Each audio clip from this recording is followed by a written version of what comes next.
Blackstone Audio presents Time to Get Tough, Making America #1 Again, by Donald J. Trump. Read by Malcolm Hilgartner. As always, I dedicate this book to my parents, Mary and Fred Trump. 1. Get tough. Next Tuesday, all of you will go to the polls, will stand there in the polling place and make a decision.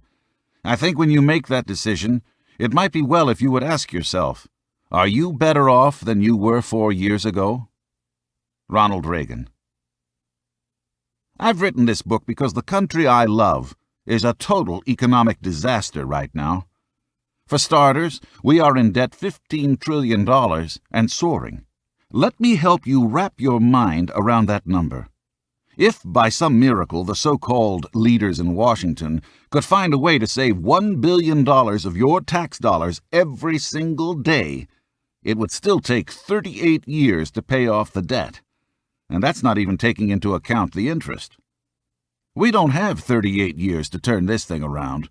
The way I see it, we have 4, maybe 8 years tops. Every day in business, I see America getting ripped off and abused. We have become a laughingstock, the world's whipping boy, blamed for everything, credited for nothing, given no respect. You see and feel it all around you, and so do I. To take one example, China is bilking us for hundreds of billions of dollars by manipulating and devaluing its currency. Despite all the happy talk in Washington, the Chinese leaders are not our friends. I've been criticized for calling them our enemy. But what else do you call the people who are destroying your children's and grandchildren's future? What name would you prefer me to use for the people who are hell-bent on bankrupting our nation, stealing our jobs, who spy on us to steal our technology, who are undermining our currency, and who are ruining our way of life? To my mind, that's an enemy. If we're going to make America #1 again, we've got to have a president who knows how to get tough with China, how to outnegotiate the Chinese, and how to keep them from screwing us at every turn. Then there's the oil crisis. The idea of $85 a barrel for oil used to be unthinkable. Now OPEC yawns at that figure and jacks the price higher, laughing all the way to the bank. The result? You and your family are paying $3 a gallon, $4 a gallon, $5 a gallon, and soaring. Excuse me, but OPEC, these 12 guys sitting around a table, wouldn't even be in existence if it weren't for the United States saving and protecting those Middle Eastern countries. Where is our president in all this? Where's the accountability? What is the point of executive leadership if our executive is weak and doesn't lead? What excuse is there for a president whose answer to the oil crisis is not to get tough with OPEC, not to free our own domestic oil companies to do their job and drill, but to release our strategic reserve? That's not leadership. That's an abdication of leadership. Whether we like it or not, oil is the axis on which the world's economies spin. It just is. When the price of oil goes up, so does the price of just about everything else. Think about it. You buy a loaf of bread. How did it get to the store? What powered the bread truck? What equipment did the farmer use to harvest the grain? Equipment and vehicles don't fuel themselves. They need oil. And when a producer's prices go up, they pass the cost along to you in the form of higher prices. I was privileged to be educated at the finest business school in the world, the Wharton School of Business. But it doesn't take some prestigious business diploma to realize what's going on here. It's basic math. And yet, with China beating us like a punching bag daily, OPEC vacuuming our wallets clean, and jobs nowhere in sight, what does President Obama do? He makes his NCAA basketball picks. He hosts lavish parties at the White House. Now look, I like basketball and lavish parties like the next person. But when you're the President of the United States and your country is burning to the ground right before your eyes, your first instinct should not be to party. It's no wonder America is flat broke. Did you know that 1 in 7 Americans is now on food stamps? Think of it. In the United States, the most prosperous nation in the history of human civilization, our people are going hungry. In March 2011, we saw the steepest spike in food prices in almost 4 decades. Combine that with skyrocketing energy costs, double-digit unemployment, Obama's massively wasteful spending spree, the federal government's annexation of the healthcare system, and the outcome is painfully clear. We're headed for economic disaster. If we keep on this path, if we re-elect Barack Obama, the America we leave our kids and grandkids won't look like the America we were blessed to grow up in. The American dream will be in hock. The shining city on the hill will start to look like an inner-city wreck.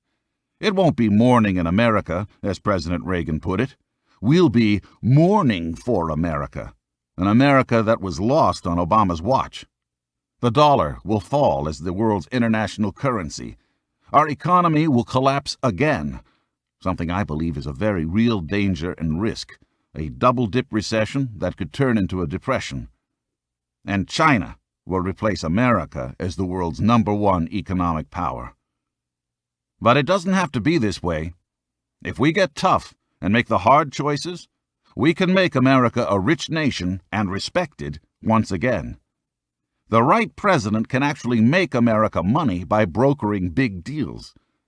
We don't always think of our presidents as jobs and business negotiators, but they are.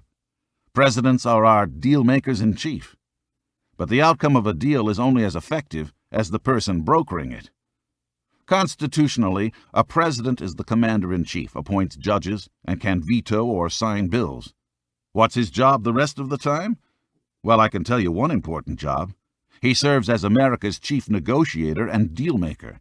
He is supposed to broker deals that protect and benefit us with other nations. The president's duty is to create an environment where free and fair markets can flourish, private sector jobs can be created, and our economy can boom.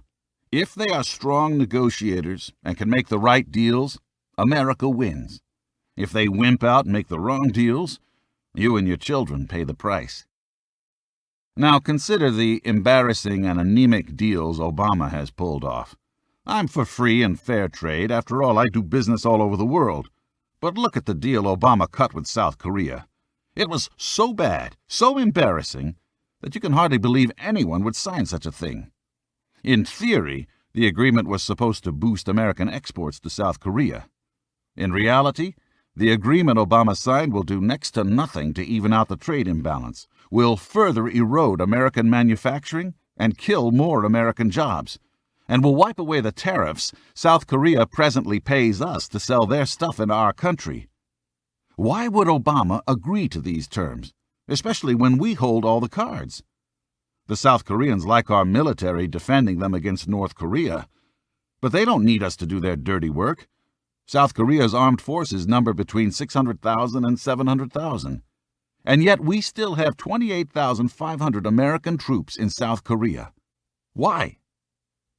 Even if you think it's a good idea for us to keep troops in South Korea, why isn't South Korea footing the whole bill for our defending them? Currently, they only cover a portion of the costs. Better still, why is our president signing the trade bill that the South Koreans want him to sign instead of the one that gives us maximum advantage? He may have been a good community organizer, but the man is a lousy international deal-maker. This is hardly a surprise. He's never built or run a business in his life. His entire career of deal-making, such as it is, has been finding ways for government to shake down taxpayers to reward his special interest groups. That's not the kind of deal-maker we need. Then look at China. There are 4 Chinese people for every American. China's population is massive, and its economic power is huge and growing. China is now the second largest economy in the world. We are building China's wealth by buying all their products, even though we make better products in America. I know. I buy a lot of products. Windows, sheetrock, you name it. I buy it by the truckload. I buy American whenever I can. Unfortunately, a lot of times American businesses can't buy American products because, with the Chinese screwing around with their currency rates, American manufacturers can't be competitive on price. If China didn't play games with its currency and we played on a level economic playing field, we could easily outcompete China. But the Chinese cheat with currency manipulation and with industrial espionage, and our alleged commander-in-chief lets them cheat. The whole thing is a scandal and unfair to our workers and businesses. There's no way America can become rich again if we continue down the path we're on. Yet with all this, in January 2011, Barack Obama kowtowed to China's President Hu Jintao and welcomed him to the White House. He even gave the communist leader the high honor of an official state dinner. China's economy enjoys double-digit growth at our expense, while China screws us with every turn of its currency, is the biggest commercial espionage threat we face, continues its deplorable human rights abuses, and Obama's response is to roll out the red carpet. It's incompetence that borders on betrayal. Obama legitimized China on the world stage. So what did he get in return? Export deals amounting to a measly $45 billion. Obama's team immediately declared him a master negotiator. In 2009, our trade deficit with China was nearly $230 billion. A pathetic $45 billion in trade contracts is an insulting joke. But when Hu Jintao looks across the negotiating table, he sees the kind of spinelessness and amateurism that lets him know he can buy us off by whisking a few crumbs our way. I believe America's honor shouldn't be for sale. We shouldn't entertain communists and beg for a few tiny contracts. Instead, a true commander-in-chief would sit down with the Chinese and demand a real deal, a far better deal. Either China plays by the rules, or we slap tariffs on Chinese goods. End of story. This year, by the way, our deficit with China will be more than $350 billion. They are laughing at us. I love America. And when you love something, you protect it passionately, fiercely even. We are the greatest country the world has ever known. I make no apologies for this country, my pride in it, or my desire to see us become strong and rich again. After all, wealth funds our freedom. But for too long we've been pushed around, used by other countries, and ill-served by politicians in Washington who measure their success by how rapidly they can expand the federal debt and your tax burden with their favorite government programs. America can do better. I think we deserve the best. That's why I decided to write this book. The decisions we face are too monumental, too consequential to just let slide. I have answers for the problems that confront us. I know how to make America rich again. I've built businesses across the globe. I've dealt with foreign leaders. I've created tens of thousands of American jobs. My whole life has been about executing deals and making real money, massive money. That's what I do for a living, make big things happen. And now I am worth more than $7 billion. Restoring American wealth will require that we get tough. The next president must understand that America's business is business. We need a president who knows how to get things done, who can keep America strong, safe, and free, and who can negotiate deals that benefit America, not the countries on the other side of the table. A president doesn't create jobs, only businesses can do that. But he can help create an environment that allows the rest of us, entrepreneurs, small businessmen, big businessmen, to make America rich. The damage that Democrats, weak Republicans, and this disaster of a president have inflicted on America has put us in a mess like we've never seen before in our lifetimes. To fix the problem, we've got to be smart and get tough. There's no time to waste. 2. Take the oil. If you put the federal government in charge of the Sahara Desert, in 5 years, there'd be a shortage of sand. Milton Friedman. When you do someone a favor, they say thank you. When you give someone a loan, they pay you back. And when a nation like the United States sacrifices thousands of lives of its own young servicemen and women and more than $1 trillion to bring freedom to the people of Iraq, the least, the absolute least, the Iraqis should do is pick up the tab for their own liberation. How much is it worth to them to be rid of the bloodthirsty dictatorship of Saddam Hussein and to have gained a democracy in which they can vote and have a freely elected parliament? In reality, that's a priceless gift. although after being blown to pieces, many people think that they were better off before. When I say they should pay us back, I'm not even talking about cash out of their pockets. All I'm asking is that they give us, temporarily, a few flows of oil, enough to help pay us back and help take care of the tens of thousands of families and children whose brave loved ones died or were injured while securing Iraqi freedom. But does Iraq do that? No. In fact, they've made it clear they have no intention of doing so. Ever.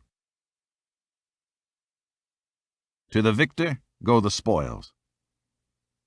In June 2011, Republican Congressman Dana Rohrabacher of California visited Iraq and told Iraqi Prime Minister Nouri al-Maliki that he hoped Iraq would someday consider repaying America for all our sacrifices on Iraq's behalf. The Prime Minister's response was to have his press spokesman, Ali al-Dabak, call up the U.S. Embassy and say that they wanted the congressman to get out of their country and that his remarks were inappropriate. Excuse me? Inappropriate? What's inappropriate is the fact that America puts up with this garbage. We've spent blood and treasure defending the people of the Middle East, from Iraq to Kuwait to Saudi Arabia and the small Gulf states. And if any country in the Middle East won't sell us their oil at a fair market price, oil that we discovered, we pumped, and we made profitable for the countries of the Middle East in the first place, we have every right to take it. The ingratitude of Iraq's leadership is breathtaking. This year, the Baghdad city government even had the audacity to demand that America pay $1 billion for the aesthetic damage caused by the blast walls we erected to protect the people of Baghdad from bombs. That's like a drowning man charging a lifeguard for having torn his swimsuit in the process of saving his life. Granted, 8 years ago, when we were told that we would be greeted in the streets by the Iraqi people with flowers and welcomed as liberators, I didn't buy it. But as far as I'm concerned, Iraq can keep its flowers. The oil is a different matter. We should take the oil, and here's why. Because the Iraqis won't be able to keep it themselves. Their military, even as we try to rebuild it, is incompetent. And the minute we leave, Iran will take over Iraq and its great oil reserves, the second largest after Saudi Arabia. If that happens, all of our brave men and women will have died in vain, and $1.5 trillion will have been squandered. So, if Iran is going to take over the oil, I say we take over the oil first by hammering out a cost-sharing plan with Iraq. If we protect and control the oil fields, Iraq will get to keep a good percentage of its oil, not to mention its independence from Iran, and we will recoup some of the cost of liberating the Iraqis and also pay back the nations that fought with us in the war. And I want to repay the families of the soldiers who died or were terribly wounded. Of course, nothing can ever replace a lost life or a lost limb, but we can send the children of dead or badly wounded veterans to college, provide compensation to the spouses of our service members killed in Iraq, and make sure that wounded veterans are properly looked after. It's common sense, and peanuts compared to what is lying under Iraq's land. Each American family who lost a loved one in Iraq should be given $5 million, and our wounded veterans should be given money, perhaps $2 million each plus medical costs. Call me old school, but I believe in the old warrior's credo that to the victor go the spoils. In other words, we don't fight a war, hand over the keys to people who hate us, and leave. We win a war, take the oil to repay the financial costs we've incurred, and in so doing, treat Iraq and everybody else fairly. As General Douglas MacArthur said, there is no substitute for victory. From the very beginning of Operation Iraqi Freedom, I believed we should have hammered out the repayment plan with the Iraqis, through exiled Iraqi dissidents, before we launched the war and rid the people of Iraq of their murderous dictator Saddam Hussein.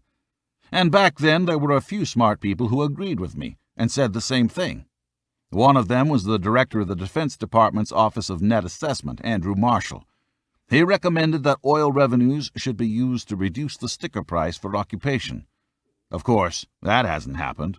Still, there's no reason we can't or shouldn't implement a cost-sharing arrangement with Iraq. Do not take no for an answer. It's hardly a radical idea. In September 2010, our own Government Accountability Office, GAO, and others studied the issue in depth and concluded that a cost-sharing plan is feasible and wise. All the know-nothings in the White House need to do is read the cover of the report. Iraqi-U.S. cost-sharing.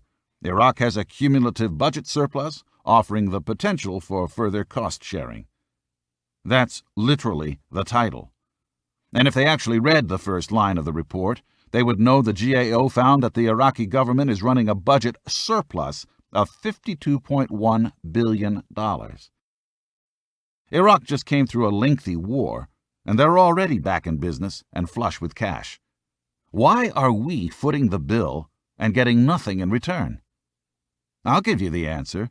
It's because our so-called leaders in Washington know absolutely nothing about negotiation and deal-making.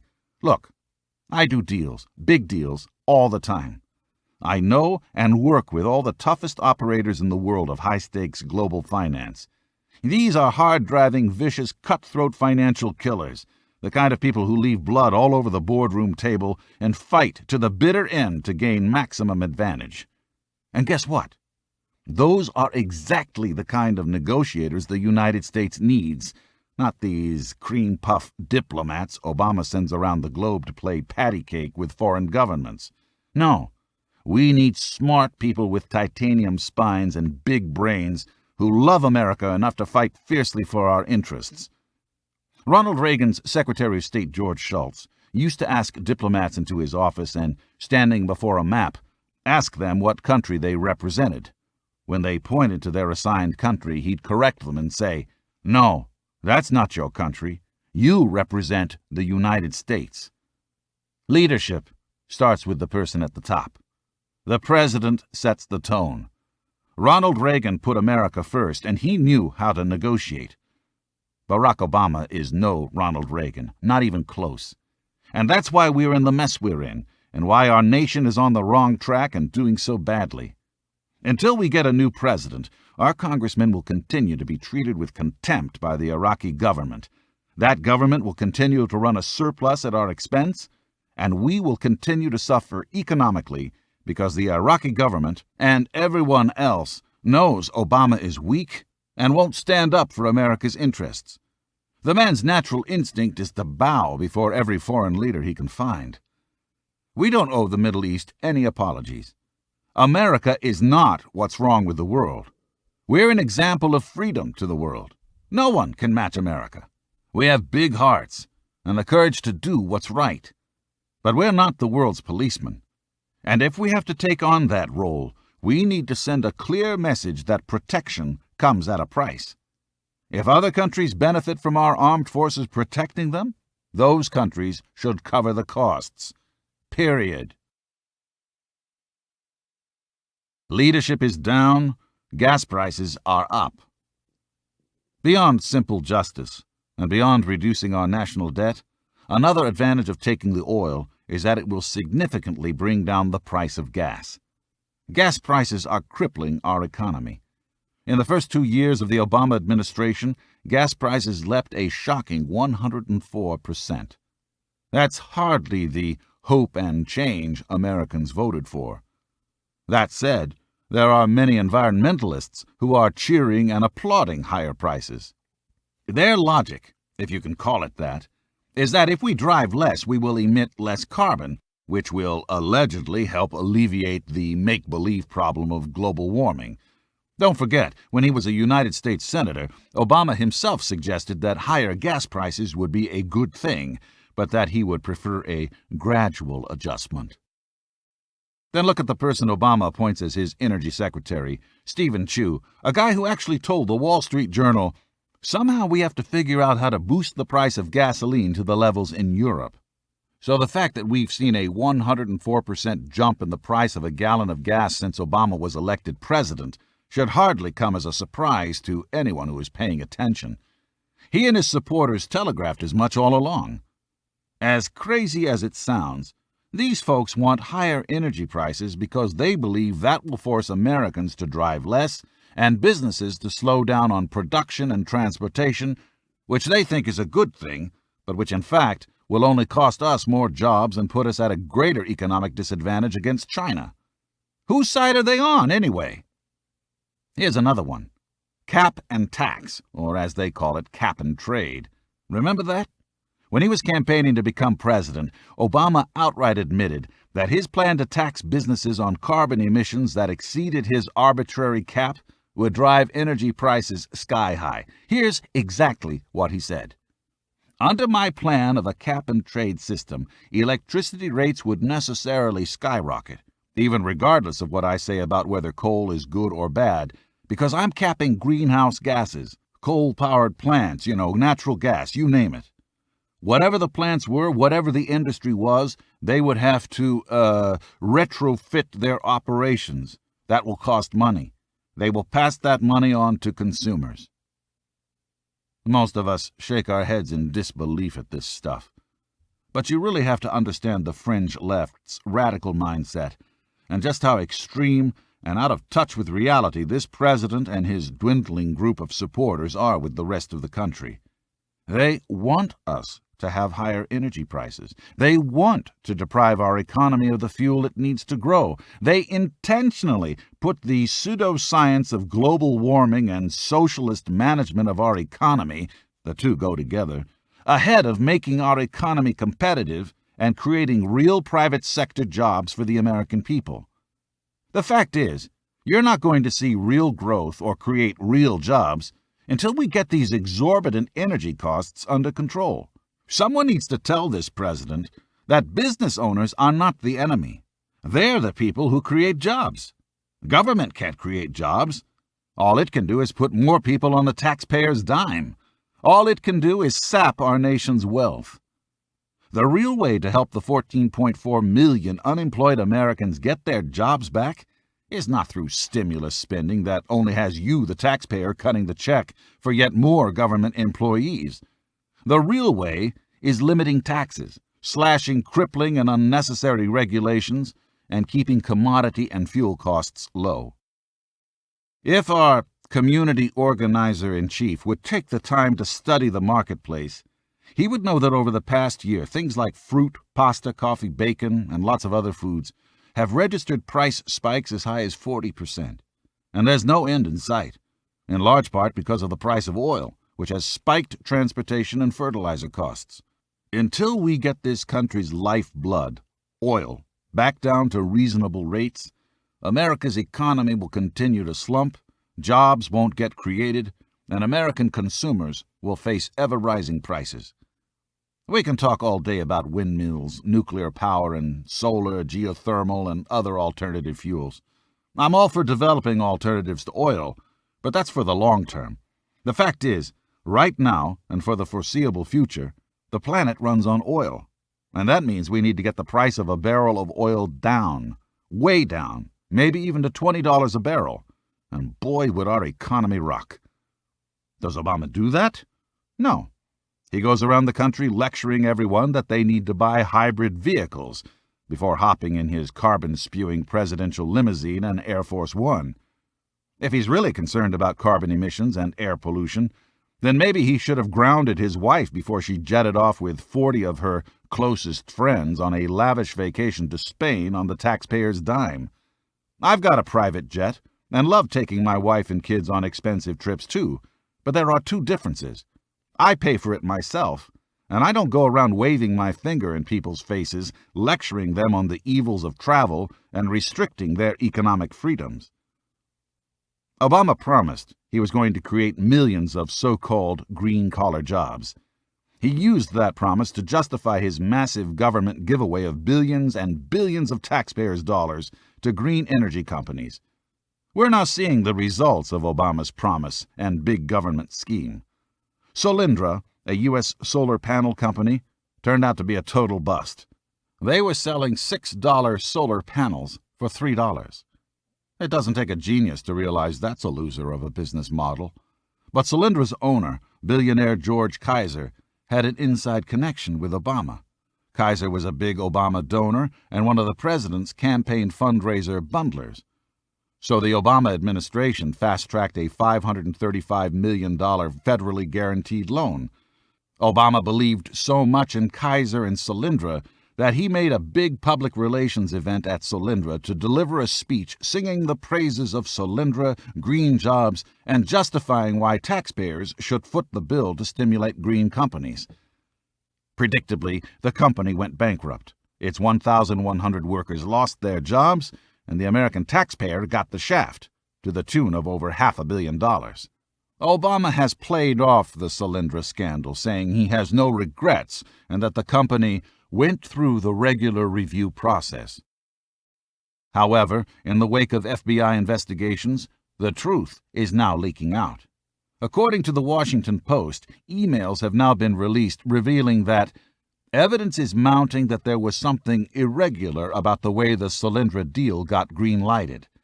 I predict that there will be many more Solyndra-style revelations in the months to come. But Solyndra just shows you that this bunch is engaged in the very crony capitalism and insider deal-cutting that they were always accusing others of. Worse, it shows that the millions of green jobs Obama promised were completely bogus. But even more shocking than the hypocrisy of it all is the total cluelessness it reveals. At one of the president's speaking events, a man told Obama that he and his wife needed a bigger vehicle because they have 8 kids. So what did Obama do? He told the guy, "Buy a hybrid van." Just one problem. They don't exist in America. This president cannot even speak intelligently without a teleprompter. It's embarrassing and sad. When he's not hectoring people about hybrids, he's appointing his Attorney General Eric Holder to conduct criminal investigations of gas stations engaging in price gouging. This is a silly attempt to scapegoat and deflect attention away from how ineffective and weak he is on energy policy.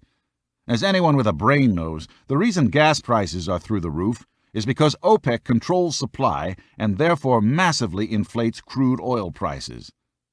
America doesn't have time for games. This country is in huge trouble. It's time to get serious and look at the facts. Currently, we're paying over $85 a barrel for oil. The United States uses about 7 billion barrels of oil a year. Do the math. We're single-handedly transferring hundreds of billions of dollars a year to OPEC countries that hate our guts. And again, we're giving all this money to governments who seethe with anti-American hatred. It's stupid policy. Take on the oil thugs. With proper leadership, we can get that price down to $40 to $50 a barrel, if not the $20 that I have previously suggested. But to get there, we need a president who will get tough with the real price gougers, not your local gas station, but the illegal cartel that's holding American wealth hostage, OPEC. OPEC stands for the Organization of the Petroleum Exporting Countries.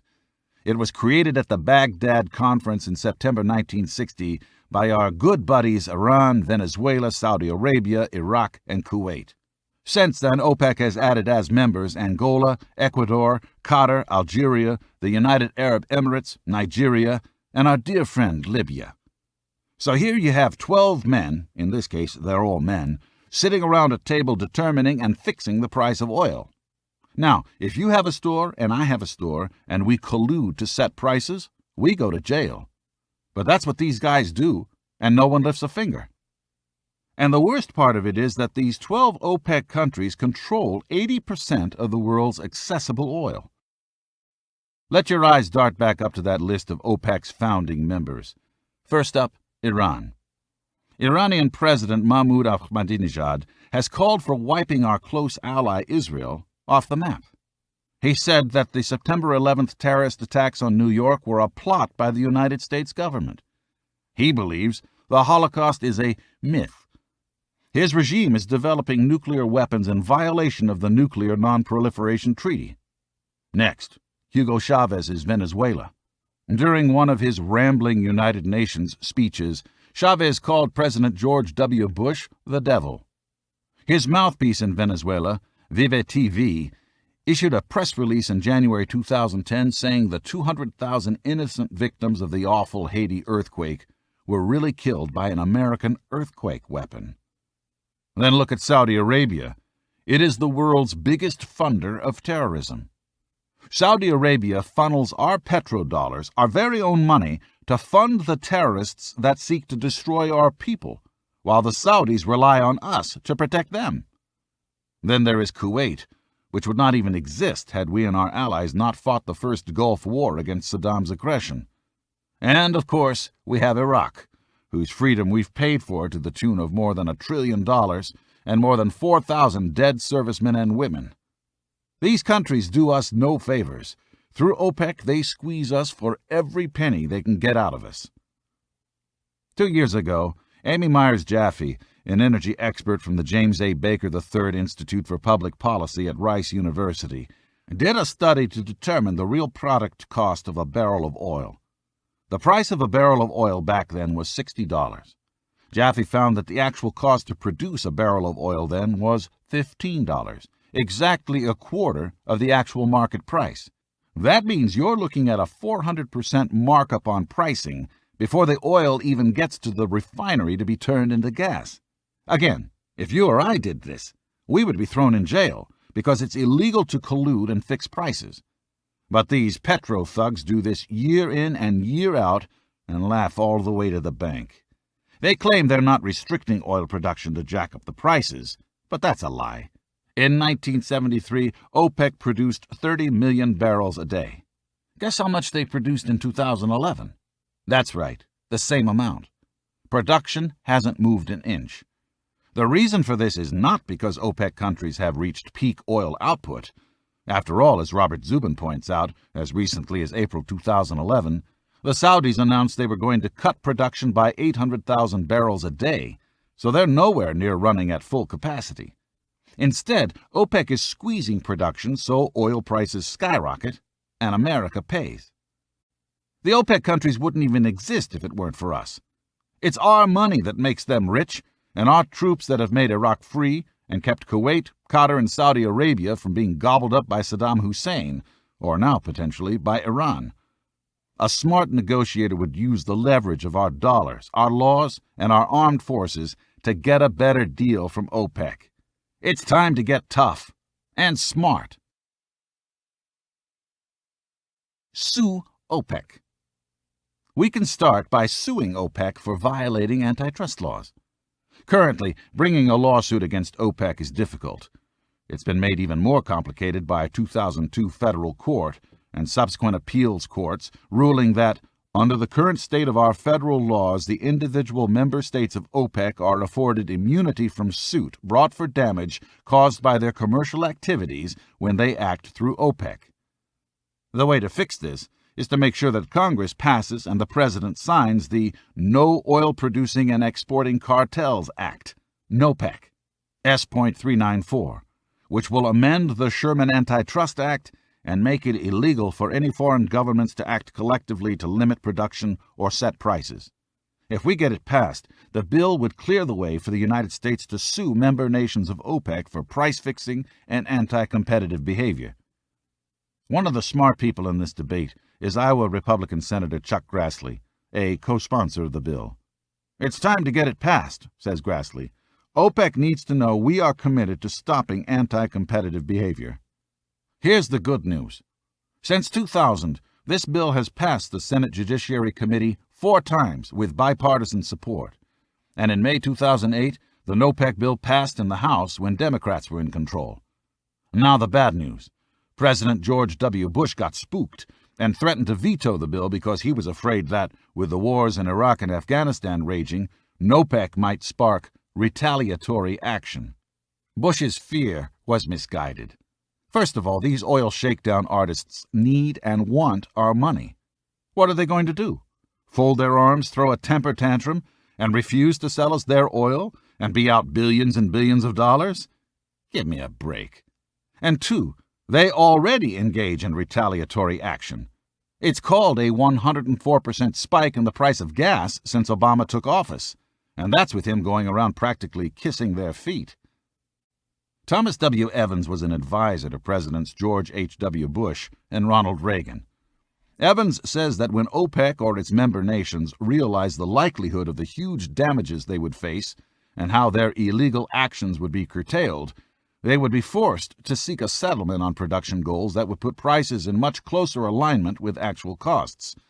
The net effect, says Evans, would be price reductions for heating fuel and gas at the pump that would be so large they might exceed the $168 billion the government spent on the 2008 federal stimulus package. As for concern over any potential fallout, he says what I say. Getting tough is getting smart. Suing OPEC would undoubtedly anger political leaders in the Middle East, writes Evans. But how stable is the Middle East right now? And isn't starting a lawsuit better than starting a war? Imagine how much money the average American would save if we busted the OPEC cartel. Imagine how much stronger economic shape we would be in if we made the Iraqi government agree to a cost-sharing plan that paid us back the $1.5 trillion we've dropped on liberating Iraq so it could have a democratic government. Just those two acts of leadership alone would represent a huge leap forward for our country. And by the way, it would also make us respected again in the world. It's sad, truly sad and disgraceful, the way Obama has allowed America to be abused and kicked around. All we have to do is be smart and show some backbone to begin setting things right. Use America's resources and create jobs. So, number one, we take the oil through the cost-sharing plans that even the GAO says are smart and feasible. 2, we hit OPEC in the wallet and reined them in by signing into law the bipartisan NOPEC law. And the third thing we need to do is to take advantage of one of our country's chief assets, natural gas. We are the Saudi Arabia of natural gas, but we don't use it. Abu Dhabi recently had all of their transportation converted to natural gas so they can sell their expensive oil to us. Even they recognize how efficient natural gas is. It's cleaner, cheaper, and better. So why aren't we using it to our advantage? Did you know that with the natural gas reserves we have in the United States, we could power America's energy needs for the next 110 years? Those aren't my estimations. That's what the United States Energy Department's Energy Information Administration says. In fact, one of the larger mother lodes of natural gas, the Marcellus Shale, could produce the energy equivalent of 87 billion barrels of oil. Some critics believe those numbers might be inflated. Fine. Let's say the real number is 55 years of energy, or that we only get 43 billion barrels worth of energy. So what? That buys us more time to innovate and develop newer, more efficient, cleaner, and cheaper forms of energy. The point is that sitting around hand-wringing all day accomplishes nothing. Yes, I want us to extract the shale gas safely and responsibly. Who doesn't? But too often, environmental extremists take things so far that they will never be pleased. They're for nuclear energy, then they're against it. They like natural gas, then they don't like it because of new drilling techniques.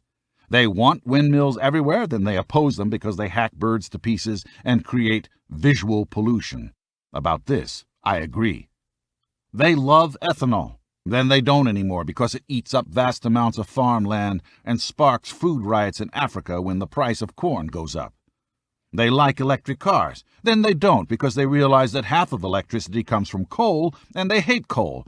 On, back and forth it goes. Meanwhile, our country's economy is sinking like a stone. What people need to know is what the great conservative economist and writer Thomas Sowell told us. In the world of economics, there are no such things as solutions, only trade-offs. Every action has a consequence. Every decision has an upside and a downside. So you make smart decisions that minimize harm and maximize freedom. One of the many reasons why I'm a conservative is because I believe in the so-called law of unintended consequences. The idea that, no matter how good government's intentions, when you start social engineering or messing around with the free market, more often than not you open a Pandora's box of negatives you didn't see coming. So in terms of energy, we need to be exploring and developing numerous approaches, and I also include in that drilling for oil right here at home. We have oil all over the place in America. It's incredible how much oil is right under our own land and water. But the Obama administration refuses to get tough with the environmental lobby and liberate our oil companies to drill for domestic oil. Yes, the BP oil spill was bad, but it was no reason to put tighter clamps on domestic drilling. That showed no leadership at all. What it showed was that the Obama administration is driven more by hysteria than facts. You want some facts? Here's one that anyone who has ever studied oceanic oil supplies already knows. Tens of millions of gallons of crude oil leak into the ocean every day, naturally, from the sea floor. As David Ropike from Harvard University, hardly a right-wing institution, has written. I also read from the U.S. National Academy of Sciences that the ocean itself is to blame for contributing the highest amount of oil to the marine environment. So if the extreme environmental crazies have a beef to pick with anyone, perhaps it should be with Mother Earth herself. The real issue, of course, is that those who oppose drilling in the United States simply don't want the drilling to occur in their own backyard. What they ignore is the fact that the holes are going to get drilled into the planet anyway. We should drill them on our soil and create our own jobs and keep the revenue here instead of exporting it to the Middle East. Remember when Obama gave his 2008 speech at the Democratic National Convention and said that he would invest $150 billion in renewable energy over the next 10 years and create 5 million new jobs? How did that turn out? He spent $80 billion of your and my money and, by his own Council of Economic Advisors admission, created or saved just 225,000 jobs. Now run those numbers. That's $335,000 for each so-called green-collar job we created or saved, whatever that means. Sadly, when it comes to using the energy industry to create American jobs, Obama has been a total disaster, and that's a shame, because he's missing a huge opportunity that could give a lot of people good quality jobs while helping get our country back on solid economic footing. Just look at how he's mismanaged offshore oil drilling. Here at home, he's kept in place the bans on drilling off our coasts. But he goes to Brazil, gives them $2 billion through the U.S. Export-Import Bank, and brags that he's proud and excited to make America one of Brazil's best customers. Pull it up on YouTube and watch it for yourself, if you can stomach it. It's the most ludicrous, anemic leadership anyone could imagine. Think about it. If Obama supports offshore drilling in Brazil and puts billions of our dollars in their hands to do it, why can't we drill in America and create more jobs and less dependence on foreign sources of oil? The fact that Obama decided to tap into our nation's strategic petroleum reserve, a stockpile of 727 million barrels of emergency oil, or 34 days' worth of America's annual usage, and used up 30 million barrels to lower summertime gas prices so he could goose his sinking approval ratings, is a national disgrace. But ironically, his decision only proves what everyone knows. More domestically produced oil on the market will drive down gas prices. Period. So let's drill already, and let's do it in America. It's not only economically smart, it's strategic. The Middle East needs to get the message loud and clear that we're done coming to them on bended knee. We're waking up, getting up, and making America the powerhouse we once were. Take the oil, sue OPEC, and drill domestically. If we do these three big things, we'll be on the right track to rebuild American strength, wealth, jobs, and opportunity. Will it be tough? Sure. But that's what makes us Americans. We do hard things, and we do them well, if we have the right leadership. 3. Tax China to save American jobs. Increasingly, the center of gravity in this world is shifting to Asia. Barack Obama. When it comes to China, Barack Obama practices pretty please diplomacy. He begs and pleads and bows, and it's been a colossal failure. Get it straight. China is not our friend. They see us as the enemy. Washington better wake up fast, because China is stealing our jobs, sending a wrecking ball through our manufacturing industry, and ripping off our technology and military capabilities at Mach speed. If America doesn't get wise soon, the damage will be irreversible. There is a lot that Obama and his globalist pals don't want you to know about China's strength. But no one who knows the truth can sit back and ignore how dangerous this economic powerhouse will be if our so-called leaders in Washington don't get their acts together and start standing up for American jobs and stop outsourcing them to China. It's been predicted that by 2027, China will overtake the United States as the world's biggest economy, much sooner if the Obama economy's disastrous trends continue. That means in a handful of years, America will be engulfed by the economic tsunami that is the People's Republic of China. My guess is by 2016, if we don't act fast. This didn't happen overnight or in a vacuum. We've been kicking the can down the road and ignoring the warning signs for years. Truth be told, we took a strong jobs beating from China during President George W. Bush's term. Even before the Obama-led employment disaster we're stuck in now, from 2001 to 2008, America lost 2.4 million jobs to China. For the past 30 years, China's economy has grown an average 9 to 10% each year. But under President Barack Obama, China has experienced unusually fast gains, and America unusually fast losses. In the first quarter of 2011 alone, China's economy grew a robust 9.7%. America's first quarter growth rate? An embarrassing and humiliating 1.9%. It's a national disgrace, and Barack Obama's inept policies and weak response to China's manipulation of its currency, assault on our jobs, and attack on our manufacturing base have made things worse, far worse, than they would otherwise have been. And yet, every time you turn on the television, what do you hear from Obama? Happy talk rhetoric. It's like that old prosperity is right around the corner mantra Herbert Hoover repeated when America was in the throes of the Great Depression. It's a lot of hot air. We've got 14.4 million of our people out of work. We need action. America's relationship with China is at a crossroads. We only have a short window of time to make the tough decisions necessary to keep our standing in the world. Roughly every 7 years, the Chinese economy doubles in size. That's a tremendous economic achievement, and it's also why they clean our clocks year in and year out on trade.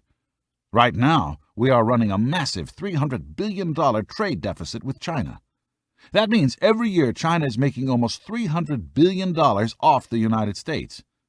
When I go on television talk shows and news programs, I say that number, and people can't even wrap their minds around a figure like that. But it's true. Just on the trade imbalance alone, China is banking almost $1 trillion of our dollars every 3 years. And sadly, whereas American manufacturing used to rule the day, now, because China cheats with its currency, American companies can't compete on price, despite the fact that we make a far better product. So China is now the world's top manufacturer and exporter. By the way, they also hold more than $3 trillion of foreign reserves. That's enough money for China to buy a controlling interest in every large company in the Dow Jones Industrial Average, companies like Alcoa, Caterpillar, ExxonMobil, and Walmart, and still have billions left in the bank. 1 out of every 6 people on the planet is Chinese. Their population of 1.3 billion people outnumbers us roughly 4 to 1. That's a huge pool of talent from which to build businesses, staff manufacturing facilities, fill elite educational institutions, and build an enormous and lethal military. The other great concern is the fact that China graduates 7 million university students every single year. So far, America still remains way ahead of China on college graduation rates as a percentage of our total population. But you have to ask whether our colleges are graduating students with the skills they need to compete. I read too many stories about corporations that have to offer remedial education classes for their employees. And when you look at test scores for middle school and high schools, there's cause for alarm. In a 2010 authoritative international study of 15-year-olds, Americans ranked 25th out of 34 nations in math. China's rank? Number 1. In fact, the Shanghai students who were studied not only were number 1 in math, but in reading and science as well. They just absolutely ate our lunch and everyone else's. Sure, maybe the study was a little skewed because they sampled kids from Shanghai, where many of China's smartest students go to school. But as even liberal Time magazine points out, when you consider the enormous demographic changes America is undergoing, there's educational danger on the horizon. In a generation, we will be a majority-minority nation, and currently a heartbreaking 40% of African American and Latino American children don't even graduate from high school, to say nothing of college. In China's crosshairs. Where do you think Communist Chinese President Hu Jintao plans to direct most of China's educational and economic edge? That's right, the military and weapons industries. A new report from the Pentagon reveals that China is rapidly beefing up its army and navy and pouring billions of dollars into developing its first stealth fighter jet, advanced attack submarines, sophisticated air defense systems, high-tech space warfare systems, and adding to its ballistic missile stockpile. In response to China's military buildup, Chairman of the Joint Chiefs of Staff Admiral Michael Mullen said this: "The Chinese have every right to develop the military they want. What I just have not been able to crack is why on some of these capabilities, whether it's the J-20 stealth fighter, whether it's anti-satellite, whether it's anti-ship, many of these capabilities seem to be focused very specifically on the United States." What China is doing on the cyber warfare front is equally alarming.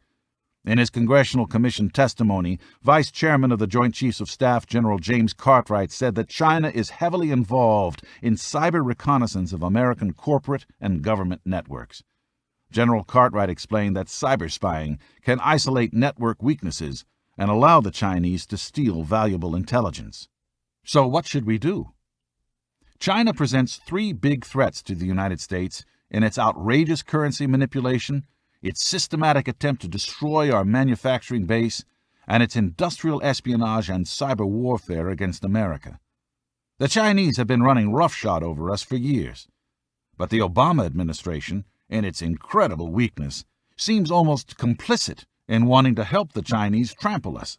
Obama claims we can't do what's in our interests because it might spark a trade war, as if we're not in one now. And if we are in trade war, Obama's policies amount to virtual economic treason. Still, I believe we can overcome China's threats with a smart strategy and a strong negotiator. China's massive manipulation of its currency is designed to boost its exports and wreck our domestic industries. When the Chinese government manipulates the yuan, China's currency, sometimes also called the renminbi, and undervalues it, they are able to sell to other countries at a far, far lower price than a U.S. company because our currency is valued at a more accurate market rate. That means our products are priced higher, which makes them less competitive. Many analysts have tried to determine the actual value of China's currency, but it's hard to say for sure since valuations change all the time. There does, however, seem to be a consensus that the yuan is likely undervalued somewhere in the neighborhood of 40 to 50% of its true value. That means the Chinese can charge up to half the price an American manufacturer would for a similar good or service. That spells job losses for American workers, and that's exactly what's happening right now. Just look at what China's monetary manipulation did to our steel industry. As a builder of huge luxury buildings, I can tell you that the steel industry has been vital to our economic strength and is an important cost in any building. According to the American Iron and Steel Institute, AISI, China's currency undervaluation represents the single largest subsidy to Chinese manufacturers, is the key to China's explosive export-driven growth, and is a major cause of global structural imbalances that helped bring about America's recent financial collapse. China's currency manipulation and other unfair trade practices helped China's crude steel production jump from 15% of world production in 2002 to a jaw-dropping 47% in 2008. In 2002, the United States imported just 600,000 tons of steel, 3% of our steel imports, from China. By 2008, China had us buying 5 million tons of steel, and again, much of this they achieved by undervaluing the yuan. Economist Alan Tonelson got it right when he wrote, For 8 long years, Washington's China lobby, lavishly funded by multinational companies whose China facilities benefit from this 50% subsidy from the undervalued yuan, has trotted out rationalizations for inaction. The disastrous costs already incurred of following the China lobby's advice amply justify ignoring its latest ploy. American factories have kept closing. Survivors' profits have kept shriveling and even vanishing. Job losses have kept mounting, and wages have kept sagging. Worse, U.S.-centric global economic imbalances kept mounting until they triggered the biggest American and worldwide downturn since the Great Depression. Other observers, like Republican Senator Richard Shelby of Alabama, have their eyes wide open too. There is no question that China manipulates its currency to subsidize its exports, said Shelby. As for China buying U.S. Treasury bonds, Shelby said, it may be time for new legislation to ensure that Treasury looks out for American workers, not Chinese creditors. As the world's leading economy, we get hurt most by China's abusive trading practices. And anyone who knows anything about economics knows I'm right. As CNN Money reported, most economists would agree with Trump's logic that China is holding down the value of its currency to give its manufacturers an advantage when selling goods to the U.S. Of course, back in 2008 during the presidential campaign, Barack Obama was more than happy to sound off on the negative effects of currency manipulation. As a candidate, he even endorsed a bill that would have changed the current law to define currency manipulation as a subsidy subject to the imposition of countervailing duties. Fast forward to 2011.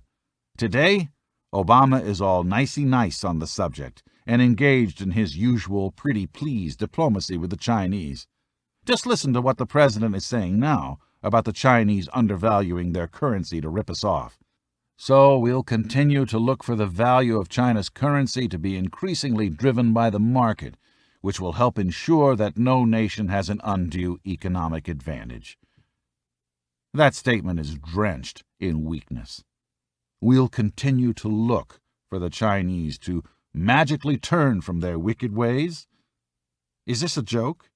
As if by some miracle, the communist regime that's making $300 billion off us each year is going to wake up tomorrow and decide, you know what, we really ought to play more fairly with the Americans and stop poaching all their jobs and companies and billions of dollars. It's ludicrous. And by the way, shouldn't our president be looking out for our economic interests instead of protecting other nations' economic standing so that no nation has an undue economic advantage? Let's get real.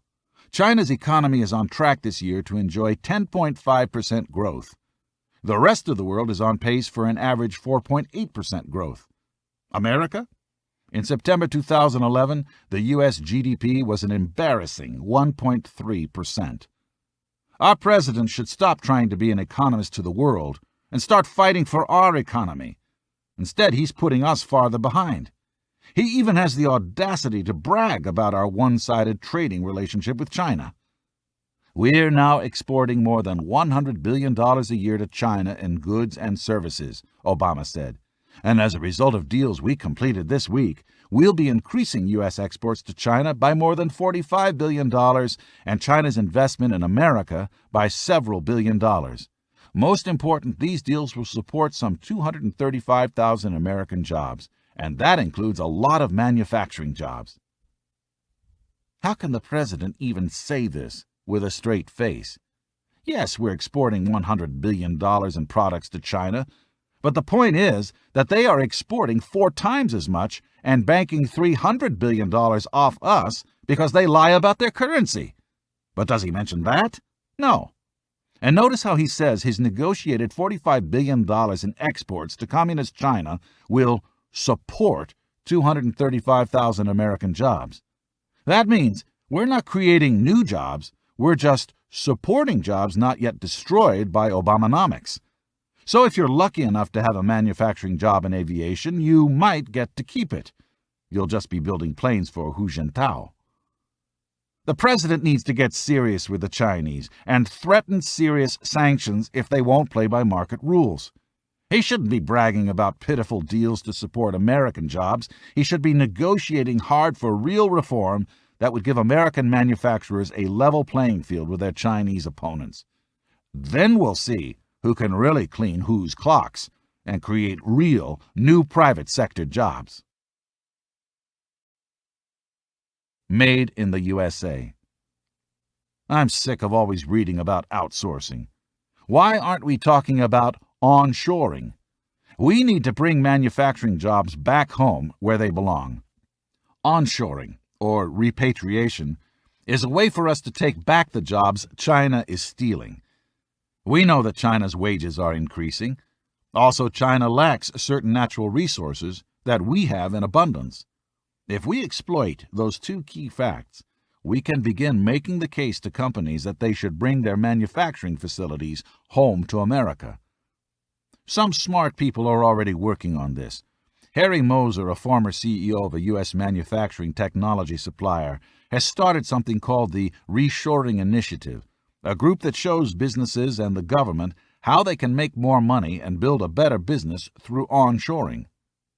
This trend is real, says Moser, and it's more than a trickle, it's a steady stream. Moser is right. I recently read an article in Newsmax magazine about a chopstick company in Americus, Georgia, called Georgia Chopsticks. The company's owners, David Hughes and Jay Lee, realized that there's tons of the special kind of wood you have to use to make chopsticks in southern Georgia. They realized they could make their chopsticks in America for cheaper than they could in China.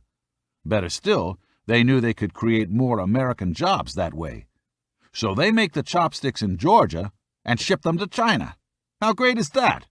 Right now they make 4 million chopsticks a day, and they're about to up production to 10 million a day, which will create 150 new American jobs.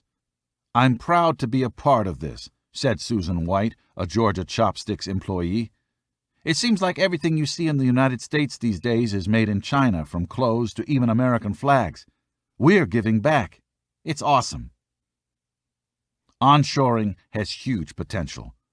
But Harry Moser says the Obama administration isn't interested. It's been a challenge getting Obama to embrace this. All his chips are on exporting. That's why Congress needs to pass Virginia Congressman Frank Wolf's bill called the Bring Jobs Back to America Act, H.R. 516, to help expand the onshoring movement and get American jobs back where they belong, here in America. Look, if we can make chopsticks in America and sell them to the Chinese, we can compete on hundreds of other fronts as well. We just have to get tough, get smart, and get a president willing to stand up for America and stick it to the Chinese. Right now, we're simply getting hustled by the Chinese, and most Chinese people I deal with on a business level know it and are amazed at what Obama lets the Chinese government get away with. A tough negotiator can make the Chinese back off. We've done it before. A great example was when the Bush administration spent 2 years pressuring China to increase the value of the yuan relative to the dollar. It worked. Between 2005 and 2008, the yuan's value rose 21%. Since then, however, China has stopped allowing its money to appreciate, and we're in terrible shape because of it. The point is, the Chinese are smart. They respond to economic pressure, and they know they're not going to get any from Obama. Getting China to stop playing its currency charades can begin whenever we elect a president ready to take decisive action. He could start by signing into law a bill the U.S. House of Representatives approved on a 348-79 vote in September 2010. It would allow our government to calculate taxes on imports based on how much the manufacturing country's currency is undervalued. Sounds like a great idea, right? But no sooner did the bill pass the House than Obama's Treasury Secretary Tim Geithner warned us that we had to be nice to China. It's important to recognize that we're not going to have a trade war, Geithner said. We're not going to have a currency war. I would say that a substantial fraction of the Chinese leadership understands that it is very important to them economically to let this exchange rate move. Then why don't we make them do something about it, Secretary Geithner? It's the utter weakness and failure to fight for American interests from Geithner and Obama that have left us underwriting China's economic rise and our own economic collapse. Open markets are the ideal. But if one guy is cheating the whole time, how is that free trade? Just look at the classical laws of economics derived from that great Scotsman Adam Smith. People who know very little about capitalism summarize Adam Smith's epic book, The Wealth of Nations, as saying, in essence, that greed is good, as the old line from the movie Wall Street put it. Like most people, I think that line is witty and made for Hollywood, but that's not what Adam Smith said in that book, nor is it what he really meant. That's why most people who bash capitalism and Adam Smith never took the time to read the book he wrote before The Wealth of Nations, which laid out the moral ground rules for markets, business, and life. It was a book called The Theory of Moral Sentiments, and it's definitely worth picking up. As Smith writes, "The man who barely abstains from violating either the person or the estate or the reputation of his neighbors has surely very little positive merit." This audiobook is continued on Disc 2. Time to Get Tough by Donald J. Trump. Continued. Disc 2. No more currency manipulation. It's a plain fact. Free trade requires having fair rules that apply to everyone. And if we had a president who pressed the Chinese to abide by the rules, the benefits to our economy would be enormous. The Peterson Institute for International Economics has studied the Chinese currency issue extensively and concluded that a revaluation of just 20%, less than half the presumed fair market rate, would create 300,000 to 700,000 American jobs over the next 2 to 3 years. Think about that. Right now, we have a president and a Treasury Secretary who shrug while China tears away hundreds of thousands of manufacturing jobs from the United States. That's leadership? The problem is so bad and the solution so obvious that even New York Times columnist and radical lefty economist Paul Krugman has had to concede the point. In normal times, I'd be among the first people to reject claims that China is stealing other people's jobs. But right now, it's the simple truth, writes Krugman. Something must be done about China's currency. When an Obama worshiper like Paul Krugman is forced to admit there's a problem, you know America's in deep trouble. Some take the Obama approach and simply shrug at China's systematic destruction of American manufacturing. They think there's no way to revitalize that sector of our economy and the millions of jobs that go with it. They think we can do just fine as a service-based economy. But that's just wrong. There's no reason to sacrifice millions of jobs and the future of important American industries to China just because our leaders won't get tough and defend our interests. Here's the solution. Get tough. Slap a 25% tax on China's products if they don't set a real market value on their currency. End of story. You think the Chinese wouldn't respond constructively? No businessman I know would want to turn his back on the U.S. market, and the Chinese wouldn't either. But it would help close the outrageous trade deficit driven by China's cheating. CNBC analyst and UC Irvine business professor Peter Navarro points out that our trade deficit is costing us roughly 1% of GDP growth each year, which is a loss of almost 1 million jobs annually. That's millions of jobs we have failed to create over the last decade, writes Navarro. And if we had those jobs now, we wouldn't see continuing high unemployment numbers, padlocked houses under foreclosure, and empty factories pushing up weeds. When a mercantilist China uses unfair trade practices to wage war on our manufacturing base, the American economy is the big loser. It's hardly any wonder that our country's manufacturing dominance has evaporated. We have a president who has a vendetta against business people and considers them the enemy. He's also clueless about manufacturing, and he seems to have no regard for how China is conducting massive industrial espionage against the United States. Stop stealing our technology. American corporations and entrepreneurs are masters of technological and business innovation, but the Chinese are equally expert at stealing our trade secrets and technology. American investors and companies can pour millions of dollars into creating and developing a new product, only to have the Chinese, through industrial espionage, steal all that information for nothing. The Chinese laugh at how weak and pathetic our government is in combating intellectual property theft. That would be bad enough, but our government also stands by and does nothing, while China demands that any American company that wants to enter the Chinese market has to transfer its technology to China. Such forced technology transfers are actually banned by the World Trade Organization as an unfair trade practice, but Obama lets China get away with it. Josh Krauscher of the National Journal has noted that Obama's economic cluelessness has hurt him with blue-collar workers. While Obama is obsessed with green-collar jobs, blue-collar workers aren't buying it. Clean energy jobs may be the future, but they're not seen by displaced workers as a panacea. The reason why blue-collar workers dismiss Obama's happy-talk rhetoric is because they're smart. They know that anytime you hear this guy talk about how innovations in green technology are going to spark huge job opportunities, it's all meaningless, because Obama lacks the spine and the guts to take on China's wholesale thievery of U.S. technology and trade secrets. And it could easily get worse, threatening not only our economy, but our national security. China is a major aggressor in the field of cyber espionage and cyber warfare. It has the capacity not only to steal highly classified U.S. military technology, but to unleash crippling computer viruses on our networks. About 12 years ago, I wrote a book called The America We Deserve. As somebody who has written many bestsellers, including many #1 bestsellers, it was probably my least successful book. The fact is, people didn't want to hear from Donald Trump about politics, but about business. That's why when I wrote The Art of the Deal and many of my other books, they were huge successes. In fact, The Art of the Deal is said to be the biggest-selling business book of all time. Nevertheless, I was proud of The America We Deserve for a number of reasons.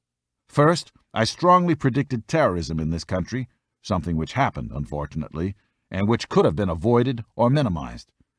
I even included Osama bin Laden by name.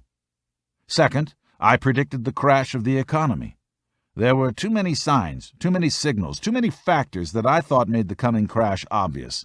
So while it was probably my least successful because it didn't discuss business, I have been given great credit for the book's powerful and accurate predictions.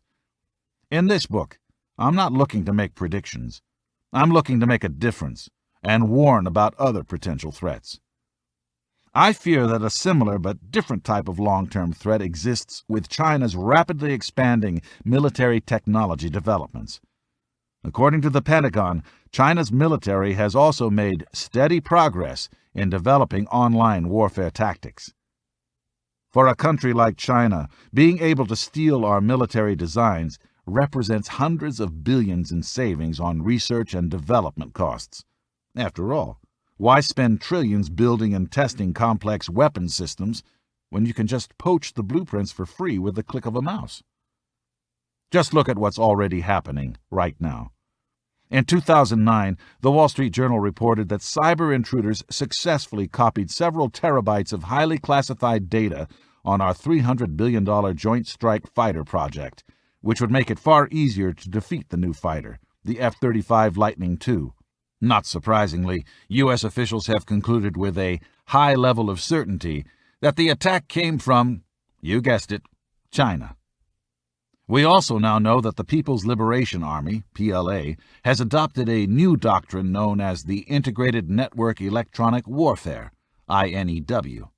The Communist government's new plan involves training and equipping its force to use a variety of IW, information warfare tools, for intelligence gathering and to establish information dominance over its adversaries during a conflict.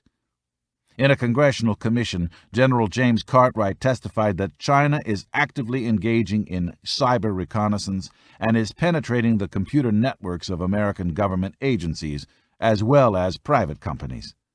For those China apologists who might claim that these cyber attacks may have been carried out by Chinese hackers and are operating independent from the communist government, Rand's extensive study proved exactly the opposite. A review of the scale, focus, and complexity of the overall campaign directed against the United States and, increasingly, a host of other countries around the world strongly suggest that these operations are state-sponsored or supported. The operators appear to have access to financial, personnel, and analytic resources that exceed what organized cybercriminal operations or multiple hacker groups operating independently could likely access consistently over several years. Furthermore, the categories of data stolen do not have inherent monetary value like credit card numbers or bank account information that is often the focus of cybercriminal organizations. Highly technical defense engineering information, military-related information, or government policy analysis documents are not easily monetized by cybercriminals unless they have a nation-state customer. The military threat from China is gigantic, and it's no surprise that the Communist Chinese government lies about how big its military budget is. The Chinese claim that it's $553 billion a year, which is about one-fifth the size of our own. But regional security experts believe that China's real military budget is much higher. One way the Chinese hide their military spending is by assigning it to other departments of government. That way their rapid military expansion can be kept secret from other nations, which, if they knew China's true military budget, might feel alarmed enough to ramp up their own spending. As leaked 2009 cables revealed, Beijing's tactic of deception follows the grandfather of modern China, Deng Xiaoping's admonition that China hide its capabilities while biding its time. Look, when it comes to China, America better stop messing around. China sees us as a naive, gullible, foolish enemy. And every day Obama remains in office, they take huge strides to overtake us economically. They manipulate their currency in a way that steals 1 million American jobs and inflates an utterly unfair trade imbalance by $300 billion. They rip off our businesses' trade secrets so they can save billions in research and development costs and shave years off the time it takes to get a new product to market. And to top it all off, China is leading the way in developing advanced new cyber warfare techniques to serve as a force multiplier of their already massive military, which currently stands at 2,285,000 active troops with another 800,000 reserves. But remember one thing when we go to the negotiating table with China. Japan, a much smaller country with far fewer people and soldiers, kicked China's ass in war. Not a good sign for China's warrior-like future. We need a president who will sign the bipartisan legislation to force a proper valuation of China's currency. We need a president who will slap the Chinese with a 25% tax on all their products entering America if they don't stop undervaluing the yuan. We need a president who will crack down on China's massive and blatant intellectual property theft that allows China to pirate our products. Maybe if Obama didn't view entrepreneurs and business people as the enemy, he'd be more aggressive about this. Most of all, we need a president who is smart and tough enough to recognize the national security threat China poses in the new frontier of cyber warfare. It may seem to many that I speak very badly about China and its representatives. The truth is, I have great respect for the people of China. I also have great respect for the people that represent China. What I don't respect is the way that we negotiate and deal with China. Over the years, I have done many deals and transactions with the Chinese. I have made a tremendous amount of money. I've sold apartments for $53 million, $33 million, and many at smaller numbers. I built one of the largest jobs in Manhattan with Chinese partners and made a great deal of money. So I know the Chinese and understand and respect the Chinese. Whenever I speak badly of what they are doing to us, I am not blaming them. I am blaming our leaders and representatives. If we could get away with it against them, I would strongly encourage us to do so. Unfortunately, they are too smart, and our leaders are not smart enough. I have many friends in China who cannot believe that their leaders are able to make such unbelievably favorable deals. I can understand it more easily than they can. Our leaders are rather, to put it succinctly, stupid. The amazing thing is, despite all of the hard rhetoric and strong words I use against China, Bloomberg Businessweek recently did an article about the thing the Chinese most want. Notable is a quote by real estate president Asher Alcobi of his Chinese clients' preferences. "Anything that has the Trump name is good." So, I speak badly of China, but I speak the truth. And what do the consumers in China want? They want Trump. You know what that means? That means that they respect people who tell it like it is and speak the truth, even if that truth may not be so nice towards them. In fact, it is my respect for the Chinese that leads me to tell our leaders to be careful. The Chinese will take and take and take until we have nothing left. And who can blame them if they can get away with it? China is our enemy. It's time we start acting like it. And if we do our job correctly, China will gain a whole new respect for the United States. And we can then happily travel the highway to the future with China as our friend. 4. It's your money. You should keep more of it. The paradoxical truth is that the tax rates are too high today and tax revenues are too low, and the soundest way to raise revenues in the long run is to cut rates now. President John F. Kennedy. The first 16 hours of your 40-hour work week you work for free. Put another way, the first 4.5 months of the entire year you work for absolutely nothing. The government confiscates every last penny of your hard-earned money in the form of taxes. That's terrible. The economic robbery of it all is offensive enough, but equally infuriating is the amount of freedom and time the government is stealing from you as well. Imagine having 16 hours more each week to spend with your family, or volunteering 16 more hours every week at your favorite charity, or spending 16 additional hours each week working on your business or next entrepreneurial venture. Imagine your paycheck was 40% higher than it currently is. What could you do with 40% more wealth? How many jobs and opportunities for others could you create? The longer you really think about it, the madder you will get, especially when you consider the waste, fraud, and abuse the federal government traffics in as it inflicts its self-defeating policies on hard-working Americans. But does that stop Obama and his progressive pals? No. In fact, they think the real problem isn't that your taxes are too high, but that they are too low. If only those stingy wage earners would cough up more cash, the administration reasons, benevolent government bureaucrats could redistribute it more fairly and wisely. Look, paying taxes is a part of life, and we need to fund the things individuals can't do for themselves, like national defense and infrastructure and, yes, Social Security, Medicare, and Medicaid. Render unto Caesar the things which are Caesar's, and unto God the things that are God's, the Gospel of Matthew reminds us. But as one fellow Christian told me, God only asks me to tithe 10% to do his good works. Obama wants far, far more. Judging from their actions, progressives don't even believe their own hype. Anyone who thinks they should pay higher taxes is free to send more money to the federal government. There's no law that says you can't pay additional taxes. In 1843, the Treasury Department established a special fund that remains to this day called the Gifts to the United States Government Fund for individuals wishing to express their patriotism to the United States.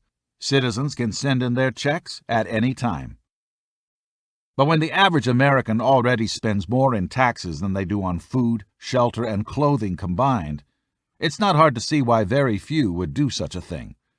Making mountains of money and creating millions of jobs would be a far more patriotic gesture than fattening an already morbidly obese federal government. In 2002, at the state level, an enterprising Virginia delegate, Republican Kirkland Cox, set up a Tax Me More fund in Virginia to see if the people who screamed loudest about wanting higher taxes would put their money where their mouths were. To date, over the last 8 years, the fund has netted a laughable $12,887, an amount so tiny it can't even fund the salary of a single part-time state worker. Bottom line, if liberals really thought giving more of their hard-earned money to government was a great idea, they would do it. But they don't. No doubt you work hard for your money. I know I do. And you should be permitted to keep more of it. Anything less creates a disincentive for a strong national work ethic. President Ronald Reagan saw it the same way. The more government takes in taxes, the less incentive people have to work.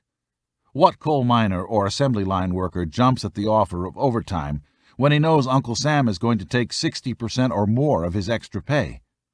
Any system that penalizes success and accomplishment is wrong. Any system that discourages work, discourages productivity, discourages economic progress is wrong. If, on the other hand, you reduce tax rates and allow people to spend or save more of what they earn, they'll be more industrious. They'll have more incentive to work hard, and money they earn will add fuel to the great economic machine that energizes our national progress. The result? More prosperity for all, and more revenue for government. As with most things, President Reagan had it right. But Reagan wasn't the only president who understood that lower taxes yield higher revenues by unleashing economic growth and job creation.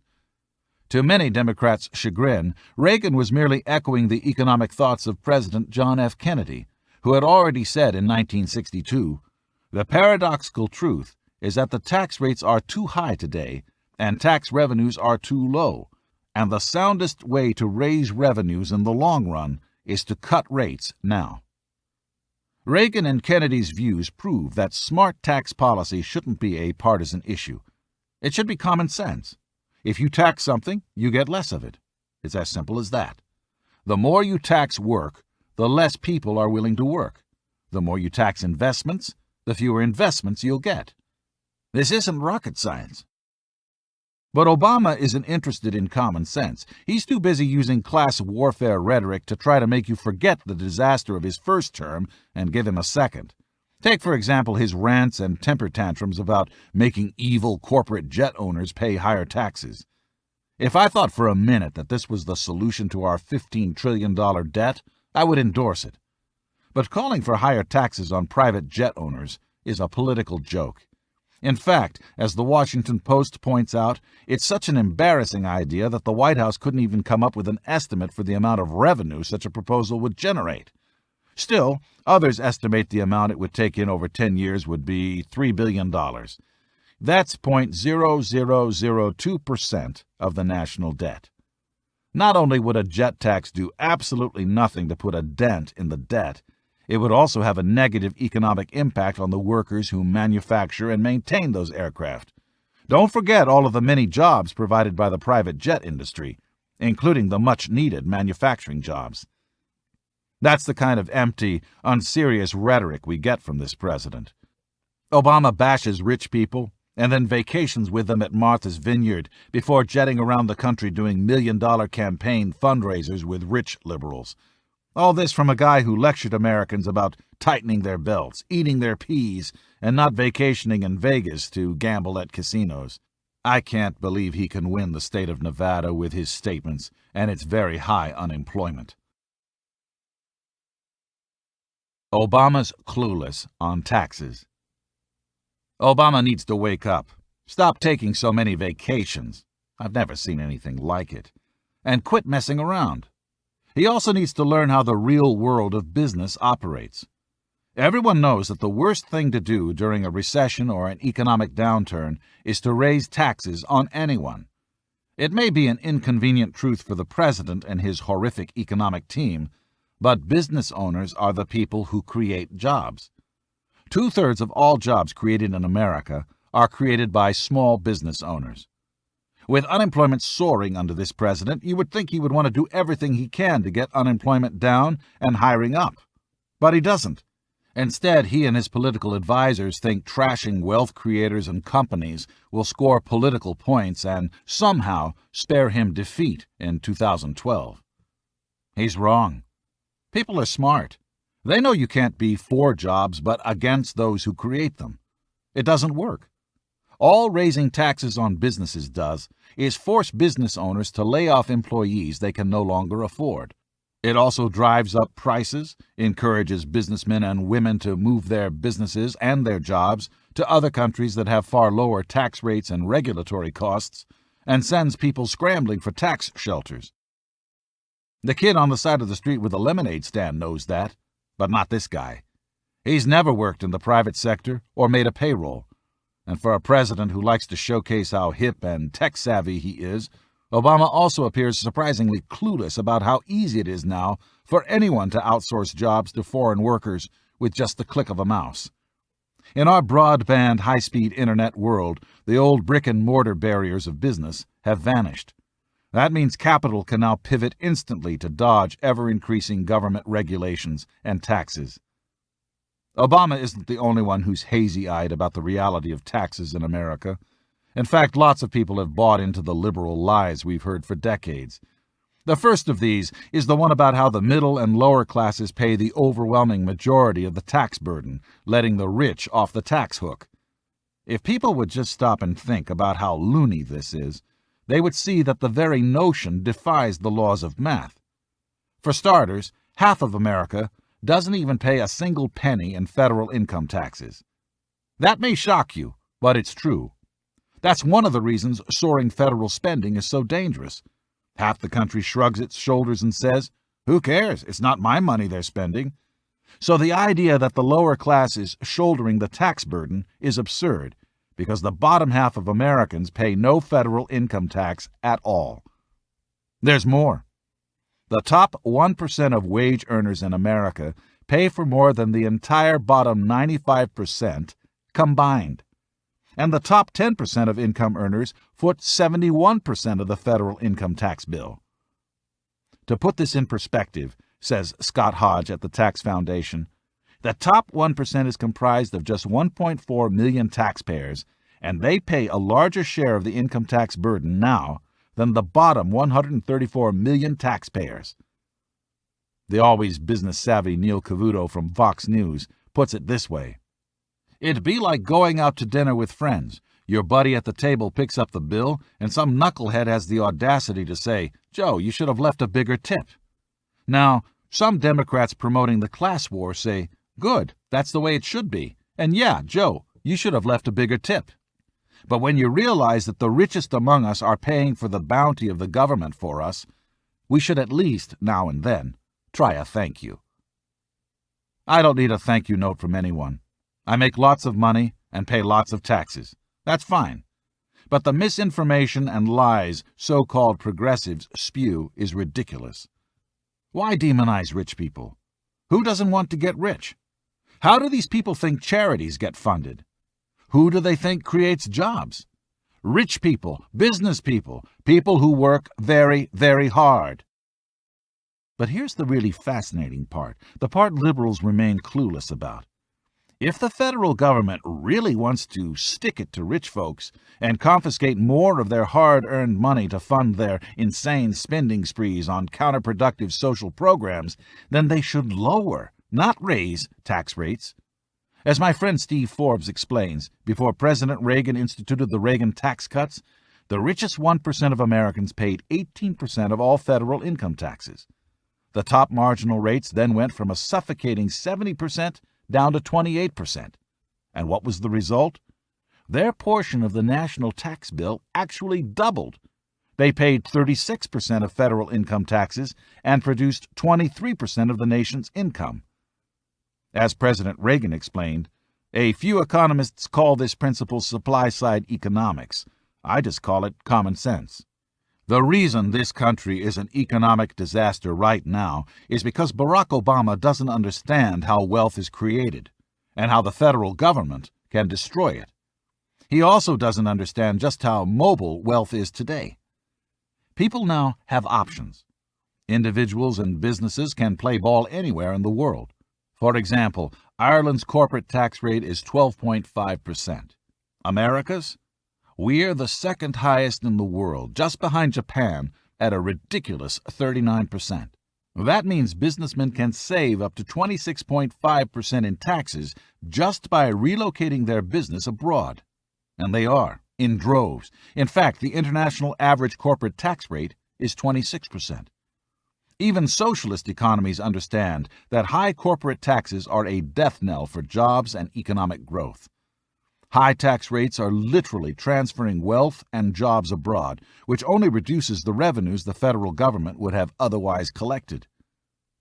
The other thing about high corporate tax rates is that, in the end, companies aren't the ones who foot the bill. Consumers do. The Tax Foundation ran the numbers and found that in 2007, the federal corporate income tax collected $370 billion. They further concluded that the average American household pays $3,190 in corporate income taxes each year. Again, Barack Obama doesn't understand what Ronald Reagan understood. Here's how President Reagan explained the corrosive influence of corporate taxes on the average American. Some say shift the tax burden to business and industry, but business doesn't pay taxes. Oh, don't get the wrong idea. Business is being taxed, so much so that we're being priced out of the world market. But business must pass its costs of operations, and that includes taxes, on to the customer in the price of the product. Only people pay taxes, all the taxes. Government just uses business in a kind of sneaky way to help collect the taxes. They're hidden in the price. We aren't aware of how much tax we actually pay. Reagan was right. If Americans understood just how many hidden government fees and taxes are absorbed into the prices of the goods and services they buy, they would be irate. Consider the fact that for every gallon of gas you put in your car, you pay 45.8 cents in state, local, and federal taxes.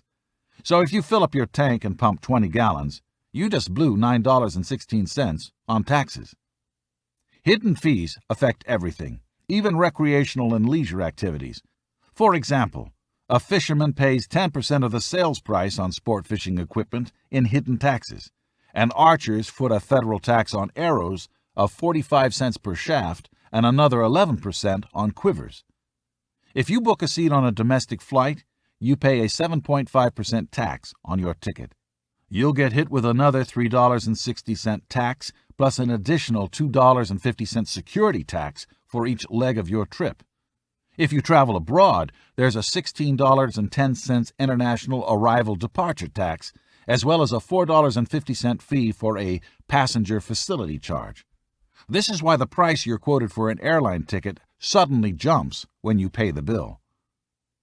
Some people have less of a problem with so-called sin taxes on items government wants to discourage you from using. The federal tax on a pack of cigarettes is $1.01 a pack. On a six-pack of beer, it's 33 cents. Some people say, well, those aren't good for you anyhow, so we should tax those things higher. Similarly, heating oil, which ensures that people up north can keep their homes warm during the winter, gets taxed by most states. The point is that all these sneaky taxes are nickeling and diming Americans to death. Worse, they mask the real costs associated with big government. If the average American was aware of just how much money government poaches from their pockets each year, an estimated 40% of your paycheck, there would be a tax revolt that would make the Boston Tea Party look like amateur hour. It's unfair and wrong. It's also bad economic policy. When taxes go up, what do people do? Many smart people shift their money into tax-free municipal bonds. And guess what? The government doesn't get the money it thinks it's going to get. If Obama knew more about economics, he'd know about something called Hauser's Law, named after W. Kurt Hauser, a chairman emeritus at the Hoover Institution at Stanford University. As Hauser explains, the top marginal personal tax rate for the last 60 years has swung wildly, ranging from as high as 92% in 1952 through 1953, all the way down to 28% in 1988 through 1990. Yet regardless of the tax rate, tax revenues as a percentage of GDP have stayed roughly the same, averaging just under 19%. That's because when taxes get too painful, people simply move their money away from the federal government's greedy hands and into tax-free havens. High tax rates don't increase government revenues. All they do is take money out of the productive economy that creates jobs and lock it into less dynamic investments like bonds. Only a fool would advocate such a disastrous plan, but that's precisely the path Barack Obama has pursued.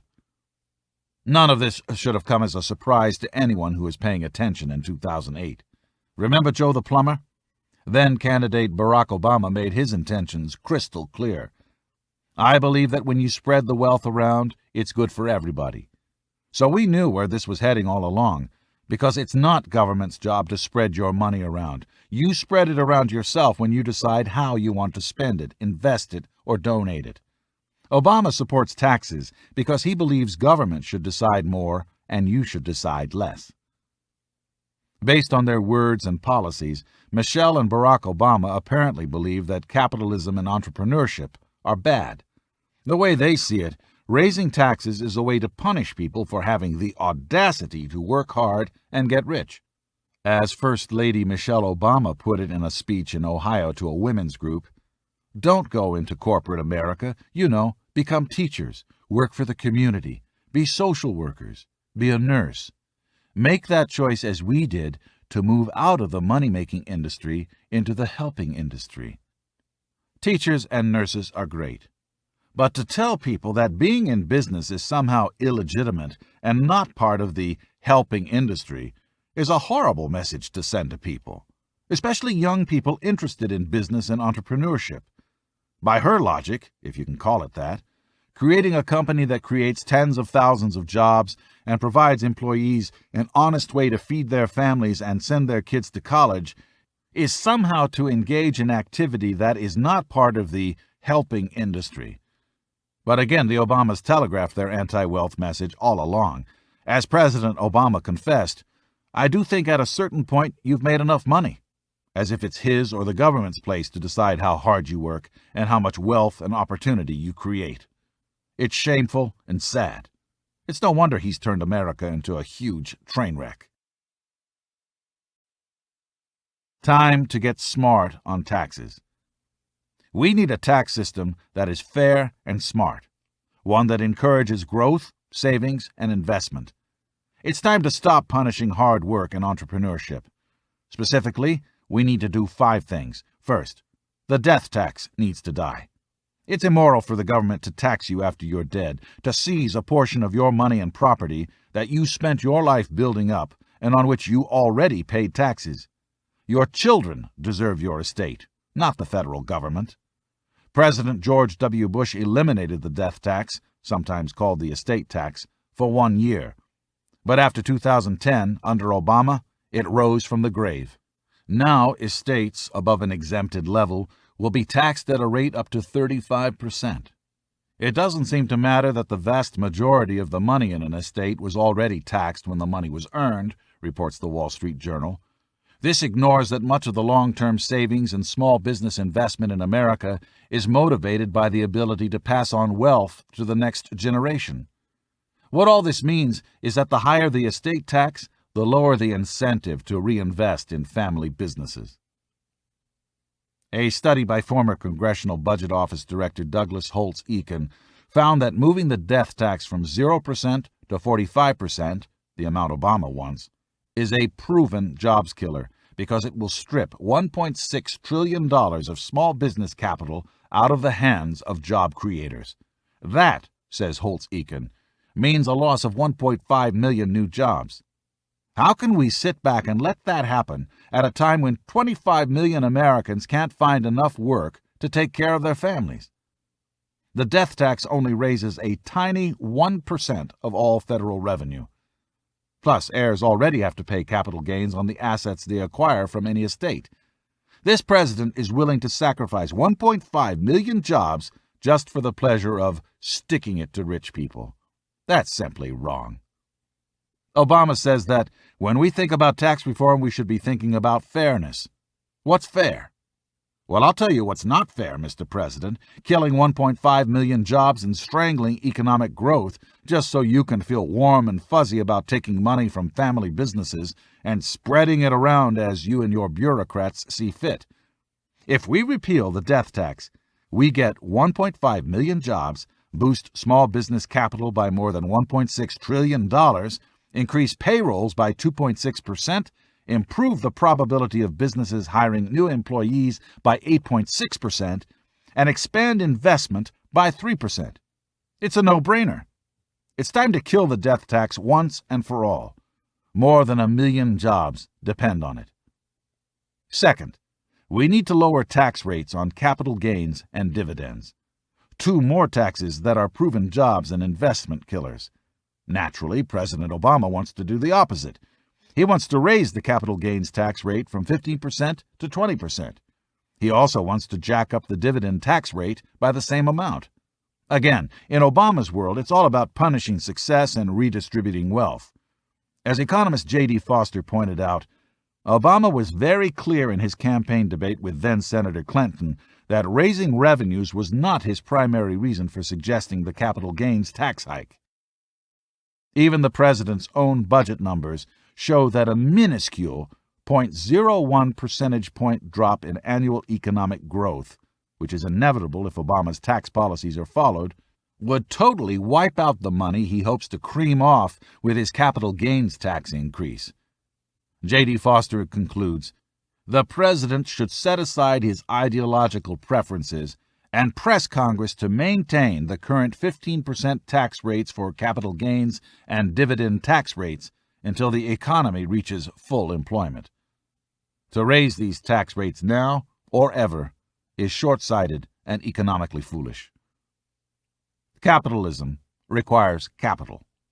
When government robs capital from investors, it takes away the money that creates jobs, real private sector jobs that contribute to the health of our economy. For a guy who claims that creating jobs is the first thing he thinks about when he wakes up and the last thing he thinks about before he goes to sleep, you would think he would know better. But he doesn't. That's why we need a new president, one who will keep capital gains rates low. The third thing we need to do is lower the U.S. corporate tax rate from 39% to 0. As I stated, America's corporate tax rate is the second highest on the planet. The international average is 26%. How can we expect companies to hire American workers and locate their businesses in America when our government taxes them at exorbitant rates for doing so? That's crazy. I want to encourage American companies to stay here and hire American workers, and I want foreign companies to relocate their businesses to the United States and create jobs here. We are the greatest country on planet Earth. The world's companies want to be here.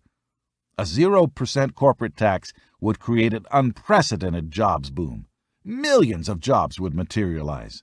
This isn't brain surgery. You cut the corporate tax, and companies stay in America or relocate to America, and that produces jobs. Who doesn't understand that? The problem is that we have a president who is more concerned with pursuing some sort of bizarre ideological mission that flies in the face of America's free market tradition. Look, we don't have time to play games. Our people are hurting badly. Here's my message to Obama. America is a capitalist country. Get over it and get on with it.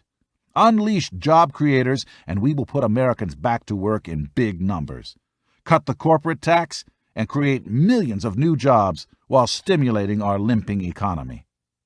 Fourth, it's time to get tough on those who outsource jobs overseas and reward companies who stay loyal to America. If an American company outsources its work, they get hit with a 20% tax. For those companies who made the mistake of sending their businesses overseas but have seen the light and are ready to come home and bring jobs with them, they pay 0 tax. Bottom line, hire American workers and you win. Send jobs overseas and you may be fine, but you will pay a tax. Also, I want foreign countries to finally start forking over cash in order to have access to our markets. So here's the deal. Any foreign country shipping goods into the United States pays a 20% tax. If they want a piece of the American market, they're going to pay for it. No more free admission into the biggest show in town, and that especially includes China. The fifth and final part of my tax plan involves reforming the income tax. The government confiscates way too much of your paycheck. The tax code is also a very, very complicated system that forces Americans to waste 6.1 billion hours a year trying to figure it out. Americans also waste billions hiring accountants to try and make sense out of the tax code. You can hire 100 accountants to do your taxes, and they'll all come up with different numbers. What does that tell you? It tells me that it's time we restore simplicity and sanity to the income tax. Here's my income tax plan. Up to $30,000, you pay 1%. From $30,000 to $100,000, you pay 5%. From $100,000 to $1 million, you pay 10%. On $1 million or above, you pay 15%. It's clear and fair. Best of all, it can be filled out on the back of a postcard and will save Americans big bucks on accountants and massive amounts of time wasted attempting to decipher the tax code. Our country is hungry for real tax reform. That's why we should implement the 1, 5, 10, 15 income tax plan. Let China, OPEC, and others pay the tax, not us. It's about time. And they have all the money. I believe the government already takes enough of your hard-earned money. Obama thinks the opposite. If we want jobs in America, we need to enact my 5-part tax policy. Kill the death tax, lower the tax rates on capital gains and dividends, eliminate corporate taxes in order to create more American jobs, mandate a 15% tax for outsourcing jobs and a 20% tax for importing goods, and enact the 1, 5, 10, 15 income tax plan. Government needs to stop pickpocketing your wallet. Every time it does, it slows growth and kills jobs. It's also immoral. We need to get back to doing what we know works. President Reagan had it right. Lower taxes produce more freedom and opportunity for all. Everyone knows that, except in Washington. It's time we send the politicians a big message loud and clear. As Senator Everett Dirksen once said, when they feel the heat, they'll see the light. It's time we turn up the heat. 5. A government we can afford. A government big enough to give you everything you want is a government big enough to take from you everything you have. President Gerald Ford. Every day your government takes in $6 billion in revenue and spends $10 billion. That means every day the federal government has to borrow $4 billion more than it has. To state the obvious, if any business operated the way the government does, it would go under. But in the absurd world of Washington, politicians just kick the can down the road and shrug. There's just one problem. The can has finally hit a $15 trillion debt wall. For the first time since the founding of the Republic, we've lost our AAA credit rating. And now even our enemy China is having second thoughts about lending us money to bankroll Barack Obama's endless spending spree. Americans understand that the U.S. has a spending problem, not a revenue problem. In September 2011, Gallup asked Americans how much money they think the federal government wastes. On average, citizens put the figure at 51 cents out of every dollar. That's probably being too kind. We need more grown-ups in Washington, people who will shoot straight and level with the American people about our nation's top budget busters. The biggest slices of the budgetary pie are eaten up by Social Security, Medicare, and Medicaid. Social Security makes up 20% of the budget, $707 billion. Medicare and federal Medicaid account for 22% of the budget, $724 billion. As everyone knows, health care costs are skyrocketing, and Medicaid has massively expanded its role in the health care system. When Medicaid was created in 1965, only 1 in 50 citizens used the program. Today, it's 1 in 6 Americans. Save Social Security and Medicaid. Social Security faces a similar problem. Soon there will be more people inside the cart than there are pulling the cart. Right now, 53 million people collect Social Security benefits that average $1,067 a month. In 75 years, that number will jump to 122 million, roughly 1 out of every 4 citizens. That's why, with 77 million baby boomers set to retire and begin collecting benefits, these two programs, a combined 42% of the U.S. budget, are in danger of becoming insolvent. We can't let that happen. Now, I know there are some Republicans who would be just fine with allowing these programs to wither and die on the vine. The way they see it, Social Security and Medicare are wasteful entitlement programs. But people who think this way need to rethink their position. It's not unreasonable for people who paid into a system for decades to expect to get their money's worth. That's not an entitlement. That's honoring a deal. We as a society must also make an ironclad commitment to providing a safety net for those who can't make one for themselves. At least that was President Reagan's stance. On April 20th, 1983, Reagan signed a bill to preserve Social Security. At that bill signing, the president said words every Republican should heed. This bill demonstrates for all time our nation's ironclad commitment to Social Security. It assures the elderly that America will always keep the promises made in troubled times a half a century ago. It assures those who are still working that they, too, have a pact with the future. From this day forward, they have one pledge that they will get their fair share of benefits when they retire. President Reagan had it right. Social Security is here to stay. To be sure, we must reform it, root out the fraud, make it more efficient, and ensure that the program is solvent beyond the baby boomers. But to listen to some Republicans vilify a system that's been around for over 76 years and that taxpayers have paid into for decades makes me think they should go back and watch President Reagan's speech again. Same goes for Medicare. Again, people have lived up to their end of the bargain and paid into the program in good faith. Of course they believe they're entitled to receive the benefits they paid for. They are. The question is, how do we pay for Medicare, Medicaid, and Social Security when costs are ballooning and deficits are soaring? Here, again, both sides fumble the ball badly. Democrats pretend that the answer is raising taxes, but anyone with a brain knows all that will do is kill economic growth. That's the exact opposite of what needs to happen. Economic growth is the secret to making the entire pie grow larger.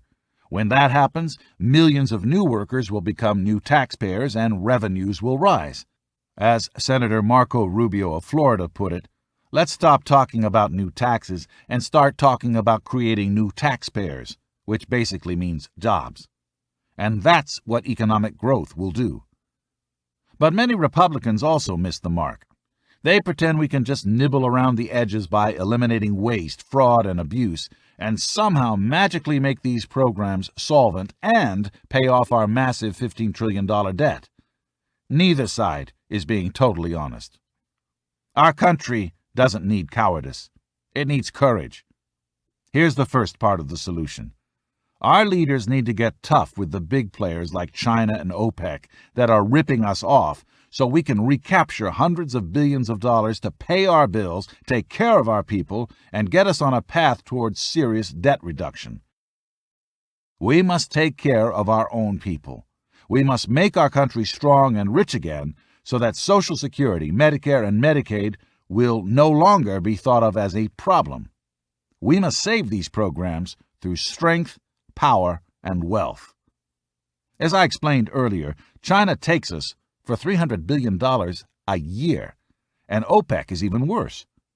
Washington is so busy squabbling over peanuts that they're completely missing the mountains of money staring them in the face. Obama and Republicans spent weeks bickering over $60 billion of spending cuts in the president's budget. Excuse me, but we have a $15 trillion debt. We need to get serious and get tough with the big rip-off artists who abuse this country regularly. If we do that first, the remaining cuts and reforms we need to make will be substantially smaller, more manageable, and much less painful.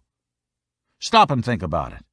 Even just leveling the playing field with China for a decade would be the equivalent of 1/5 of our national debt, and would have been 1/3 of our debt had we not elected the community organizer. You add in several hundred billion a year from putting OPEC in line, hundreds of billions from negotiating properly with the many other countries that are ripping us off, root out the hundreds of billions of incredible fraud that occur every year, more on that later, and now we have a debt problem America can manage, one where we can attack waste and abuse and whittle down the remaining debt to get our fiscal house in order. So that's the first step, bringing home the hundreds of billions of dollars that the petro-thugs at OPEC and our enemy China steal from us every single year, and then go after all of the others. Next, we need a president who realizes that your money belongs to you, not him. A real president should take pride in saving and spending your money wisely, not funneling it to his cronies and political backers in the form of so-called stimulus. But unfortunately, that's not the kind of president we currently have in the Oval Office. This guy wouldn't save the American taxpayer $100 million if it landed on his front doorstep. I should know. I tried to make a $100 million gift to the United States government, but Barack Obama wouldn't even return my phone call. My $100 million gift to the U.S. goes uncollected. If you want a small example of just how uninterested your government is in saving and spending your money wisely, listen on. One day I was watching television and I saw that President Obama was hosting a dinner for various leaders at the White House.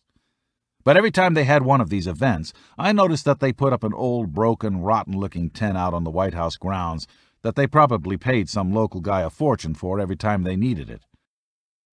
That's no way for America to host important meetings and dinners with world leaders and dignitaries. We should project our nation's power and beauty with a proper facility and ballroom.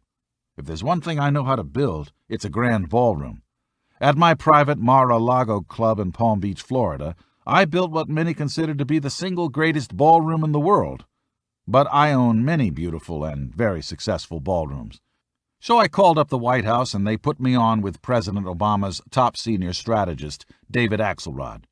We had a very nice conversation, and I told David that I will build you, free of charge, one of the great ballrooms of the world so that the President and all future American presidents can host events at the White House in a proper manner. To do it to the highest standards, it will cost anywhere from $50 to $100 million. I will cover the expenses and give the ballroom to the U.S. government as a gift. What I will do is I will hire the top 10 vying architects in the world.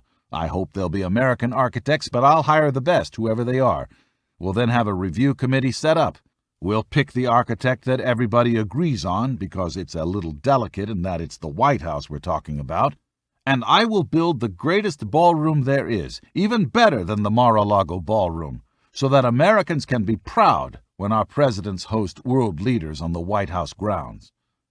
Wow, Axelrod said. That's very interesting. He then said he would talk it over and get back to me. No one ever called back. And that's what's wrong with this country. When Rush Limbaugh invited me to come on his show, I told him that story, and Rush said that they probably didn't get back to me because I'm a lifelong Republican. Rush is probably right, but I'm sure it's just the way business is done in Washington. Billions of dollars are squandered, and people just don't care. I really thought David would take me up on my offer, but it is not too late. My offer still stands. If someone wants to give America, a nation that is flat broke, a nice gift, you call them back, regardless of what party they belong to. It's just one small example of how the Obama administration isn't fiscally wise, and certainly doesn't care about taking advantage of ways to give Americans the most for less. To the Obama administration, saving money isn't the point. Expanding government and spending more taxpayers' dollars is.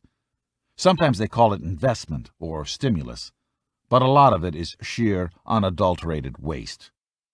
We need a deal maker in the White House who knows how to think innovatively and make smart deals. As an example, in a fairly recent, well-documented Florida deal, I purchased a house in Palm Beach at a bankruptcy sale. Sadly, a very rich man lost everything, for $41 million, and everyone thought I was crazy. But I knew better. It was a great parcel of land fronting the ocean, and a short time later I sold it to a Russian for approximately $100 million. Had I listened to all the geniuses, I wouldn't have made that deal. It's all about seeing the unseen. This is the kind of thinking we need to turn this country around, and fast. We also need someone who can save money through common sense. When I opened Trump National Golf Club at Rancho Palos Verdes in Los Angeles, I was immediately told that I would need to build a new and costly ballroom. The current ballroom was gorgeous, but it only sat 200 people, and we were losing business because people needed a larger space for their events. Building a new ballroom would take years to get approval and permits, since it's on the Pacific Ocean, and cost about $5 million. I took one look at the ballroom, and saw immediately what needed to be done. The problem wasn't the size of the room. It was the size of the chairs. They were huge, heavy, and unwieldy. We didn't need a bigger ballroom. We needed smaller chairs. So I had them replaced with high-end, smaller chairs. I then had our people sell the old chairs and got more money for them than the cost of the new chairs. In the end, the ballroom went from seating 200 people to seating 320 people. Our visitors got the space they desired, and I spared everyone the hassle of years of construction and $5 million of expense. It's amazing what you can accomplish with a little common sense. Washington wastes your money. To have a government we can afford, we need to eliminate the tremendous waste clogging the system. Almost every week a new story comes out reporting another gross example of government waste. The GAO reports that every year the federal government spends billions of dollars on dozens of wasteful, overlapping programs. One simple fix, streamlining and consolidating 2,100 data centers, would save $200 billion over the next decade. Another example of federal government incompetence with your money? Over the last 5 years, the Office of Personnel Management sent out $601 million in retirement benefits to people who are dead. The list of insane federal expenditures is almost endless. In 2010, $700,000 of your tax dollars went to research cow burps. $600,000 was spent on creating a wolf video game, and $250,000 was spent to research internet romance. And of course, who can forget the $1,442,515 that the National Institutes of Health has allocated to be spent from 2008 to 2012 to study male prostitutes in Vietnam? On and on it goes. Your hard-earned money blown on ridiculous junk as far as the eye can see. Obama doesn't respect the fact that the money he wastes belongs to us. He thinks that the wealth you create belongs to the government. That's why he doesn't care whether it gets wasted or mismanaged. I, on the other hand, think wasting money is offensive and foolish. That's why I make lots of money. I manage projects tightly and put a premium on efficiency. Case in point, the Woolman ice skating rink in Central Park. My apartment in Trump Tower overlooks the skating rink, which is more than an acre in size, making it the largest man-made ice skating rink in the United States. For 7 straight years, the rink was closed on account of New York City's management fiasco. The city of New York wasted 7 years and $21 million and was still unable to get the rink open. It was a political nightmare and a great embarrassment to the city. Essentially, all this bureaucracy and wasting of taxpayers' money really got to me. So I asked to take over the project and even put up the construction money myself. Furthermore, I said that if the project went over budget, I would personally pick up the overruns. I told the city I would have Woolman Rink finished in 6 months. I was wrong. I did it in 4, and I only spent $1.8 million, and a big portion of that was demolishing all of the incompetent work that was done before I took over. Am I an expert in building ice skating rinks? No. I build luxury towers, hotels, clubs, etc. But I've never forgotten what my father used to tell me. He said, "Know everything you can about what you're doing." So I went out and found the best ice skating rink builder in America and then managed the details to a successful completion. To this day, it remains a case study in many of the leading business schools on private versus government projects. Better still, Woolman Rink provides thousands of children, families, and visitors to our great city, a wonderful experience that brings lots of smiles and great memories. That's what can happen when you actually work to save, not waste, money. Crack down on massive fraud. Beyond eliminating the wasteful spending, we need to get tough in cracking down on the hundreds of billions of dollars we lose from the massive fraud committed in government programs every year. The FBI estimates that Medicare fraud alone costs you, the taxpayer, between $70 billion and $234 billion every single year. Typically, this fraud involves fake billing scams. For example, in September 2011, officials uncovered a Medicare fraud ring involving 91 individuals charged with filing $295 million in phony billings. In 2010, Medicare paid out more than $35 million to 118 phantom medical clinics that were allegedly created by criminal gangs as part of a reimbursement racket. As 60 Minutes revealed, South Florida has become ground zero for Medicare fraud because so many elderly people live there. It's become so bad down there that law enforcement says Medicare crimes have now replaced cocaine as the #1 criminal enterprise in South Florida. Now stop and do the math. If the FBI's top estimates are correct, that's $2,340 million in Medicare fraud over a decade, or 16% of America's entire national debt. And by the way, we haven't even started with Obamacare yet, a trillion-dollar government boondoggle sure to unleash unbelievable corruption and criminality on the American taxpayer. Then there's the disability racket. Did you know that 1 out of every 20 people in America now claims disability? That adds up to $170 billion a year in disability checks. Between 2005 and 2009, it is estimated that $25 billion were eaten up in fraudulent Social Security disability insurance filings. Then there's the $116 million in fraud from the Low-Income Home Energy Assistance Program, and the $112 million the Internal Revenue Service doled out in tax refunds to prisoners who filed fraudulent tax returns. On and on, scam after scam it goes. As always, taxpayers are the ones getting stiffed. Negotiate smarter. A lot of Republicans I know look at all this waste, fraud, and abuse and wonder why the GOP hasn't been better at reforming the system and getting America's fiscal house in order. Well, the sad truth is some Republicans in Congress are clueless when it comes to negotiation. Now, I know this will ruffle some of my fellow conservatives' feathers, but I'm going to say it anyway. I'm sure Congressman Paul Ryan is a nice guy, but I can tell you this much. He is one lousy poker player. In an effort to talk about how he would balance the budget and rein in Washington's spending addiction, he came out with his plan to overhaul Medicare. It was an absolutely unbelievable blunder. I'm talking about his total lack of negotiating skills.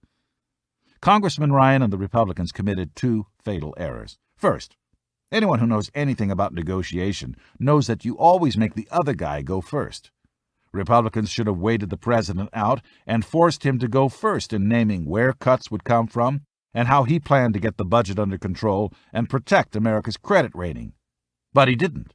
Instead, Congressman Ryan committed a major mistake. He went out and put a huge target on Republicans while Obama sat back and let the GOP commit political suicide. The second mistake Ryan made was that he scared the heck out of seniors. Like it or not, the majority of seniors love Medicare, and I like it for them. When you start talking in ways that make older Americans nervous, it's bad politics. So what did the Democrats do?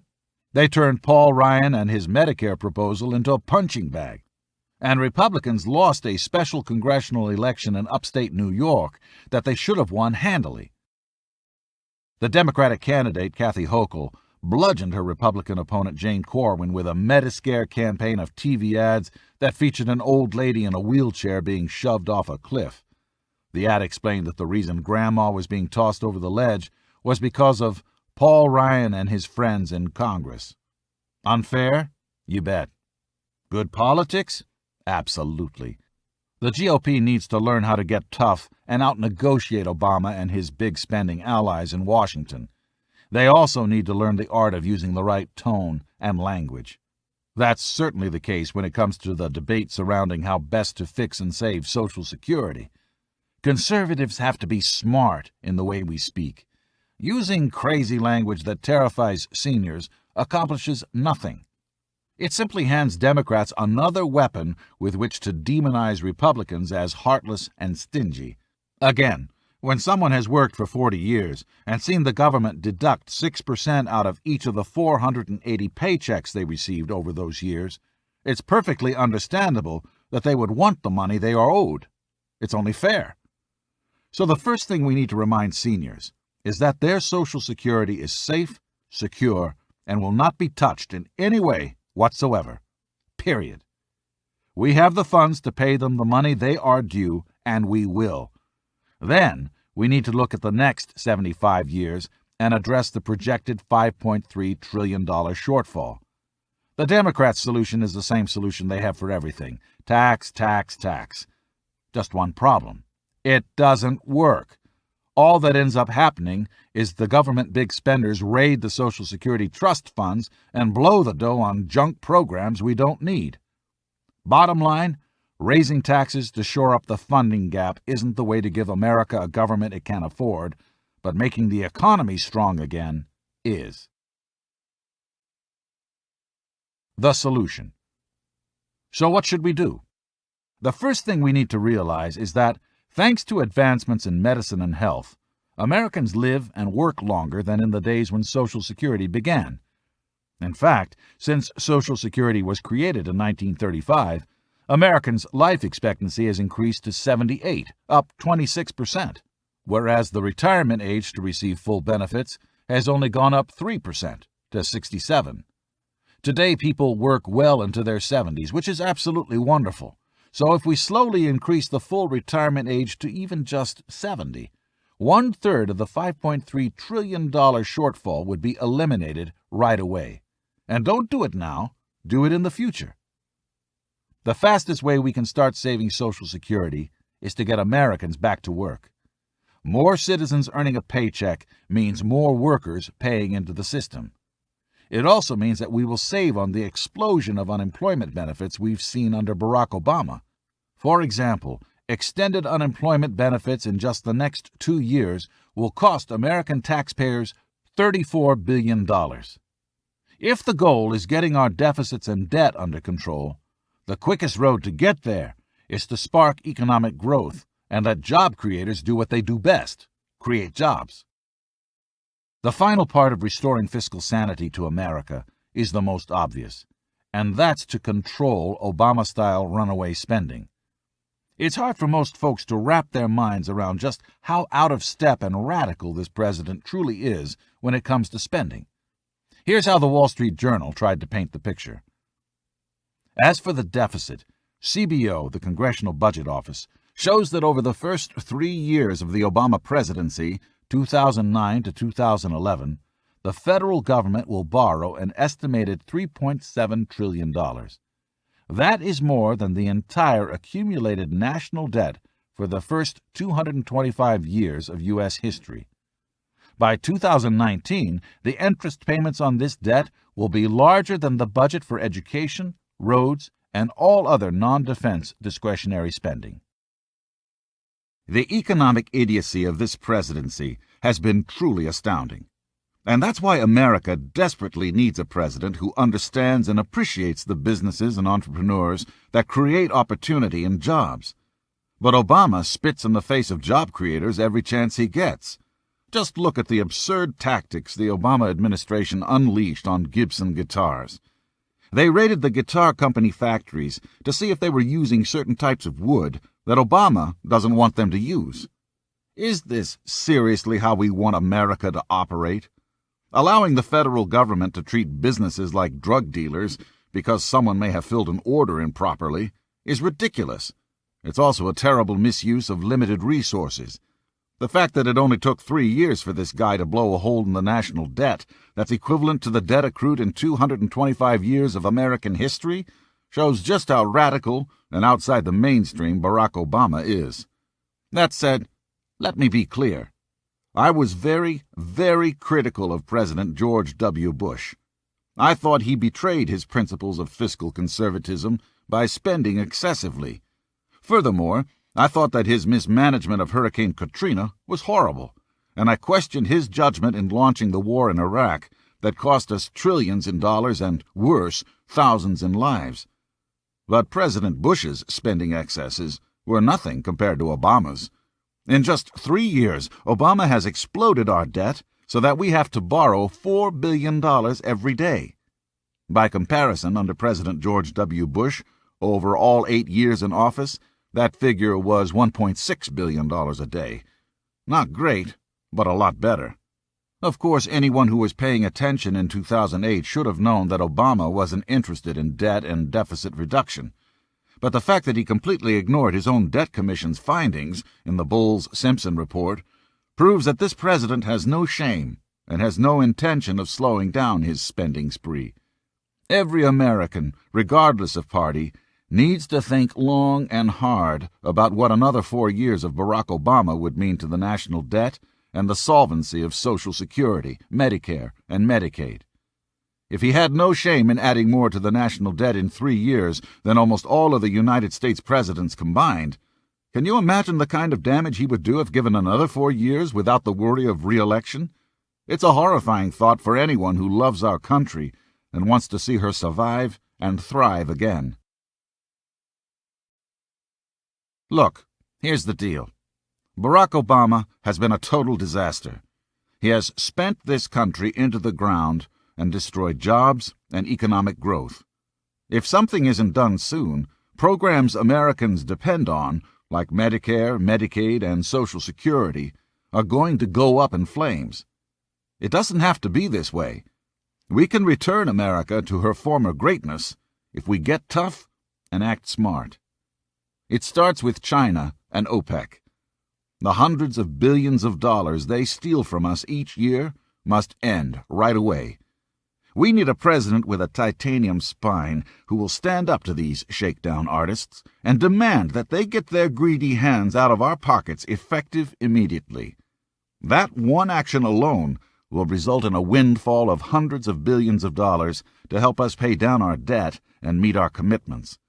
Next, we enforce a zero-tolerance policy for the kind of brainless government waste that we've all become far too accustomed to from Washington. That means we streamline our systems and end the waste. Third, we go after the criminals and con artists who are defrauding taxpayers of $243 billion every year in Medicare fraud and billions more in other kinds of fraud, such as the disability racket. Sitting back while these crooks steal from hard-working people and rob deserving Americans of the benefits they paid for is vile. We must prosecute these thugs to the fullest extent of the law and recoup the hundreds of billions they take from us year in and year out. Fourth, we must save Social Security through economic success. Fifth, we need to put Americans back to work and kick the community organizer out of office so we can instill some fiscal sanity in Washington. We do those 5 things, and we will pass along to our kids and grandkids not only a government they can afford, but also one they can be proud of. This audiobook is continued on Disc 3. Time to Get Tough by Donald J. Trump. Continued. Disc 3. 6. Strengthen American muscle. There is a rank due to the United States among nations which will be withheld, if not absolutely lost, by the reputation of weakness. If we desire to avoid insult, we must be able to repel it. If we desire to secure peace, one of the most powerful instruments of our rising prosperity, it must be known that we are at all times ready for war. President George Washington. Your civil liberties mean nothing if you're dead. That's why the single most important function of the federal government is national defense. Our founding fathers got it. They understood that nothing good in life, religious freedom, economic freedom, freedom of speech, can be enjoyed if people fear for their physical safety. But unfortunately, we live in a dangerous world that's getting more dangerous by the day. China is in the midst of a massive military buildup and the creation of cyber warfare weapons capable of bringing America to its knees.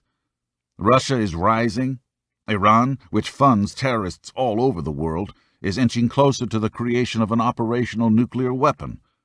Pakistan has been exposed as the nation that harbored Osama bin Laden next to its equivalent of West Point, and its intelligence agency is assisting the Haqqani Network, a terrorist group more dangerous than Al-Qaeda. Afghanistan is still a mess and a terrorist hotbed. Syria is on the verge of civil war, and Libya is already engaged in one. And of course, there are always the certifiably insane dictators of Venezuela, Cuba, and North Korea. In short, national security threats are everywhere and growing.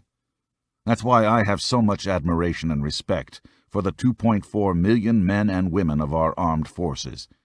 Every single day, our soldiers, sailors, airmen, and Marines wake up, put on a uniform, and honor their solemn pledge to defend America against our enemies.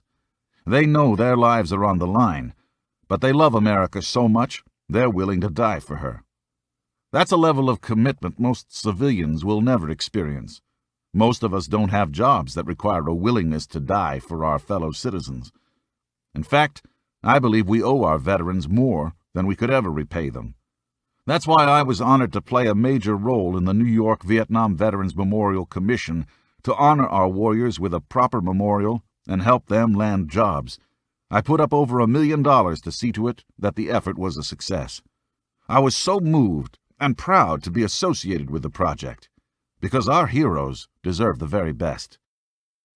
America deserves a commander-in-chief who respects the challenges and realities our armed forces face in our dangerous world.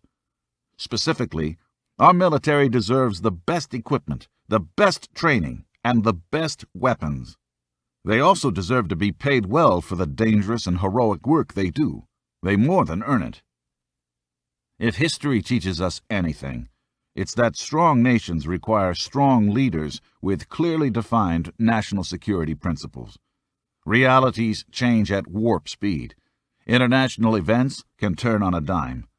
The 9/11 terrorist attacks, the wars in Iraq, Afghanistan, Libya, the Arab Spring, all these happened in the blink of an eye.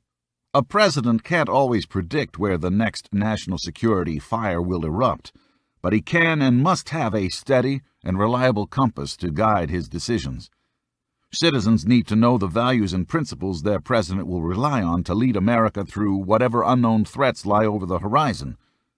I believe that any credible American foreign policy doctrine should be defined by at least 7 core principles. 1. American interests come first, always, no apologies. 2. Maximum firepower and military preparedness. 3. Only go to war to win. 4. Stay loyal to your friends and suspicious of your enemies. 5. Keep the technological sword razor sharp.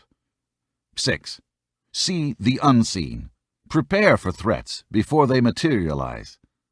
7. Respect and support our present and past warriors. Sadly, President Obama has undermined each of these core principles. First, no sooner had he been sworn into office than he went on an apology tour to the Arab world. Did you know that the very first interview Obama gave as president was with the Arabic news channel Al Arabiya? I've got news for President Obama. America is not what's wrong with the world. I don't believe we need to apologize for being hated by Islamic radical terrorists who hate our religion, hate our freedom, and hate that we extend human rights to women. Second, even as Obama's blown trillions of our tax dollars on his stimulus schemes, he's proposed cutting $400 billion from our defense budget.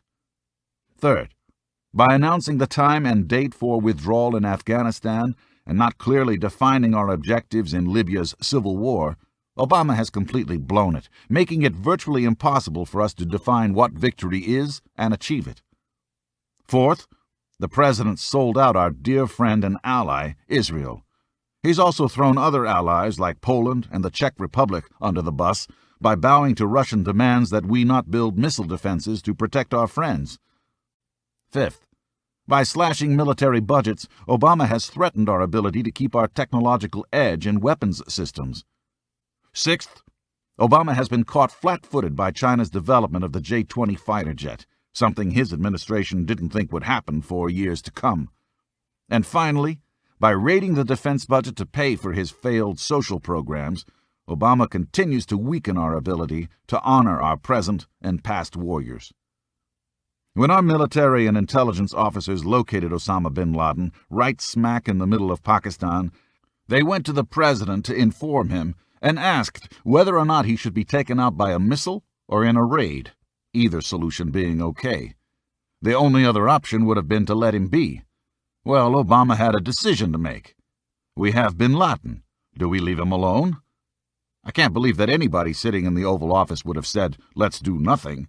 So he really had only one choice to make: kill him with a missile or kill him in a raid. He made the decision, either of which would have been okay, and Osama bin Laden is dead. It's wonderful that we got him, but what sane person would have decided otherwise? Why does Obama get so much credit? I know that's not politically correct to say, but if somebody can explain that to me, I would be very grateful. Our military deserves all the credit, not Obama. Obama's violations of these 7 principles are bad enough, but they are much worse when you consider the epic foreign policy failures he has committed in his first 3 years in office. Most Americans have been so focused on all of Barack Obama's economic failures and the disastrous effects of the Obama economy that they haven't had the time to pay close attention to how much he's screwed up America's national security. But a closer look uncovers some alarming realities. A commander-in-chief has to possess the right instincts. That's one of the biggest problems with Obama. His national security instincts are almost always wrong. On the campaign trail in 2008, Obama promised he would shut down the terrorist detention facility at Guantanamo Bay, Cuba. Then he got elected president, met the grown-ups in the military and intelligence worlds, and was forced to come to grips with the reality that Guantanamo serves a purpose, just as President George W. Bush and Vice President Dick Cheney maintained all along. Then there was Obama's foolish instinct to treat terrorists as criminals instead of the enemy combatants they are, giving them civilian trials rather than military tribunals.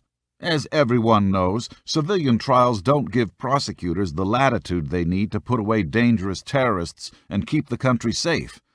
But Obama and his Attorney General Eric Holder thought otherwise. That is, until reality smacked them in the face again. Case in point was the painful education Obama got when Ahmed Gailani was acquitted of more than 224 counts of murder in a civilian court for his part in the U.S. Embassy bombings in Africa. It was a near disaster, said Texas Republican Congressman Lamar Smith. If Gailani had been acquitted of just one more count, he would have been considered innocent of these heinous crimes. The blunder was reminiscent of Obama and Holder's asinine foot-dragging on whether to hold the trial of 9/11 mastermind Khalid Sheikh Mohammed in New York City, of all places. Why Obama and Eric Holder would want to give one of America's biggest enemies a public relations platform and the biggest media megaphone in the world at the site of the Twin Tower terrorist attacks is beyond comprehension. But after a year of bumbling and tons of international humiliation, Obama and Holder finally decided to do what every clear-thinking American wanted to do in the first place, which was to try Khalid Sheikh Mohammed at Guantanamo. Then there is Obama's recent decision to gut the U.S. military by cutting $400 billion from our defense budget, a figure more than double what then-Secretary of Defense Robert Gates identified as being prudent. Now, here's Obama, a guy who never met a spending bill he doesn't love, and one who has blown through more deficit spending than all presidents in 225 years combined. But when it comes to funding our troops and giving them the equipment, training, and support they need, Obama is MIA.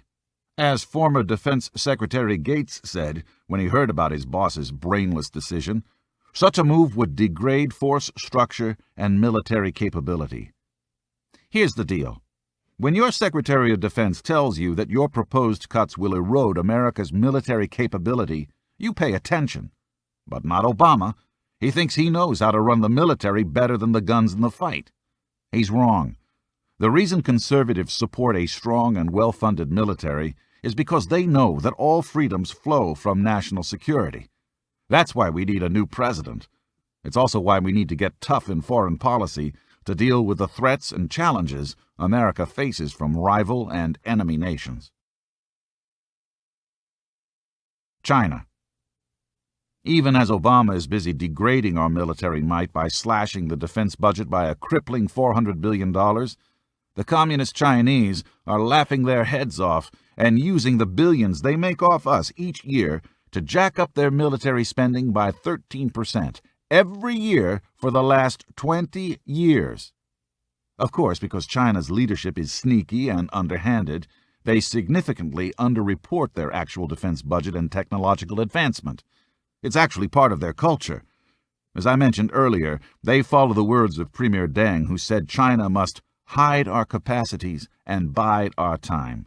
So they lie about their military spending and downplay their military sophistication every chance they get. For example, China claims its defense budget is just $78.6 billion a year. The Pentagon, however, believes the real number is over $150 billion.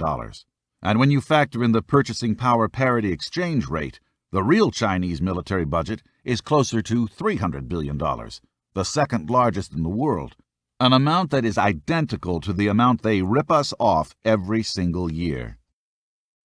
China is also a master at head-faking us when it comes to their weapons development. After the head of the People's Liberation Army PLA delegation, General Chen Bingdi, visited America's National Defense University, he said, "To be honest, I feel very sad after visiting because I think I feel and I know how poor our equipments are and how underdeveloped we remain." Only a fool would fall for such garbage. As the Wall Street Journal has reported, Beijing has the most ambitious missile program in the world, including an anti-ship ballistic missile that threatens U.S. aircraft carriers. We also know that China is busy building a fleet of nuclear submarines so large that it will soon overtake ours in size, is planning to build numerous aircraft carriers, and has significantly ramped up its cyber warfare program and anti-satellite weapons. "If the United States can light a fire in China's backyard," said Colonel Daiju of the PLA, "we can also light a fire in their backyard." Then in 2011, just 1 week before Chinese President Hu Jintao visited America, the PLA successfully tested its new stealth fighter jet, the J-20, an advanced medium bomber that the Obama administration thought the Chinese were still years away from flying. As one defense expert put it, it was a middle-finger welcome salute to Defense Secretary Robert Gates, who was then in China on an official visit. And what did Obama do? Not wanting to mess up his chance to bow down to yet another foreign leader, the president did what he always does when our enemies take a swipe at us. Nothing. Instead, he let Hu Jintao waltz into our country the very next week and make a total joke out of us and showcase Barack Obama's weakness. Worse, Obama groveled at the feet of the communist he depends on to loan him the money to fund our president's disastrous spending programs. As Hillary Clinton put it privately, how do you deal toughly with your banker? Here's my answer. You wake up and realize that money is itself a weapon. Hu Jintao gets that. Most Americans get that. But the clueless bunch in the White House seems not to understand that. Or maybe they just don't care. Either way, the Communist Chinese know that collecting our debt allows them to hold us hostage with the threat that they will dump our debt and send interest rates skyrocketing. That's also why China is snatching up minerals, oil, and food in Africa, South America, and the Middle East. When you combine this economic weaponry with China's aggressive military buildup, it's crystal clear that America should be strengthening our military muscle, not weakening it. Specifically, defense experts believe that meeting China's military challenge will require that we deploy more submarines, more fifth-generation aircraft like the F-22 Raptor and F-35 Lightning, bolster our anti-submarine and anti-mining capabilities, add missile and cruise missile defense systems, beef up our cyber warfare technologies, sharpen our reconnaissance platforms, and add longer-range precision strike platforms. Will Barack Obama do those things? Fat chance. We need a president who will. Russia. Obama's popularity in America may be at rock-bottom levels, but I know one place his ratings are likely sky-high: the Kremlin. Russia's leaders can hardly believe their luck. Never in a million years did they think America would elect a guy as ineffective as this.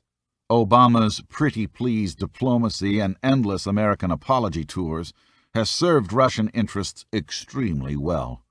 Russian Prime Minister Vladimir Putin, of whom I often speak highly for his intelligence and no-nonsense way, is a former KGB officer. No sooner did Obama move into 1600 Pennsylvania Avenue Then he began making concessions and sacrificing American power on the altar of improving relations with Russia.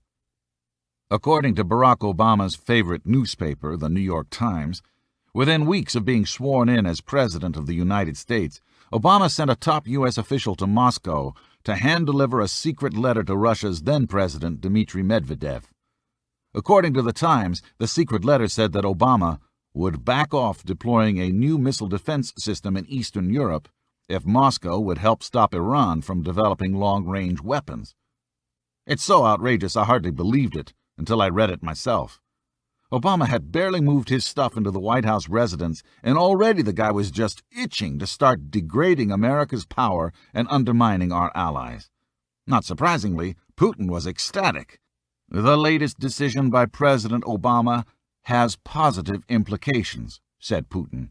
"I very much hope that this very right and brave decision will be followed by others." But it gets even worse. Incredibly, the Obama administration made the decision to throw our friends Poland and the Czech Republic under the bus and leave them naked to missile attacks, despite having no public guarantees that Moscow would help crack down on Iran's missile programs. Many in the intelligence world were baffled by Obama's reckless and foolish move. U.S. senators piped up, too. This is going to be seen as a capitulation to the Russians, who had no real basis to object to what we were doing, warned Republican Senator Lindsey Graham of South Carolina. And at the end of the day, you empowered the Russians. You made Iran happy, and you made the people in Eastern Europe wonder who we are as Americans. What was Barack Obama's response? If the byproduct of it is that the Russians feel a little less paranoid and are now willing to work more effectively with us to deal with threats like ballistic missiles from Iran or nuclear development in Iran, then that's a bonus. The results of Obama's pandering to the Russians have been a total disaster. In 2010, the Russians outsmarted Obama by promising to play nice and not sell Iran anti-aircraft missiles. The administration proudly hailed the announcement as a big success and praised Medvedev for having shown leadership in holding Iran accountable for its actions from start to finish. Then, even as Obama was busy cheerleading the Russians' actions, the Los Angeles Times reported that Russian diplomats were quietly recruiting other countries to undercut tougher penalties imposed on the Islamic Republic. It was an incredible coup for Russia. They got Obama to give up missile defense for absolutely nothing in return and stuck it to America by secretly convincing other nations to back Iran. Putin has big plans for Russia. He wants to edge out its neighbors so that Russia can dominate oil supplies to all of Europe. Putin has also announced his grand vision, the creation of a Eurasian Union made up of former Soviet nations that can dominate the region. I respect Putin and the Russians, but cannot believe our leader allows them to get away with so much. I am sure that Vladimir Putin is even more surprised than I am. Hats off to the Russians. Iran. Obama's plan to have Russia stand up to Iran was a horrible failure that turned America into a laughingstock. Unfortunately, our current foreign policy toward Iran has been just as embarrassing and disastrous. First, there was the epic and inexplicable failure of Obama to speak out strongly for freedom during Iran's so-called Green Revolution. As the world watched, Iranian college kids and dissidents took to the streets to peacefully protest for democratic reforms and human rights, only to be violently suppressed by the regime's thugs. What did Obama do? As incredible and outrageous as it might seem, he sat silent. We're talking about an Iranian regime led by Mahmoud Ahmadinejad, a guy who has declared Iran's desire to see one of our greatest allies, Israel, wiped off the map. But did Obama stand up for the voices of freedom and against the anti-Israel forces of Iran's Islamic Revolutionary Guard? Not a chance. Had Obama stepped out to help the protesters early, the regime could have easily been overthrown, and we would not have our biggest problem today. When it comes to defending human rights in the Islamic world, Obama shies away because he thinks America should be apologizing to Muslim countries rather than speaking out. It's a disgrace. The greatest outrage, however, has been Obama's unwillingness to stand strong in the face of Ahmadinejad's nuclear weapon ambitions. Iran is the most sanctioned member of the United Nations. Since 2006, Iran has been the focus of 5 Security Council resolutions demanding that it stop its uranium enrichment. And yet, knowing all this, Obama continues to concoct his kindergarten-style solutions for dealing with the Iranian threat. For example, even as the adults in the intelligence world are racking their brains about how to stop Iran from developing an operational nuclear weapon, Barack Obama proposed something so childish, I'm almost embarrassed to write about it. Obama wanted to create a telephone hotline between America and Iran. I kid you not. Obama's solution to thwarting a nuclear Iran is to set up a little telephone line that our military can use to talk nicely with the Iranian terrorist regime that threatens to destroy America. As pathetic and ridiculous as that is, here's the most humiliating part. Iran laughed at him and rejected the plan outright. Worse, once they heard Obama's proposal and realized what a joke the guy is, they were emboldened to get tough. In addition to rejecting the hotline, reported the Wall Street Journal, Iranian military officers have threatened to deploy Iranian naval forces in the Western Hemisphere, including potentially the Gulf of Mexico. How did the White House respond? Obama sent his press secretary out with this message of strength. We don't take these statements seriously, given that they do not reflect at all Iran's naval capabilities. How reassuring. The point isn't that Iran's navy is incapable of anchoring its ships off the coast of Florida. The point is that Iran's government has so little fear, so little respect for America's leadership, that it feels free to make the threat. The Iranians know our president will sit back and do nothing, just like he did during Iran's Green Revolution. They know Obama's instincts are to apologize, grovel, and retreat. As the Wall Street Journal pointed out, Tehran appears to be taking a more aggressive posture in the Persian Gulf, in part as a response to the scheduled drawdown of American forces in Iraq and Afghanistan. In other words, because Obama made the horrible decision to announce a date of withdrawal, Iran now feels emboldened to throw its weight around. By the way, in 2011, U.S. defense officials reported that there have been several near misses between Islamic Revolutionary Guards Corps IRGC speedboats challenging U.S. and Allied warships. Way to go, Mr. President. America's primary goal with Iran must be to destroy its nuclear ambitions. Let me put this as plainly as I know how. Iran's nuclear program must be stopped by any and all means necessary. Period. We cannot allow this radical regime to acquire a nuclear weapon that they will either use or hand off to terrorists. Better now than later. At the end of his second term, President George W. Bush authorized a covert program to undermine the electrical and computer systems at Natanz, Iran's uranium enrichment facility. What came out of that initiative was the creation of the world's most advanced cyber weapon ever. With technical support from Israel, as well as technology from other allies, the Stuxnet cyberworm was unleashed against Iran's nuclear centrifuges and made them spin so fast they destroyed themselves. The operation was very successful and destroyed roughly 1/5 of Iran's centrifuges. No one knows for sure how many months or years we put back on Iran's nuclear clock. Some analysts say 6 months, others 1 or 2 years. But that's the point. The clock is still ticking. Many experts believe the only way to eliminate the Iranian nuclear threat is to bomb their facilities. Israel has used airstrikes to knock out nuclear facilities twice, once in 1981 on an Iraqi nuclear site, and again in 2007 to destroy a nuclear bomb plant in Syria. It's clear that Iran is preparing itself for this possibility. In September 2011, Iran moved its most important nuclear fuel production to a heavily defended underground military facility to guard their supplies from a possible air or cyber attack. The White House spokesman for the National Security Council said the move was a direct violation of the UN security requirements and was another provocative act. But as usual, Obama will do nothing. He's too busy trying to get reelected, going to fundraisers, and vacationing. Worse, we know Obama's instincts on Iran are horrible. On May 18, 2008, during a campaign speech, then-candidate Obama made this breathtakingly ignorant statement. I mean, think about it. Iran, Cuba, Venezuela, these countries are tiny compared to the Soviet Union. They don't pose a serious threat to us the way the Soviet Union posed a threat to us. You know, Iran, they spend 1/100th of what we spend on the military.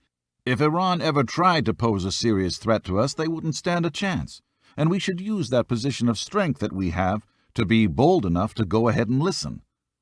Then, after his advisors told him what a moronic statement he'd made, Obama went out 2 days later and reversed his stance. Iran is a grave threat. It has an illicit nuclear program. It supports terrorism across the region and militias in Iraq. It threatens Israel's existence. It denies the Holocaust.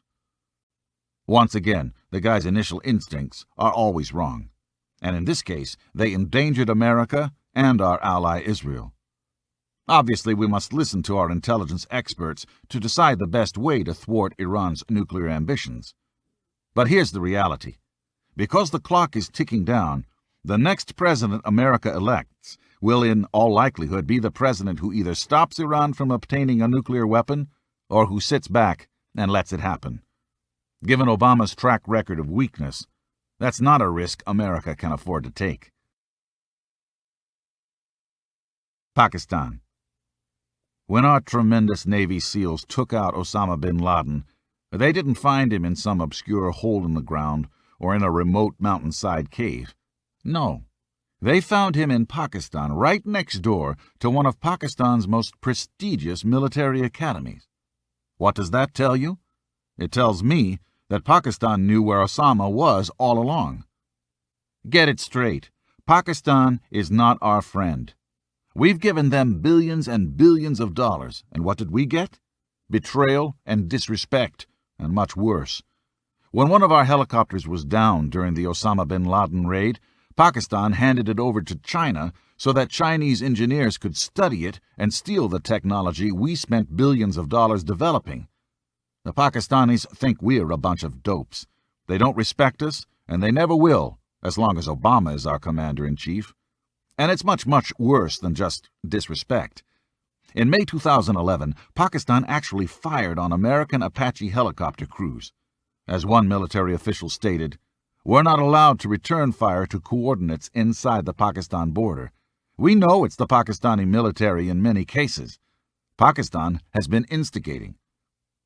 The fact that our rules of engagement, ROE, don't allow our military to defend themselves and return fire is absolute lunacy. We need to remove the handcuffs and get tough. You shoot at our troops shoot at you. End of story. But there's an even graver threat emerging out of Pakistan. I'm talking about the rise of the so-called Haqqani network, a terrorist network estimated to be 15,000 fighters strong. The Haqqani network is closely allied with al-Qaeda. The Haqqanis originated in Afghanistan but have now holed up in Pakistan. They are considered bigger and better funded than al-Qaeda. Here's the worst part. Pakistan's Inter-Services Intelligence, ISI, is helping the Haqqanis. Former chairman of the Joint Chiefs of Staff, Admiral Michael Mullen, has worked closer with Pakistan than most. He says that the Haqqani network has become a strategic arm of Pakistan's intelligence agency and is responsible for the attacks on the U.S. Embassy in Kabul, the Intercontinental Hotel in Kabul, and the truck bomb attack that injured 77 U.S. soldiers.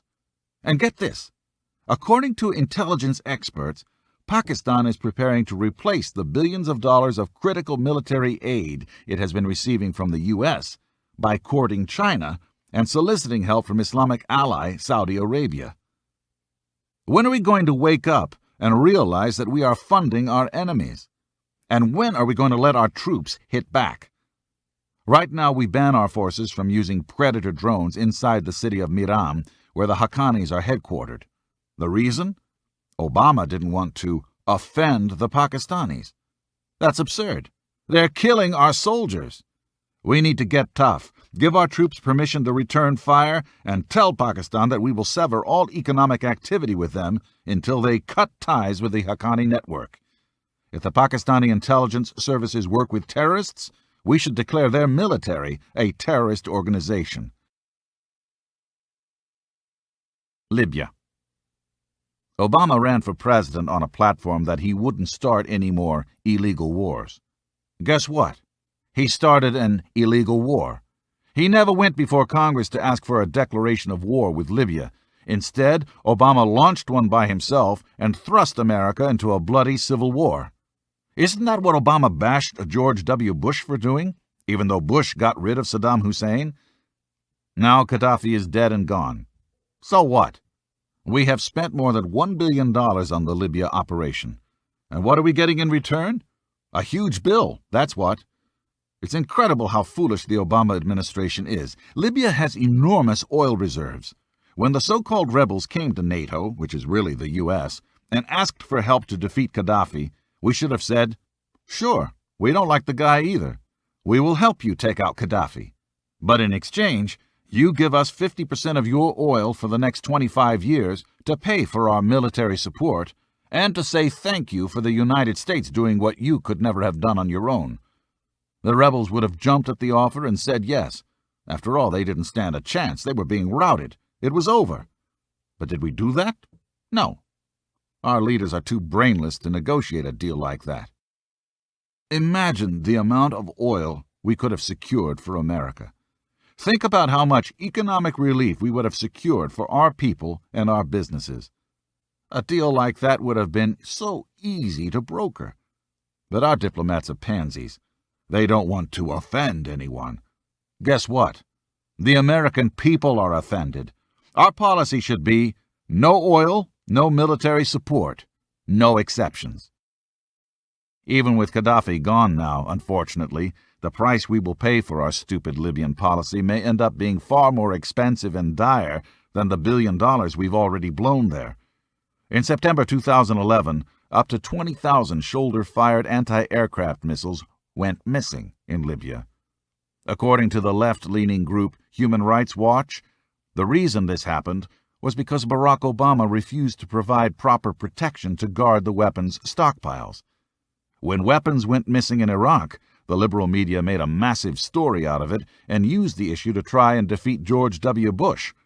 But now, on Obama's watch, 20,000 shoulder-fired missiles, the kind that can take down a commercial jetliner, are nowhere to be found, and the mainstream media yawns.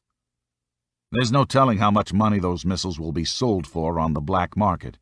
But there's one thing you can bet your bottom dollar on, and that's every terrorist organization will be standing in line to buy them. We know that Al-Qaeda is already in Libya. Former White House counterterrorism advisor Richard Clarke says that the probability of Al-Qaeda successfully smuggling the missiles out of Libya is pretty high. When the story surfaced, as usual, the White House shrugged its shoulders. We have worked closely with the Libyan rebel leaders, as well as NATO, in investigating and dealing with the issue of conventional weapons in Libya, said Press Secretary Jay Carney. We are exploring every option to expand our support. Nice. Now here's the worst of it. Guess who discreetly provided the Libyan rebels with humanitarian aid before the fall of Libya's capital, Tripoli? That's right, Iran. When the rebels seized the capital, Iran congratulated the Muslim people of Libya. Like everyone else, I'm glad Gaddafi is gone, but if we had been smart and negotiated shrewdly, we would have taken 50% of Libya's oil for 25 years before we spent mountains of American money. Once again, Obama has proven to be a horrible negotiator and an expert at missing huge opportunities for America. And guess who gets much of that oil from Libya? That's right. It's China, not the U.S. Americans have been too busy fighting the ravages of the Obama economy to notice what a colossal disaster the community organizer has been as our commander-in-chief. The damage Obama has done to our military and to our standing in the world can only be repaired by electing a new president, one who respects our men and women in uniform and pursues a national security doctrine that puts America first. 7. A safety net, not a hammock. continued dependence upon relief induces a spiritual and moral disintegration fundamentally destructive to the national fiber. To dole out relief in this way is to administer a narcotic, a subtle destroyer of the human spirit. It is inimical to the dictates of sound policy. It is in violation of the traditions of America. President Franklin Delano Roosevelt, 1935 State of the Union. In 1964, President Lyndon Baines Johnson declared war on poverty. Guess what? Poverty won, big time. Since Johnson launched his mythical quest for a government-run utopia, welfare spending has skyrocketed 13 times the amount spent in 1964 in inflation-adjusted dollars. Back then, welfare spending accounted for 1.2% of GDP. Today, it's almost 6%. That means taxpayers have paid, are you ready for this? A jaw-dropping $16 trillion on public assistance programs. That's a totally outrageous sum, until you realize what Obama wants to spend over the next decade. In 2011, Obama jacked welfare spending up 42% over 2008 levels. This huge increase means America is paying $953 billion a year on welfare. America is flat broke. We cannot afford to spend $10 trillion over the next decade on dependency-inducing welfare schemes that have created an underclass, demoralized it, and drained taxpayers who are paying for programs that not only make poverty worse, but that are notoriously rife with fraud and abuse. You want an example? In 2010, the Los Angeles Times reported that welfare recipients in California were using their welfare cards to get cash from ATMs at strip clubs. Taxpayers should not be paying for some guy's lap dance. And over in Virginia, taxpayers were outraged when it was revealed that their tax dollars were going to subsidize welfare recipients living in luxury apartments, complete with resort-style swimming pools with fountains and heated spas, billiard rooms, granite countertops, indoor basketball courts, and stainless steel appliances. These are resort-style amenities that the majority of the taxpayers that are subsidizing it don't have in their own homes, said Supervisor Pat Harity. Luxury has no place in subsidized housing.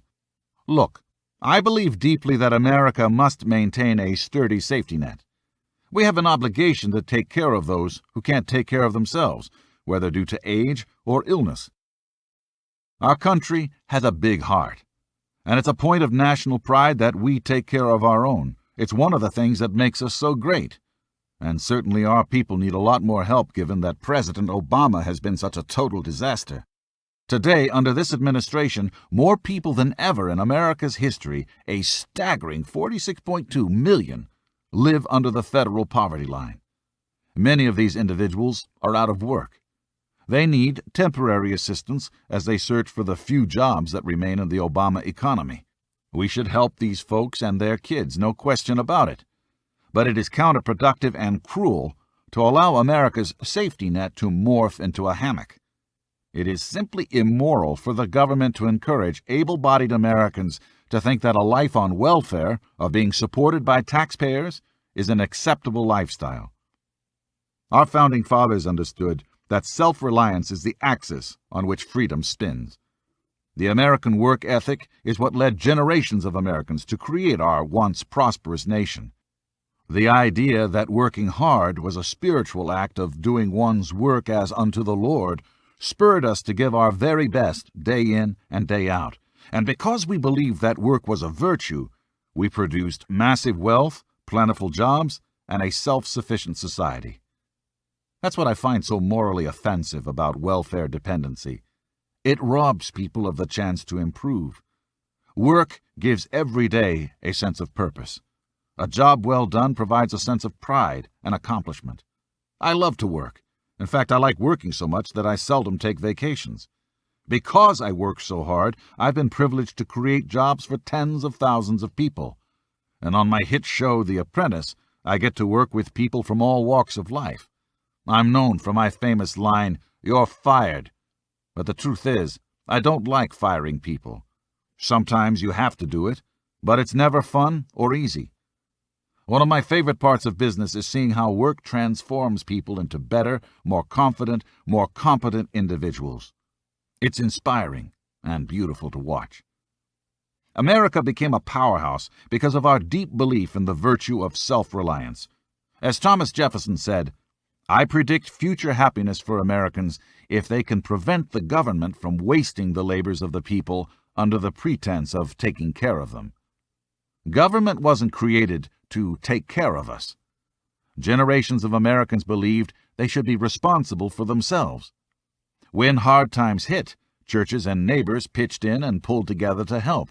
But in the end, the founders believed that government should only do those few things individuals couldn't do for themselves. We are rapidly losing that self-reliant spirit that made America great. Proper perspective on poverty. Real economic pain exists in America, no doubt about that. And we need pro-growth, pro-jobs policies. But it's also important for us not to lose sight of the bigger picture. Obama tries to justify his massive spending programs in part based on the idea that they're needed to eradicate poverty in America. But as Dinesh D'Souza, author of the best-selling book What's So Great About America, points out, America is one of the few places in the world where a poor person can still be obese. Poor is a relative term. By global standards, poor people in America are rich. And even by American standards, poor people today are better off than average people were in our parents' lifetimes. According to a Heritage Foundation study, today poor boys at ages 18 and 19 are actually taller and heavier than boys of similar age in the general U.S. population in the late 1950s. They are 1 inch taller and some 10 pounds heavier than GIs of similar age during World War II. Poor people in America have comforts most of the world's poor have never seen, as the Heritage Foundation reports. 80% of poor households have air conditioning. In 1970, only 36% of the entire U.S. population enjoyed air conditioning. 92% of poor households have a microwave. Nearly 3/4 have a car or truck, and 31% have 2 or more cars or trucks. Nearly 2/3 have cable or satellite TV. 2/3 have at least one DVD player, and 70% have a VCR. Half have a personal computer, and 1 in 7 have 2 or more computers. More than half of poor families with children have a video game system such as an Xbox or PlayStation. 43% have internet access. 1/3 have a widescreen plasma or LCD TV. 1/4 have a digital video recorder system, such as a TiVo. Does this mean that poor Americans aren't in need of help, most especially a job? No, of course not. But it does mean that Americans should never lose sight of the fact that we are incredibly blessed to live in a nation where 97% of those considered poor own a color television and have the electricity to power it. Childhood poverty is a tragedy. The innocent bystanders of American poverty are kids. Yet 2/3 of childhood poverty in America is absolutely preventable if individuals did just one thing: get married before they have children. As someone once put it, marriage is the greatest anti-poverty program God ever created. An out-of-wedlock child is 6 times more likely to live in poverty than a child born in a 2-parent home. The reason for this is painfully obvious. 2 paychecks are twice as much as 1. This isn't brain surgery. 2 people working full-time at Walmart puts a family above the federal poverty line, defined as a family of 4 earning less than $22,314, not including in-kind benefits. The key thing is for the father to stick around, which is what marriage is meant to ensure. Both parents don't necessarily have to hold down a job.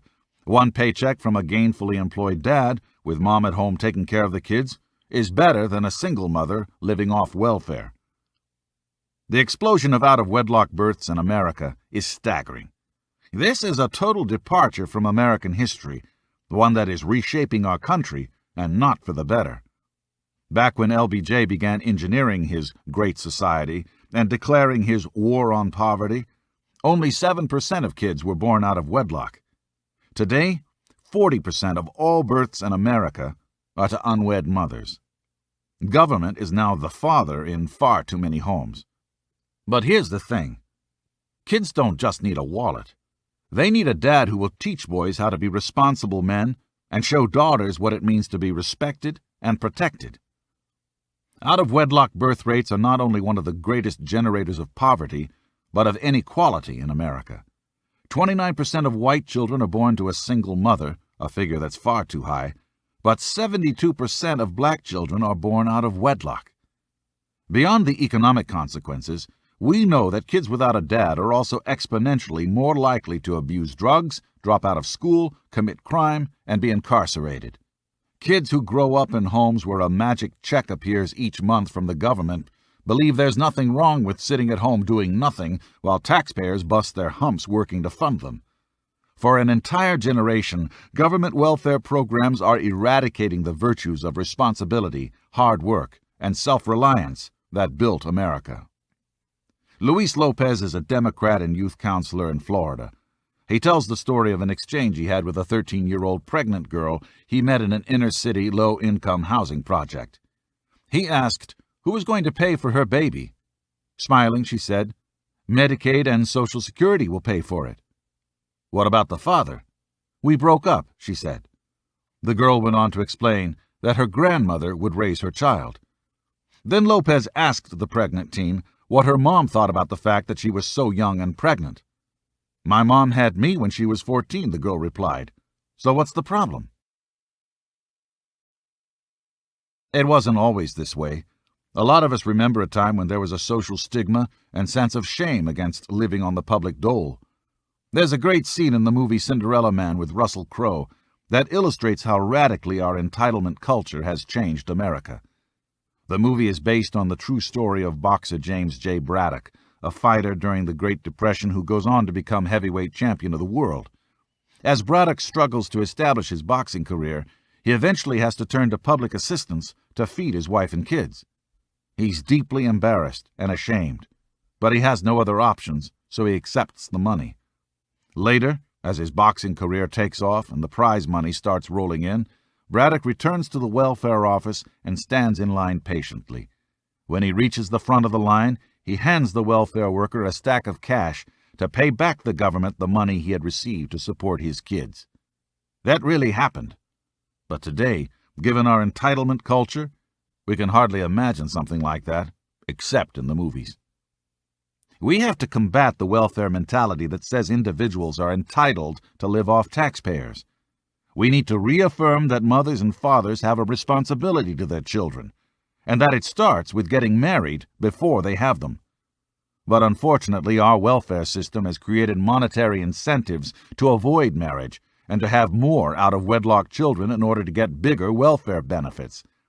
Each year, taxpayers shell out $300 billion to unmarried parents. That's almost a third of $1 trillion that could easily be saved if we could restore personal responsibility and the importance of marriage before childbearing.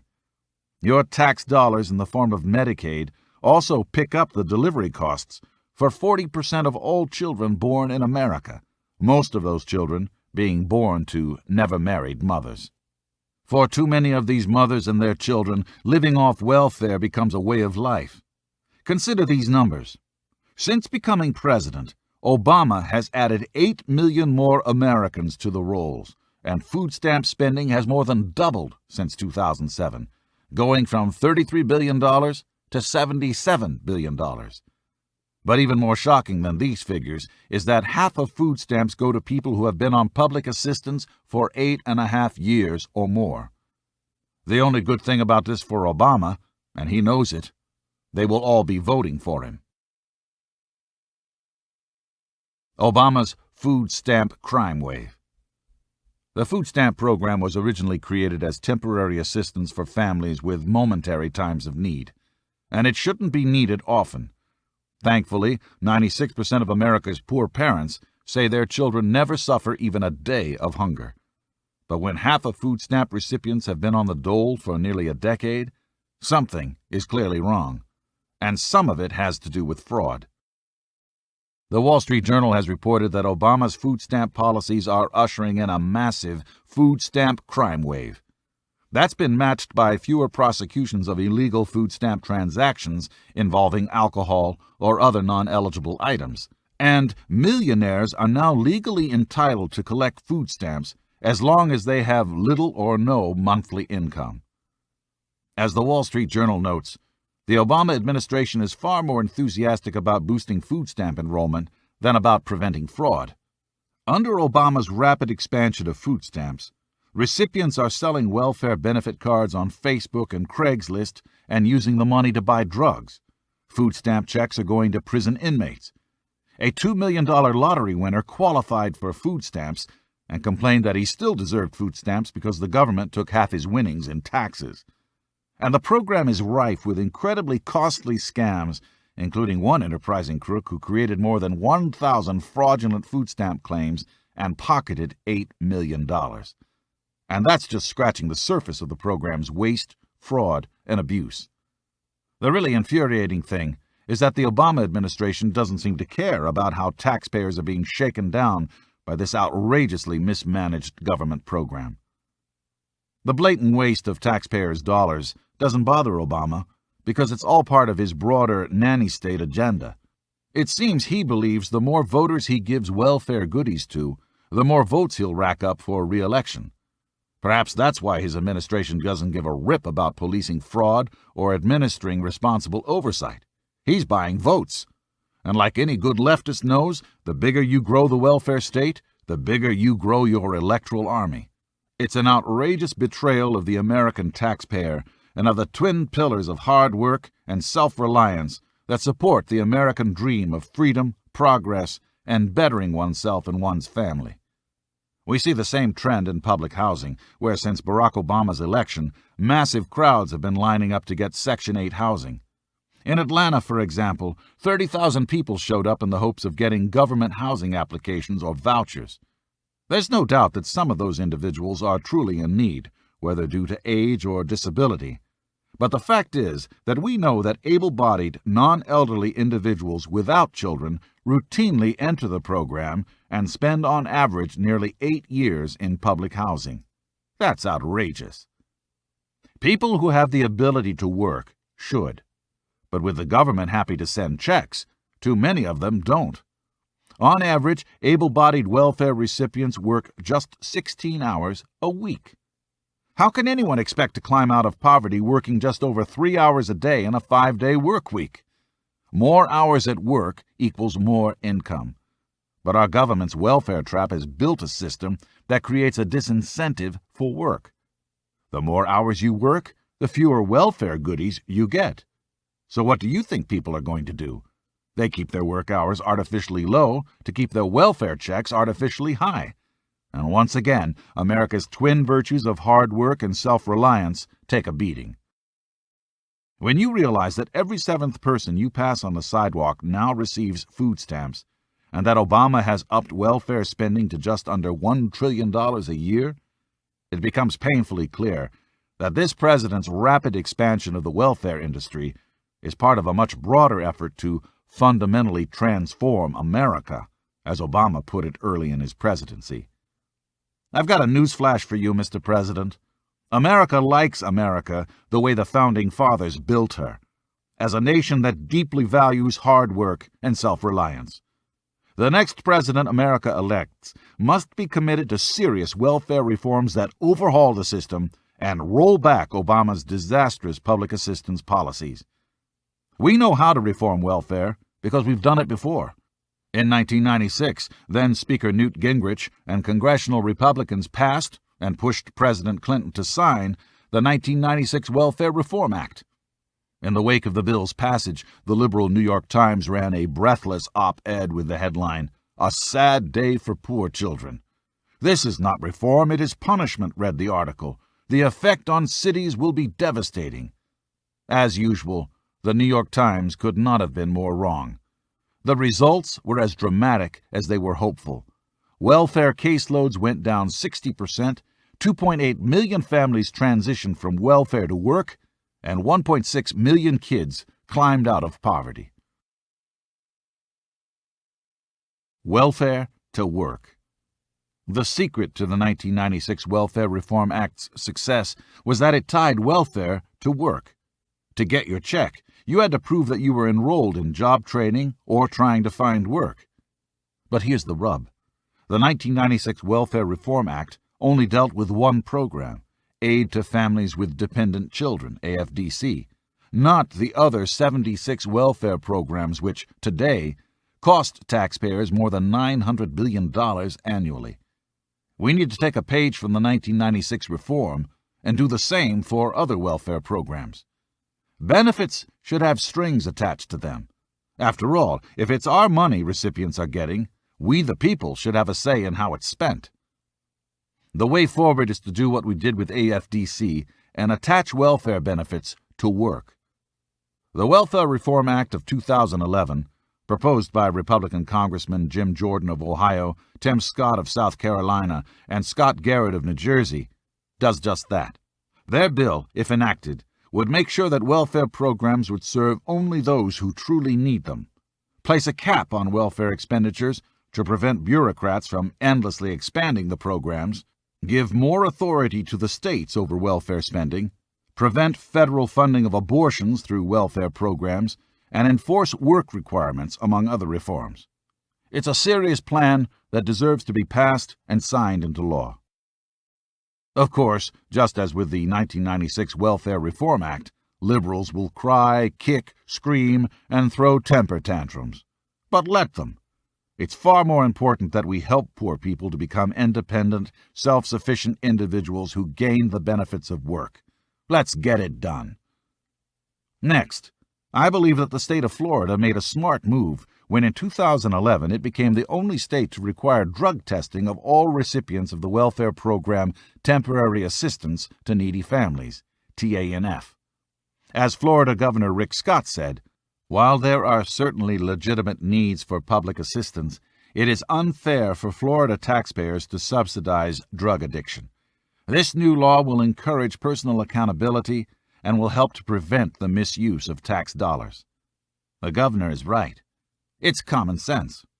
By the way, Rick Scott is doing a great job and not getting the credit he deserves. Look, millions of employees have to get drug tested for their jobs. Do they make a big stink about it? No. It's only smart. But leave it to the know-nothings at the American Civil Liberties Union, ACLU, to whine and cry about a requirement that millions of hard-working taxpayers go through year in and year out. The wasteful program created by this law subjects Floridians who are impacted by the economic downturn, as well as their families, to a humiliating search of their urine and body fluids, said a foolish Howard Simon, executive director of ACLU Florida. Humiliating? Excuse me? How is it humiliating to make sure that taxpayers aren't funding a drug addict's next hit? And how is it humiliating to take a drug screen that millions of working people take with no problem? It's not. It's just one more example of liberals attempting to erode personal responsibility and waste taxpayers' money. The bill requires that TANF recipients take and pass a drug test. If it's a two-parent household, both individuals get tested. Anyone who tests positive for drugs is ineligible for benefits for a year. If they fail it a second time, they are ineligible for 3 years. Recipients cover the cost of the screening, which they later recoup through benefits. If parents fail the drug test, benefits for children can be awarded to a third-party recipient acting as a guardian, provided he or she passes a drug test. This common-sense approach should be a no-brainer. It's insane to ask taxpayers to foot the bill for some junkie's drug habit when America is already $15 trillion in the hole and many Americans are fighting to survive in the Obama economy. Bottom line, you do drugs, no welfare check. End of story. Finally, it's time to get tough on those who cheat and defraud taxpayers. The Obama-fueled welfare crime wave must end fast. Otherwise, it will further spread the mindset that says, who cares if I cheat the system? It's not my money. I deserve free stuff. That means punishing violators, not turning a blind eye like the Obama administration has done. And that includes punishing corrupt bureaucrats who run scams and leave taxpayers holding the bill. Also, no more millionaires getting welfare checks. That's outrageous and must be stopped immediately. America has a big heart. We believe in helping our fellow citizens when they are down on their luck, become seriously disabled, or reach an age when they can't care for themselves. For those folks, the safety net is necessary and totally appropriate. Yet for too many people, welfare has become a way of life. There's nothing compassionate about allowing welfare dependency to be passed from generation to generation. Kids deserve better. America deserves better. President Reagan put it best. Welfare's purpose should be to eliminate, as far as possible, the need for its own existence. This audiobook is continued on Disc 4. Time to Get Tough by Donald J. Trump. Continued. Disc 4. 8. Repeal Obamacare. We have to pass the bill so that you can find out what is in it. Former Speaker Nancy Pelosi, March 9, 2010. Former Speaker of the House Nancy Pelosi said Congress had to pass Obamacare so we could find out what's in it. Now we have. And what's inside those 2,733 pages is a job-killing, health-care-destroying monstrosity. It can't be reformed, salvaged, or fixed. It's that bad. Obamacare has to be killed now before it grows into an even bigger mess, as it inevitably will. Obamacare takes full effect in 2014. If it's not repealed before then, it will be more than just another failed government entitlement program. It will be the trillion-ton weight that finally takes down our economy forever. Polls show that more than 80% of Americans are reasonably pleased with their current health insurance plan. That's an impressive number.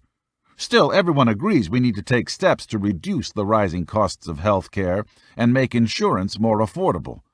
But socialized medicine is not the solution. That's why the majority of Americans are against Obamacare. They know that giving our inept, bumbling federal government control over health care is an invitation to disaster. Obamacare is a heat-seeking missile that will destroy jobs and small businesses. It will explode health care costs, and it will lead to health care that is far less innovative than it is today. Every argument that you'd make against socialism, you can make against socialized health care. And any candidate who isn't 100% committed to scrapping Obamacare is not someone America should elect president. Repealing Obamacare may be one of the most important and consequential actions our next president takes.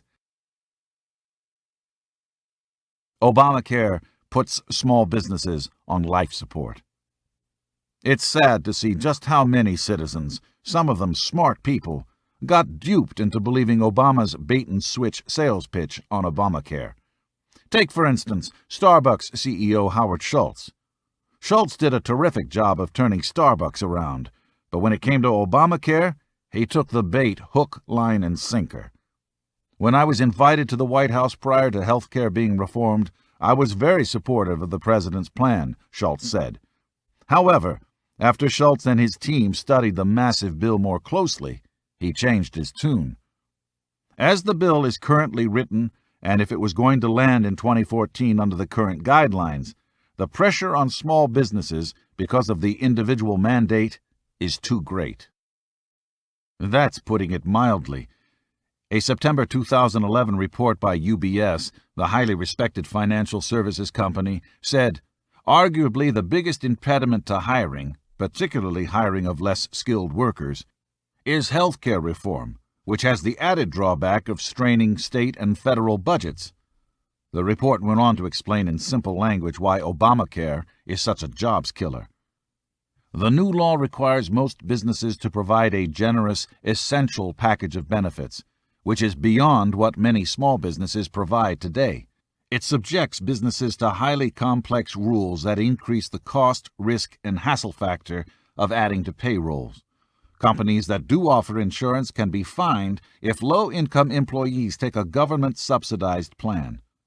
All firms with more than 50 workers must provide benefits, which creates an incentive for smaller firms to stay under the limit by expanding overseas, outsourcing, or dividing into two companies.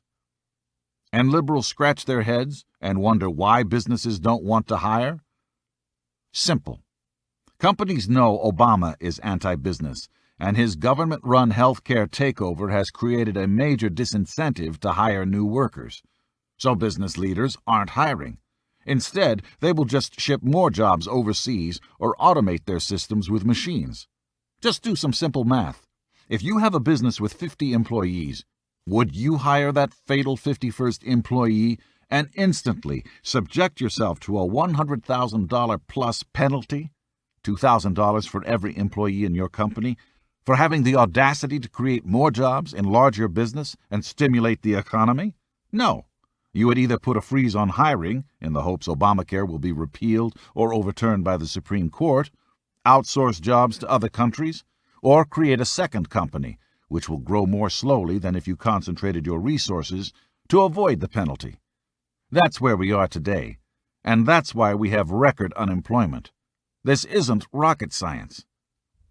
Obamacare also slaps companies who already insure their employees with $3,000 fines per employee if the health care benefits they offer aren't up to Obama's standards. The White Castle hamburger chain ran the numbers and discovered that these new regulations will eat up 55% of their net income after 2014. How in the world can anyone expect businesses to hire new workers under these kinds of insane requirements? Not surprisingly, the instant businesses began crunching the numbers, thousands of businesses and states began asking for waivers from Obamacare. So far, just under 1,500 waivers have been granted. And guess who the big winners have been? President Obama's biggest backers who championed Obamacare. More than 50% of the waivers have gone to union members. And in the recent round of new waivers, 20% of them went to Nancy Pelosi's district. You just can't make this stuff up. How is it fair to let Obama's pals off the hook and grant them waivers, but force the rest of America to be stuck with Obamacare? Mr. President, you need to give all Americans a waiver. Obamacare passed, premiums skyrocketed. What's incredible is that Obamacare hasn't even kicked in yet, and already it's doing tremendous damage. During the health care debate, Obama swore that passing Obamacare would bring down the cost of health care for families, for businesses, and for the federal government. He also said that passing his plan would lower premiums for the typical family by $2,500 a year. In September 2011, the nonprofit Kaiser Family Foundation, which tracks annual employer health insurance, released a study revealing that health insurance premiums leapt 9% in 2011. As Senator Orrin Hatch put it, the president's promise that his partisan health law would lower costs was just empty rhetoric. Liberals could hardly believe it. They couldn't understand how health care costs could have risen so much when their hero Barack Obama had promised that they wouldn't. Obama claimed his socialized medicine plan would immediately bend the cost curve downward. He said the bill's pre-2014 requirements, such as forcing employers to cover millions of adult children up to 26 years old on their parents' health plans, would push costs down. Well, the Kaiser report found that 2.3 million adult kids have been added so far in the wake of Obamacare passing. And guess what happened? Under Obama, the average family's health insurance premiums have risen $2,393. That's almost the exact opposite of what the president promised. How's that for hope and change? As business and economics columnist Robert Samuelson concluded, the study reminds us that runaway costs are the health system's core problem. Obamacare does nothing to solve it and would actually make it worse. If roughly 30 million or so Americans get insurance and no basic changes are made in the delivery system, then added demand will lead to higher costs, longer waiting periods, or both. Obamacare was also bound to raise the costs of hiring workers by compelling employers to provide expensive coverage. That prospect can't be helping job creation. Looking back, it's incredible that anyone believed Obama and Nancy Pelosi's wild rhetoric. Remember when Pelosi promised us that passing Obamacare would magically create jobs? Her exact words were even bolder. Pelosi said, "It's about jobs. In its life, Obamacare, will create 4 million jobs, 400,000 jobs almost immediately." 400,000 jobs almost immediately. Incredible, isn't it? Liberals were fools to have believed such garbage, especially when there were so many small business owners pleading with the government not to crush their ability to create jobs. Obamacare is killing jobs. Instead of creating new jobs, Obamacare is destroying jobs. And the worst part is yet to come, since the truly painful provisions don't kick in until 2014. Businesses like Boeing, Caterpillar, and Deere & Company are already tallying up the job-killing costs of Obamacare. The numbers are ugly. These companies will now have to find $150 million, $100 million, and $150 million respectively, and that's just the cost to meet one provision in the new law. Where does Obama think these sums will come from? Does he not understand that businesses exist to make a profit? Every time government adds a cost to a business, that company either has to pass the cost along to consumers, fire or stop hiring workers, or both. These three companies are big enough to absorb Obamacare's body blow and still survive. But what about small businesses that are struggling to grow and would love to hire more workers? Those are the companies that will suffer the most under Obamacare. And don't forget, small businesses are our biggest jobs creators. In fact, over the last 15 years, small businesses have been responsible for 64% of net new jobs. How many jobs will Obamacare kill? A study from the National Federation of Independent Business found that Obamacare could mean the loss of 1.6 million jobs, 66% of which would be from small businesses. Obama will probably dismiss that study since it comes from an organization that has the word business in its name. Fine. Then maybe he should listen to the director of the nonpartisan Congressional Budget Office, who said during congressional testimony that the bill would kill 800,000 full-time jobs in the first decade alone. Bottom line, as Minnesota Congressman John Klein put it, to suggest Obamacare doesn't undermine job creation is to deny reality. Obamacare will destroy patient choice and explode spending. In addition to killing jobs, Obamacare also destroys a patient's right to choose the insurance and doctor he wants. Whole books have been written about what's wrong with Obamacare and how we can improve health care without wrecking our economy, like The Truth About Obamacare by Pacific Research Institute President Sally C. Pipes. But even a casual observer can see that Obama's rhetoric doesn't align with reality. Remember when Obama promised us that if you've got health insurance, you like your doctors, you like your plan, you can keep your doctor, you can keep your plan. Nobody is talking about taking that away from you. Yeah, well, that was a flat-out lie. Here's why. Once the law goes into full effect in 2014, 1 out of 3 employers plan to drop employee health benefits entirely and just pay the government penalty. That means those workers will be shoved into the government's subsidized insurance exchanges. And nothing will make liberals happier. As liberals see it, pushing businesses to dump their current health care plans and funnel their workers into the government-run health care plans is a backdoor way to drag America closer to a so-called single-payer system, otherwise known as total government-run health care. As Howard Dean joyfully said, most small businesses are not going to be in the health insurance business anymore after this thing goes into effect. So the line Obama sold the country about everyone being able to keep the plan they have was a total con job. As the president knew all along, millions of workers' current insurance plans will be scrapped entirely. Obamacare is nothing more than a lurch toward total government-controlled health care. It's crazy that this plan was even proposed. America is a debtor nation. How in the world does it make sense to create a budget-busting government program like Obamacare when the United States is already $15 trillion in the hole? It's financial suicide. The original price tag Obama and his liberal supporters quoted us was also a total sham. Not wanting to quote a price that used the word trillion, Obama and Pelosi made sure to jigger the numbers so that he could claim Obamacare would cost $940 billion over the decade. Yet, as Dr. Jeffrey H. Anderson points out, even this colossal tally is like the introductory price quoted by a cell phone provider. It's the price before you pay for minutes, fees, and overcharges, and before the price balloons after the introductory offer expires. Using the CBO's numbers, Anderson calculates that Obamacare's actual cost from 2014, when the plan fully kicks in, to 2023 will be $2 trillion, more than double what Obama and Pelosi claimed, in order to ensure the 30 million Americans Obama says are uninsured. As usual, liberals play a shell game with how much they're planning to screw taxpayers for.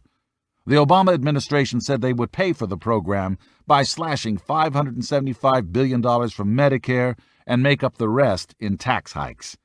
I think we can count on tax hikes, lots of them. Now take a closer look at that number of uninsured Americans, 30 million. Throughout the healthcare debate, Obama chronically talked about the 46 million uninsured Americans. Over and over we had that number pounded into us like a nail. Then, all of a sudden, Obama decided that, no, the actual number of people who couldn't get health care coverage was 30 million. That's quite a drop. But of course he used the smaller number after having blasted the inflated number far and wide. But pretend for a moment that the 46 million was real. According to the ultra-right-wing New York Times, here's how that number breaks down, with the caveat that there is overlap in these numbers, which is why they don't exactly add up to 46 million. 1 out of 5 of the people he claimed were uninsured weren't even U.S. citizens.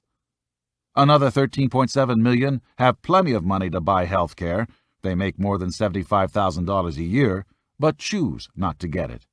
11 million poorer Americans are Medicaid or SCHIP eligible, but just haven't enrolled yet. That leaves 13 million young people, ages 19 to 29, who are either fresh out of college, can afford insurance but think they're invincible, are in between jobs, or who are searching for jobs. There's no doubt some of these folks need a safety net under them until they start their careers. The question is, was it worth it to jeopardize the world's greatest healthcare system and shackle America with $2 trillion of additional debt to address the temporary healthcare needs of 4% of the country? Or could we have devised a smarter, more efficient, less expensive solution that would have accomplished the same goal? Only a fool would choose the former over the latter.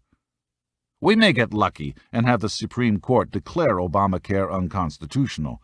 After all, there's no doubt that the government forcing all citizens to buy a product is a direct violation of the Commerce Clause. That would set a very dangerous precedent. If Congress may require that individuals purchase a particular good or service, says Utah Senator Orrin Hatch, we could simply require that Americans buy certain cars. For that matter, we could attack the obesity problem by requiring Americans to buy fruits and vegetables. Hatch is right. The individual mandate is a massive federal overreach and is clearly unconstitutional. But as every conservative knows, the Supreme Court tramples on the Constitution all the time, so it's anyone's guess what they will do. Still, I think we've got an even chance that the Supreme Court may strike down Obamacare's so-called individual mandate to buy health insurance. If that happens, even Obama's supporters concede it will all but kill Obamacare, because the whole thing hinges on the government forcing everyone to buy insurance whether they want to or not. But it's anyone's guess if the Supreme Court will rule properly. Bring down costs through competition. Regardless of what happens in the Supreme Court, and even if we elect a real president who will get tough and repeal Obamacare, we still need a plan to bring down health care costs and make health care insurance more affordable for everyone. It starts with increasing competition between insurance companies. Competition makes everything better and more affordable. When I build a building, I let various builders and architects compete for the contract. Why? Because it sharpens their game, makes them bid competitively on price, and encourages them to give me the best quality product possible. That's true for any service or product. That's why Americans need more options when it comes to purchasing health care insurance. One way to infuse more competition into the market is to let citizens purchase health care plans across state lines. Health care costs vary drastically from state to state. For example, a 25-year-old in California can buy an HMO plan that costs him $260 a month. But for a New Yorker to buy a similar plan with equivalent benefits, it will cost him $1,228 a month. Why not allow people to buy health insurance across state lines and make companies compete to offer the best plans at the best rates? This could be easily accomplished if Congress got some guts and did the right thing. The U.S. Constitution gives Congress control over interstate commerce, but for whatever reason, the Congress has never exercised this power regarding health insurance. Bills for interstate insurance compacts have been proposed for over 6 years. As usual, though, the politicians in Washington have done nothing about it. They need to. As former Florida Congressman Thomas Feeney points out, creating a national market for health care plans would help bring costs down for lower-income Americans, such as those 19 to 29-year-olds without coverage, and give them more affordable options. The reason prices vary so much from state to state is because states differ wildly on the kinds of mandates they require in their coverage plans. As Devin Herrick, a senior fellow with the National Center for Policy Analysis, puts it, if consumers do not want expensive Cadillac health plans that pay for acupuncture, fertility treatments, or hair pieces, they could buy from insurers in a state that does not mandate such benefits. Increasing competition is common sense. We need to pass laws that encourage it. Real tort reform right now. The other way we can drive down costs is by recognizing that doctors today are practicing defensive medicine. In other words, doctors often order unnecessary tests and procedures to avoid being sued. PricewaterhouseCoopers did a study to see how much defensive medicine adds to overall medical costs. They found that this phenomenon accounts for at least 10% of all medical costs. That's huge. It's not hard to understand why doctors engage in defensive medicine. Just look at disgraced Democratic vice presidential nominee John Edwards. In his former life, Edwards was a world-class ambulance chaser. In just 12 years, Edwards won $175 million in malpractice judgments by suing doctors, insurance companies, and hospitals for causing infant cerebral palsy.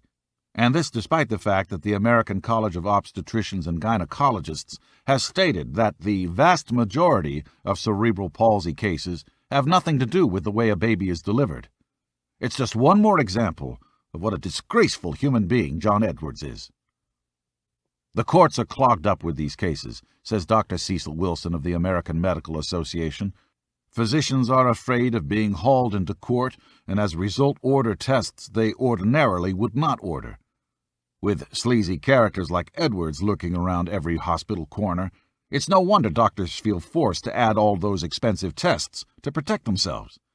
Doing so, however, jacks up our healthcare costs by at least 10%. That's why we need serious tort reform. Specifically, we need to cap damages for so-called pain and suffering at $100,000. We also need loser pays laws that make the loser pay the legal bills of the winner if the charges are deemed baseless, a system followed by almost all other Western democracies. This will help cut down on frivolous suits that artificially raise healthcare costs and clog up our courts. The state of Texas recently passed loser pays legislation. Other states should do the same. There's a reason most Americans oppose Obamacare. It's a total disaster. Barack Obama has put us so deep in the debt hole that America can't afford another one of his $2 trillion spending programs. Obamacare is already making health care costs rise, and the thing hasn't even gone into full effect yet. Worse, it's absolutely slaughtering jobs. No business person with a brain would consider serious expansion with this regulatory nightmare hanging over them. Whether through a Supreme Court ruling or a presidential election, America must repeal Obamacare once and for all. Destroying the world's finest healthcare system so that Obama can have his socialized medicine program is reckless and foolish. The proper way to bring the cost of healthcare down is to make insurance companies compete nationally and get defensive medicine under control through serious tort reform that includes loser pays provisions. We need a president who will get tough and repeal Obamacare on day one. When they do, they will have accomplished more with one stroke of the pen than Obama has accomplished in his abysmal presidency. 2012 can't come soon enough. 9. It's called illegal immigration for a reason. We've been inundated with criminal activity. It's been outrageous. Arizona Governor Jan Brewer. Illegal immigration is a wrecking ball aimed at U.S. taxpayers. Washington needs to get tough and fight for we the people, not for the special interests who want cheap labor and a minority voting bloc. Every year, taxpayers are getting stuck with a $113 billion bill to pay for the costs of illegal immigration. That's a bill we can't afford and wouldn't have to pay if people in Washington did their jobs and upheld our nation's laws. Too many Republicans in Washington turn a blind eye to illegal immigration because some of their business supporters want artificially cheap labor. Liberal Democrats, on the other hand, look on illegal immigrants as another potential Democrat voting bloc eager for their big government agenda of welfare handouts, class warfare, and affirmative action. What do taxpayers get? They get the shaft. Illegal criminals have got to go. Both sides need to grow up and put America's interests first. And that means doing what's right for our economy, our national security, and our public safety. According to a Government Accountability Office, GAO, 2011 report, America's prisons house 351,000 criminal aliens who committed a crime after having already broken the law by entering America illegally. Making taxpayers pay for 351,000 criminals who should never have been here in the first place is ridiculous. The GAO says that the annual price tag to incarcerate these thugs is $1.1 billion. And get this, criminal aliens have an average of 7 arrests. That's at least 7 crimes committed against American citizens by each of these criminals who should never have been allowed across our borders. According to the New York Times, 1 out of every 3 federal prison inmates is a Latino, and 3/4 of these are here illegally. As one Phoenix, Arizona assistant federal defender put it, I have Anglo and Native American clients who tell me about being the only non-Spanish speaker in their pod. 10 years ago, it just wasn't that way. A lot of times the guards don't speak the language. How do you safely guard people who may not understand your orders? A better question is, why should we have to guard them at all? Have we suddenly become an annex of Mexico's prison system? If so, Mexico should pay for it. I actually have a theory that Mexico is sending their absolute worst, possibly including prisoners, in order for us to bear the cost, both financial and social. This would account for the fact that there is so much crime and violence. We shouldn't want lawbreakers as citizens, and that's what illegal immigrants are by definition, lawbreakers. Yes, America is a nation of immigrants, but that doesn't mean we have to offer citizenship to everyone who crosses our borders. I'd guess just about every poor person in the world wants to come here. Who wouldn't want to come to the greatest nation on earth? But that obviously is crazy. What is not crazy is having an immigration policy where we decide which potential immigrants are entitled to citizenship, where we choose the best and most productive people who want to come here for that honor. We should not let ourselves become the dumping ground for other countries' undesirables. Instead, we should roll out a welcome mat only to those who can make our country better. And illegal immigrant criminals don't do that. The illegal immigrant crime problem is far more serious and threatening than most people understand. Along our southern border, our citizens, police, and Border Patrol agents are being attacked with increasing brutality and regularity. Did you know that 3 Border Patrol agents are assaulted every day along America's southern border? And it's getting worse. According to the Justice Department, assaults against U.S. Border Patrol agents have spiked 46%. Then there is the most dangerous gang in the world, the Mara Salvatrucha, more commonly known as the MS-13 gang. The gang, comprised mostly of Central American immigrants, is known for its extreme viciousness. Besides smuggling and abusing illegal immigrants into the United States, MS-13 might be conspiring with terrorists. Al-Qaeda is always looking for a way to smuggle terrorists into our country, and American officials know that a top Al-Qaeda lieutenant, who had also been in Canada seeking nuclear material for a so-called dirty bomb, met with leaders of MS-13 about ways to infiltrate America through our border with Mexico.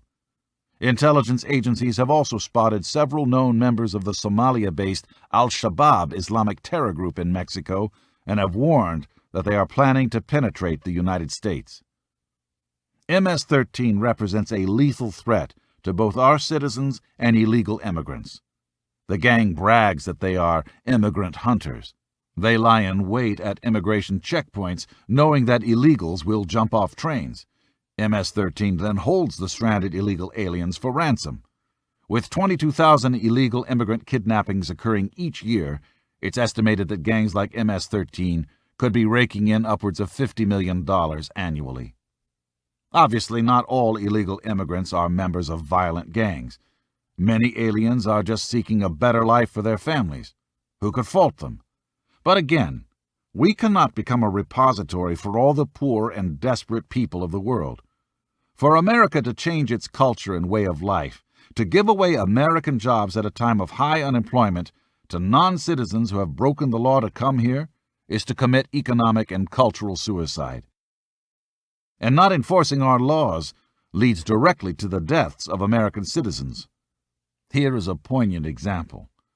In 2010, Carlos Montano, an illegal immigrant, killed a 66-year-old nun, Sister Denise Mosier, and critically injured 2 others when Montano was driving drunk in a Virginia suburb. Incredibly, Carlos Montano had been arrested not once but twice before on drunk driving charges and had other traffic-related arrests. But when Montano got handed off to Immigration and Customs Enforcement, ICE, for deportation, the Department of Homeland Security inexplicably let Montano walk. "We handed him over to the feds assuming he would be deported," said Corey Stewart, chairman of the Prince William County's Board of Supervisors. But instead federal authorities released him back into the neighborhood, and he killed a nun. Blood is on the hands of Congress for not properly funding immigration enforcement. The needless death of Sister Denise Mosier is hardly an isolated case. There are countless stories of driving fatalities and serious injuries by people who should not have been on American roads in the first place.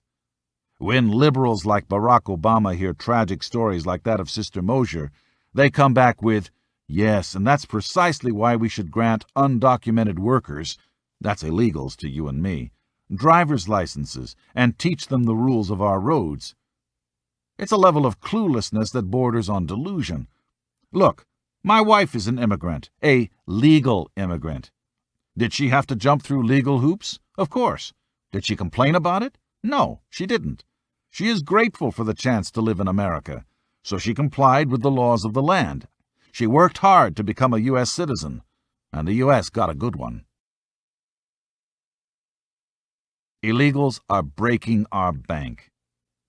In purely economic terms, however, one of illegal immigration's biggest costs to taxpayers involves the monies paid to educate the children of illegal aliens. Illegal immigrant children often require special classes and language specialists and take time and resources away from our own students. On this point, I strongly disagree with Governor Rick Perry. The Federation for American Immigration Reform, FAIR, reports that U.S. taxpayers shell out $52 billion annually to educate illegal aliens. Liberals like to say that illegal aliens pay taxes too in the form of sales taxes and the fees and taxes that get folded into the costs of things like gasoline. But this argument fails, big time. According to FAIR, on average, less than 5% of the public costs associated with illegals are regained through taxes paid by illegal aliens. The fact is, when it comes to taxpayer-provided social services and welfare, illegal aliens have elbowed their way to the front of the line. In 2011, the Houston Chronicle reported that 70% of the illegal immigrant families living in Texas received welfare assistance. That's compared to the already too high 39% of native-born Americans who receive welfare. That's insane. People who broke into the country use our social safety net with greater regularity than our own citizens. How can we ever expect to get a handle on the illegal immigration crisis when we incentivize and reward it with free welfare checks and health care? We can no longer afford to be HMO to the world, says Los Angeles County Supervisor Michael Antonovich. He says that the total cost to taxpayers for illegal immigrants in Los Angeles County is $1.6 billion, not including the hundreds of millions of dollars for education. The root cause of all the welfare payments to illegal aliens is the so-called anchor baby phenomenon, which is when illegal immigrant mothers have a baby on American soil. The child automatically becomes an American citizen, though this was never the intention of the 14th Amendment, which states, "All citizens born or naturalized in the United States and subject to the jurisdiction thereof are citizens of the United States and the state wherein they reside." The clear purpose of the 14th Amendment, ratified in 1868, 3 years after the end of the Civil War, was to guarantee full citizenship rights to now emancipated former slaves. It was not intended to guarantee untrammeled immigration to the United States. Some 4 million anchor babies are now officially U.S. citizens. This has to stop. The only other major country in the world that issues citizenship based on where one's mother delivers her child is Canada. The rest of the world bases citizenship on who the kid's parents are, which is, of course, the only sane standard. If a pregnant American mother is traveling to Egypt on business and goes into delivery, do we instantly declare her child an Egyptian? Of course not. But that's precisely what goes on every day in America. Women who have zero connection to the United States cross the border, deliver a baby, and their kid magically becomes an American citizen, eligible to receive all the rights and benefits of those who have lived, worked, and paid taxes in our country. Republican Senators John Kyle of Arizona and Lindsey Graham of South Carolina have discussed introducing a constitutional amendment to clarify and restore the original intent of the 14th Amendment. It's long past time that America joins the rest of the world in granting citizenship along rational lines. Liberal myths. But in restoring sanity to the interpretation and enforcement of our laws, we'll have to fight liberal myths every step of the way. We've all heard a million times, we need illegal immigrants because they are willing to do jobs Americans just won't. To that one I say, says who? We have 25 million citizens who need jobs, and 7 million illegal immigrants holding American jobs. Do the math. If illegal aliens weren't holding these jobs, American citizens would, because these jobs need to be filled. And guess what? Those jobs would pay more than they do now because illegal low-wage workers drive down wage rates. Even the Washington Post has conceded that an influx of immigrants has helped depress the incomes of low-skilled workers in recent decades, many economists agree. As research by Harvard University economist George J. Borjas has shown, the primary losers in this country are workers who do not have high school diplomas, particularly blacks and native-born Hispanics. Borjas found that from 1980 to 2000, illegal immigrants lowered the nation's average wages some 7.4% for Americans' 10 million native-born men who lack a high school diploma. You would think that Obama, who talks a good game about caring for the poor, would try to help raise wages for people at the bottom of the economic ladder. But with black teenage unemployment now at a staggering 46.5%, and with the overall black underemployment rate at a breathtaking 18.8%, it's outrageous that the president continues to mock Republican efforts to reduce illegal immigration and boost wages. All the stuff they, Republicans, ask for, we've done, said Obama at a 2011 immigration rally in El Paso, Texas. Maybe they'll need a moat, Obama said to laughter. Maybe they want alligators in the moat. They'll never be satisfied. Mr. President, you might think the border deaths, narco-terrorists, and waves of violent illegal criminals into America are a joke, but the people who live along the border and the communities under siege do not. We need a president who will get tough, enforce our laws, protect our people, and pull wages up. One of the biggest myths, we have been told, is that illegal immigrants actually produce a net gain economically. This is a cute argument, but it's a complete joke. It assumes, among other things, that illegal workers keep their money here in America. But they don't. In 2006, 73% of Latino immigrants regularly sent money back to their home countries, amounting to $45 billion. For countries like Mexico, illegal immigrants in the United States are a cash cow. In fact, Mexico's second biggest source of foreign income, just behind oil exports, comes from, you guessed it, remittances from illegal aliens. In 2008, Mexico got $25.1 billion in money sent back home. Remittances have skyrocketed over the last decade. They went from $9 billion in 2001 to $26 billion in 2007. That's money that American workers could be earning, saving, and spending here in the United States. So what to do? Reform our illegal immigration system. Before I lay out what needs to be done to get our illegal immigration mess fixed, it's worth first discussing what America needs to do with our legal immigration system. It, too, is backwards and in need of a total overhaul. Thankfully, our neighbors to the north, Canada, have a smart, merit-based plan that America should adopt.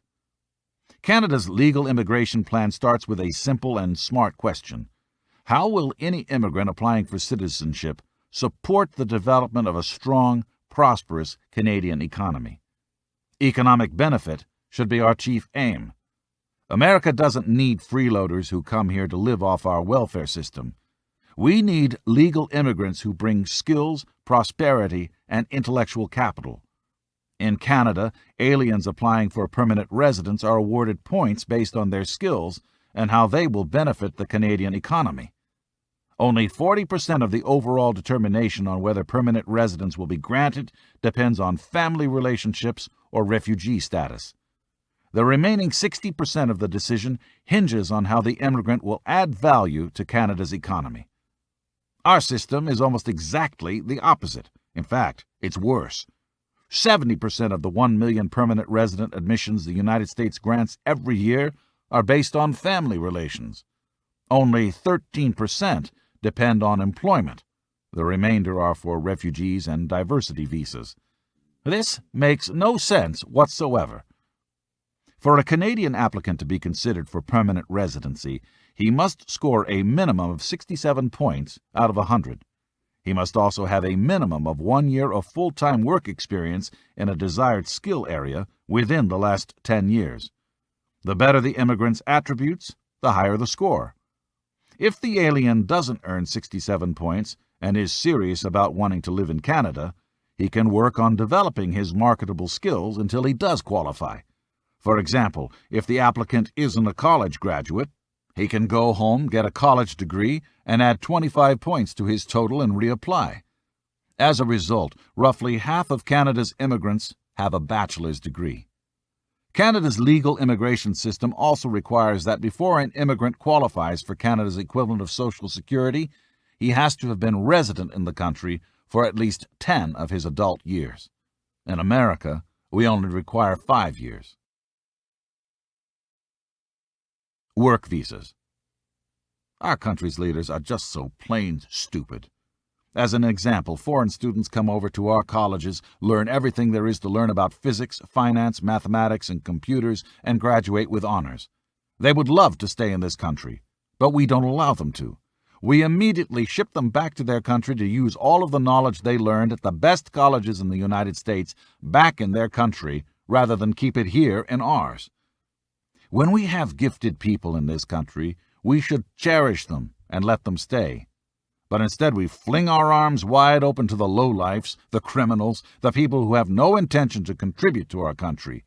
We spend billions of dollars taking care of them as they, in many cases, run rampant through our streets, doing many things you're not supposed to do.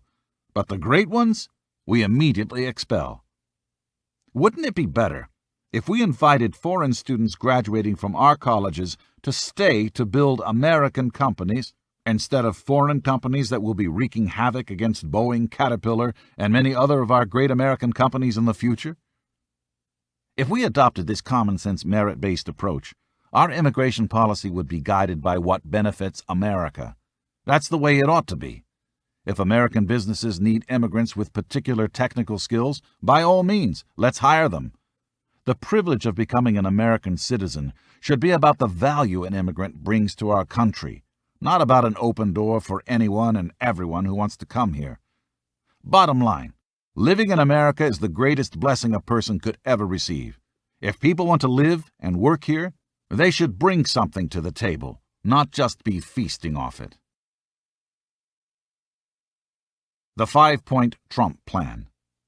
Now, as for what to do about illegal immigration, we should follow the repeal of the anchor baby provisions with a 5-point program to create a smart and humane plan to get illegal immigration under control.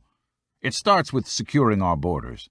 Look, if a nation can't protect its own borders, it ceases to be a country. We're not just some landmass that anyone who wants to can trample on at will. I believe America is an exceptional nation worthy of protection. That requires getting tough on border enforcement. We can and should have a robust debate over whether that means continuing to build the physical border fence or utilizing virtual fences that use lasers as tripwires to monitor illegal border crossings. From the research my people have shown me, I'm not impressed with the mediocre success rates of the current crop of virtual fences that have been developed and tested. I am, however, impressed with the success of the double and triple-layered fence in places like Yuma, Arizona. The wall there is a serious 20-foot wall. It has 3 walls separated by 75-yard no-man's lands for border agents to zoom up and down in vehicles. It also has cameras, radio systems, radar, and pole-topped lights. This wall works, says U.S. Border Patrol agent Michael Bernanke. A lot of people have the misconception that it is a waste of time and money, but the numbers of apprehensions show that it works. After the triple-layered fence was installed, the 120-mile stretch of the U.S.-Mexican border known as the Yuma sector experienced a 72% plunge in illegal immigrant apprehensions. Before the fence was installed, 800 people were apprehended attempting to enter America each day. Post-fence, that number was 50 or fewer. Some say Yuma's flat terrain makes it a special case and that other parts of the border aren't conducive to that kind of fence. In that case, we just need to be ready to build other kinds of fences too. The point is that properly built walls work. We just need the political will to finish the job. And by the way, finishing the job will employ a lot of construction workers. Moreover, I call on Congress and the President to hire another 25,000 Border Patrol agents and give them the aerial equipment they need, such as Predator drones, to provide real-time aerial reconnaissance information to agents guarding the border wall. Second, we need a president who will enforce our laws. Right now, in a sneaky attempt to appease the strong and well-organized pro-amnesty lobby, the Department of Homeland Security has, on Obama's orders, put a freeze on the deportation of 300,000 illegal immigrants. The administration says it wants to review each case individually and will only deport illegal aliens with criminal records, and that no enforcement resources will be expended on those who do not pose a threat to public safety. This wholesale abdication of a president's constitutional duties is as shocking as it is foolish.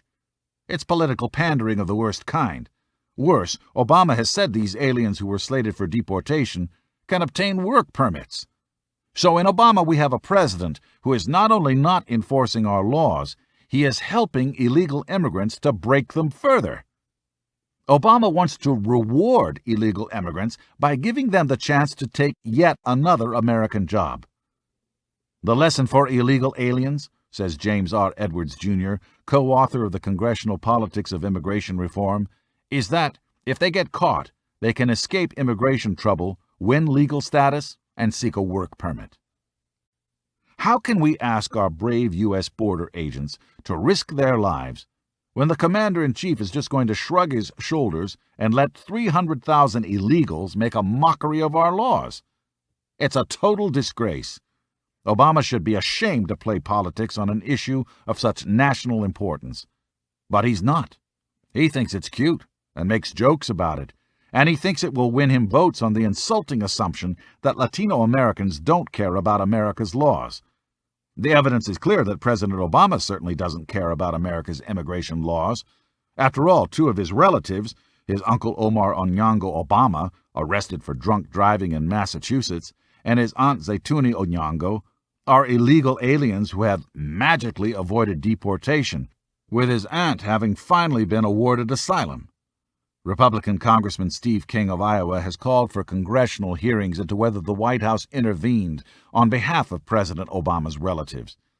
But of course the bigger scandal is that it is Obama administration policy to give special treatment to all illegal aliens, to treat them as if they are legal. You just can't make this stuff up. Can you imagine the national firestorm the liberal media would have stoked had President George W. Bush had not one, but two illegal immigrant family members who had received special treatment and been permitted to stay in America? Or what if President Bush had failed to enforce environmental laws and gave orders to federal agencies to help businesses break such laws? Democrats would have called for Bush's impeachment, but not this president. The liberal media protect Obama every way they can. The third thing we need to do is overturn Obama's insane new ICE recommendations for illegal immigrant detention facilities. In an effort to coddle illegal aliens, officials at 9 detention facilities have now been instructed to make the following changes. Soften the look of the facility with hanging plants, flower baskets, new paint colors, wall graphics and framed pictures on the walls, and enhance the aesthetics of the living areas. Expand programming for detainees to include movie nights, bingo, arts and crafts, dance, walk and exercise classes, health and welfare classes, basic cooking classes, tutoring and self-paced computer training on portable computer stations.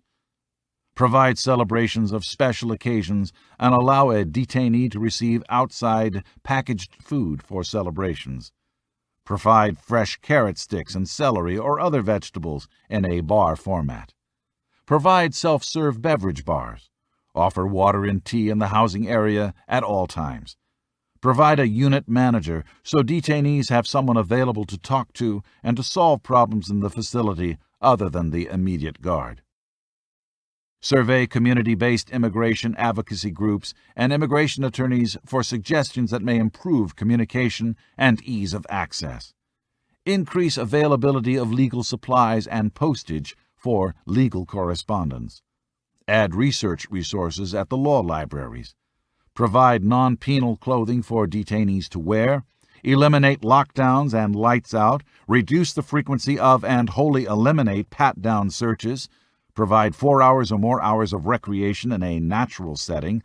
Provide internet-based free phone service. Provide email access for detainees. That's right. Your government now requires resort-like accommodations paid for by you, the American taxpayer, to reward the flood of people entering our country illegally. Obama has turned America into a laughingstock.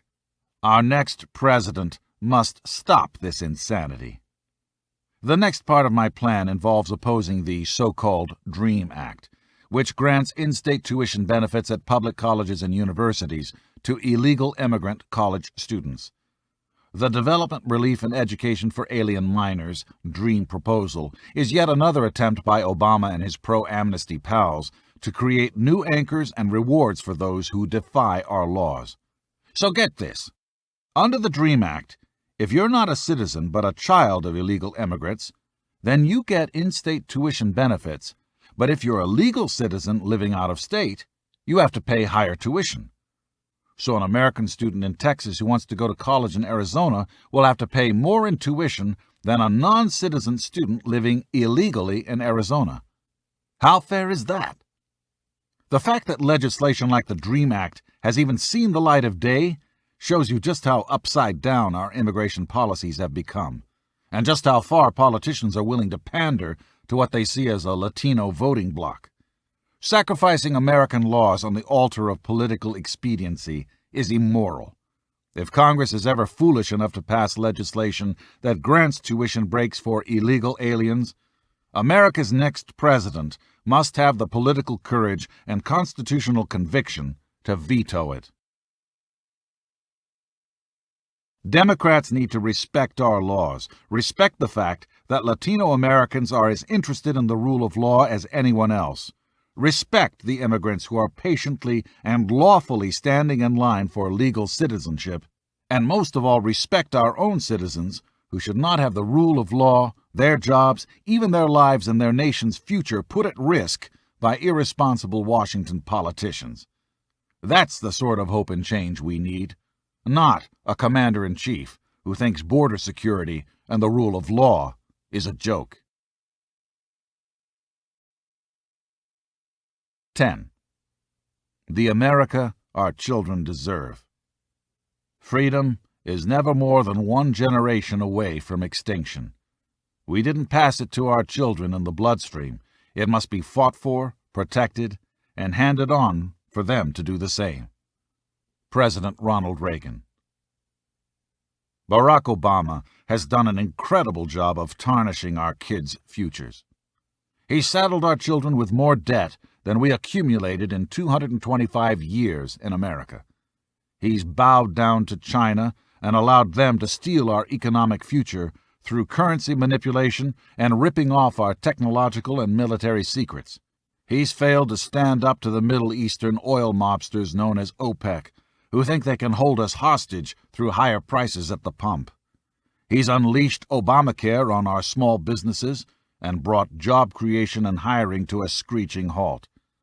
And he's created an economic climate where young people out of college face incredible uncertainty. 3 years ago, 90% of college graduates landed a job out of college. Today, under the community organizer, that figure is a depressing 56%. I love America. I'm saddened by what I see happening to our country. We're being humiliated, disrespected, and badly abused. Obama was a leftist experiment that has failed and gone horribly wrong, and everyone knows it. Even friends of mine who voted for the guy privately admit that he's been a huge disappointment. We cannot afford 4 more years of this mess. Our children's futures are on the line, and we have to come through for them. We have to get tough so that our country can be great again. We have to get tough on OPEC. These oil thugs rip us off year after year. We've had no leadership in Washington willing to stand up to them and put a stop to it. We have spent hundreds of billions of dollars and thousands of lives in Iraq and now Libya, and got nothing in return but disrespect and ingratitude. That must end. Now. I say we take the oil. No more free military support. Either you pay us to defend you, or we take the oil. It's fair and smart, which is probably why the politicians in Washington haven't implemented it. We have to get tough on China. For every one American child, there are 4 Chinese. China is out to steal our kids' jobs, and so far they're doing a tremendous job of it. They've manipulated their currency to such an unbelievable degree that they have destroyed our manufacturing sector. It's time to bring American manufacturing back to life. It's encouraging that the U.S. finally did, as I have been saying for over a year, and got tough on China's currency manipulation. The president should sign that measure into law effective immediately. Unfair trade is not free trade. China cheats and wins to the tune of more than $300 billion a year. No more. They either must play by the rules or they pay the price. End of story. It's time our leaders in Washington wake up and realize that China's massive military buildup is producing weapons with our names on them. Our kids are the ones who will be facing down the Chinese in the years to come. If we don't get tough and put a stop to their rampant theft of our military and technological secrets, we will have failed the next generation of Americans miserably. Those who pretend China is our friend are either naive, incompetent, or both. The Chinese can be reined in easily. We are their biggest customer. All we need is a president willing to stand up, not bow down, to China. I believe we are at a monumental fork in the American road. I always say that the next election is the most important election in our lifetimes. Our national debt is at $15 trillion. Just imagine what Obama will do if he knows he's not facing re-election. What kind of damage to our national security and international standing will we suffer over the next 4 years with Obama bowing down to a rising Russia and China? It's horrifying to think about. America, the exceptional.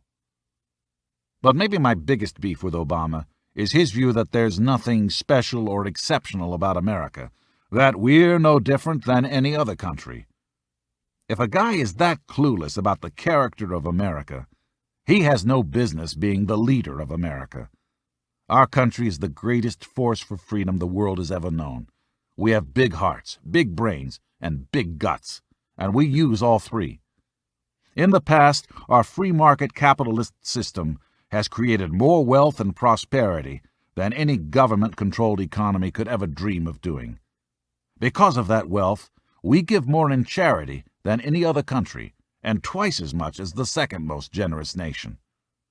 Obama thinks America would be better off if we acted more like European socialist countries, many of which are in default and economic freefall.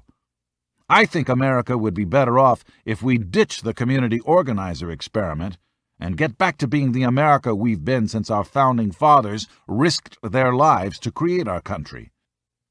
In 2012, our nation needs to send Barack Obama a message. We need to say loud and clear, Mr. President, we're not interested in your utopian vision of a fundamentally transforming America. We like the vision our founding fathers and the Constitution created just fine. If that's what you meant by hope and change, you can keep the change. We're not interested. We need a leader who will get tough, get smart, and get America working again. I believe America is worth fighting for. I believe America has nothing to apologize for. I believe America can get back her greatness. But we need a tough leader for tough times. Someone who isn't afraid to do hard things. We must find and elect that leader so our children and grandchildren will inherit an America as free and safe as the one we grew up in. The price of failure is too great. We have to succeed. The fate of freedom rests on it. We have to get tough on the notion that government is the solution to every problem. It's not. As President Reagan said, government isn't the solution to our problem. Government is the problem. Barack Obama is the most liberal president the United States has ever dared to elect. When he was running for office, Obama warned the country that his goal was to fundamentally transform America, and that he believed in spreading the wealth around. Now, with 3 years under his belt, America looks like an economic wasteland. 1 out of every 5 men you pass on your way to work is out of work. Every 7th person you pass on the sidewalk is now on food stamps. 46 million Americans, more than at any time ever in the history of this country, now live under the poverty line. Businesses are being shuttered. Foreclosure rates are at historic highs. For the first time in American history, the United States has lost its AAA credit rating. Gas prices have doubled. Our national debt has exploded. Jobs and economic growth are nowhere in sight. How can we feel good about handing over this mess to our children and grandchildren? How can we think about the hundreds of thousands of soldiers, sailors, airmen, and Marines who have died for our freedom and way of life, and not be ashamed at how we've allowed their gift to be trashed and abused? It's a total disgrace. If we're going to turn this thing around, we have to do it fast. It's time to get tough. The time is now. This audiobook is continued on Disc 5. Time to Get Tough by Donald J. Trump, Continued. Disc 5. Afterward. The Press and the Presidency. In the spring of 2011, Lolly Weymouth, daughter of the late great Katharine Graham, publisher of the Washington Post, invited me to go to the White House Correspondents' Dinner. I had turned down so many of Lolly's invitations in the past, I thought accepting her invite would be the right thing to do. I knew I was probably being set up by the media, but that's okay, as long as you're prepared for it. When I arrived at the event in Washington, thousands of people were packed into D.C.'s biggest ballroom. The White House Correspondents' Dinner is the Academy Awards of politics. News reporters, political operatives, celebrities, you name it, they're all there. As I walked in, the paparazzi and press were going crazy. "Mr. Trump, they shouted. "Do you think the president will mention you in his speech?" I said, "I have absolutely no idea. I never thought about it. I sincerely doubt it, and why would he mention me?" I said this honestly, despite the fact that I was at the top of the polls without even campaigning. The truth is, if I was in Obama's position, I probably wouldn't have mentioned the name Donald Trump, especially since I was hitting him hard on his birth certificate and asking why he wouldn't just show it and get on with dealing with the serious issues our country faces today on debt, unemployment, and China, among others. In any event, the festivities started, people went to the dais and made speeches, and eventually a third-rate comedian named Seth Meyers, somebody who in my opinion has absolutely no talent, got up and spoke. He was nervous, shaking, and sounded like he had marbles in his mouth. He made a crack that Donald Trump's candidacy was a joke or something to that effect. It was quite nasty, but I've had a lot worse things said about me. Then the president got up. As part of his routine, they had a picture of the so-called birth certificate blown up on a large screen. And while the president was smiling, I knew inside he wasn't. Then they showed a picture of the White House with Trump White House written on top of it like a hotel sign, which was cute. The president spent a lot of time telling jokes about me. I didn't quite know how to react. Should I be laughing, smiling, frowning?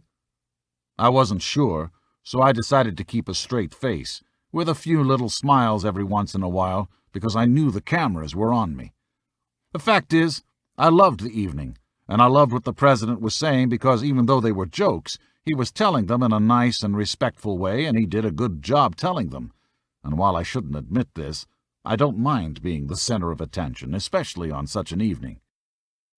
Sitting at another table was a beautiful blonde woman who turned out to be supermodel Brooklyn Decker, wife of Andy Roddick, a wonderful guy and a terrific tennis player who has never received his fair due. Brooklyn was not happy. Lolly Weymouth was laughing her head off, and other people were laughing like crazy. They thought it was hilarious that I was being roasted, but Brooklyn Decker actually looked angry. Months later, Brooklyn and I met at Anna Wintour's fabulous dinner at the Metropolitan Museum of Art. I thanked Brooklyn for her classy attitude, and she knew exactly what I was saying. She is a terrific person and will continue to go far. In any event, as the president was telling joke after joke, I tapped my wonderful wife, Melania, on the knee and said under my breath, "Baby, do you believe this? This is amazing. The President of the United States is doing nothing but talking about me." I loved it. I was having a great time. In fact, walking out of the ballroom, people were high-fiving me. They couldn't believe what they had just witnessed. It was a stellar night. The next morning, I picked up the newspapers. The press was brutal. They said I was ridiculed, refused to smile, and was deeply embarrassed. I realized then and there that political life is not real life.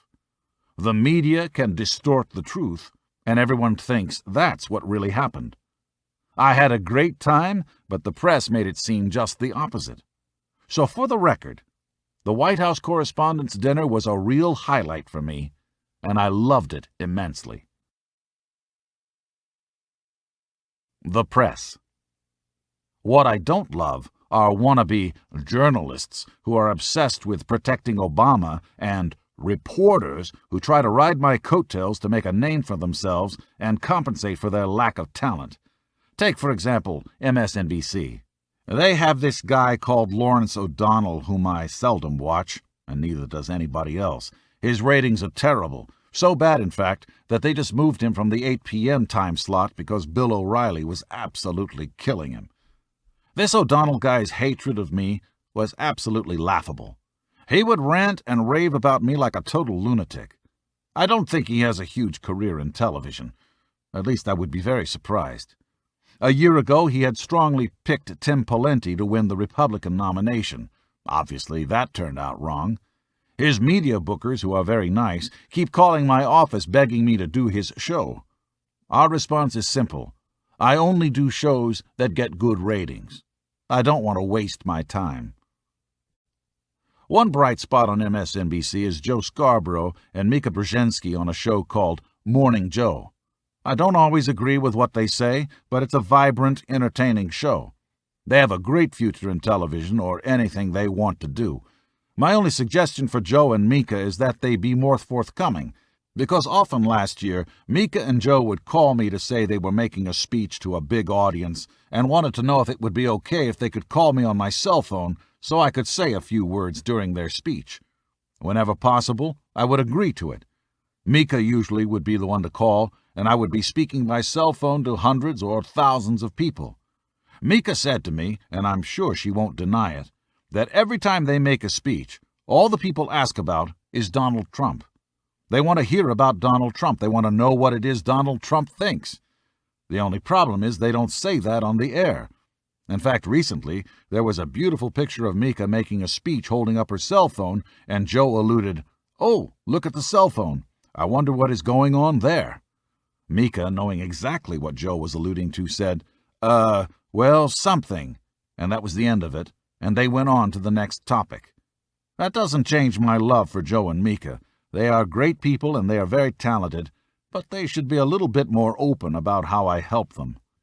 One guy I find somewhat irritating, but have actually come to like in terms of viewing, is Bob Beckel, the resident liberal on Fox News.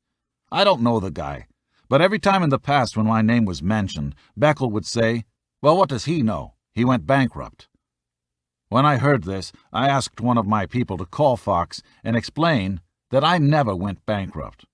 Over the years, I, Carl Icahn, Henry Kravis, Cerberus, Apollo, and many of the biggest names in business have used the nation's laws to do and turn great deals. I have used the laws for certain companies to reduce debt and turn them around. I have also bought companies and immediately thrown them into Chapter 11 in order to renegotiate with banks and made great deals because of it. I followed the law, and what's wrong with that? Now, if they change the laws, I will find another way to gain maximum advantage. But the bottom line is I never went bankrupt. Anyway, I have to give credit to Beckel, because after we set him straight, he has stopped making his mistake, and now I enjoy him much more. Someone I don't enjoy is the clown called Bryant Gumbel. He has failed on so many shows I've lost count.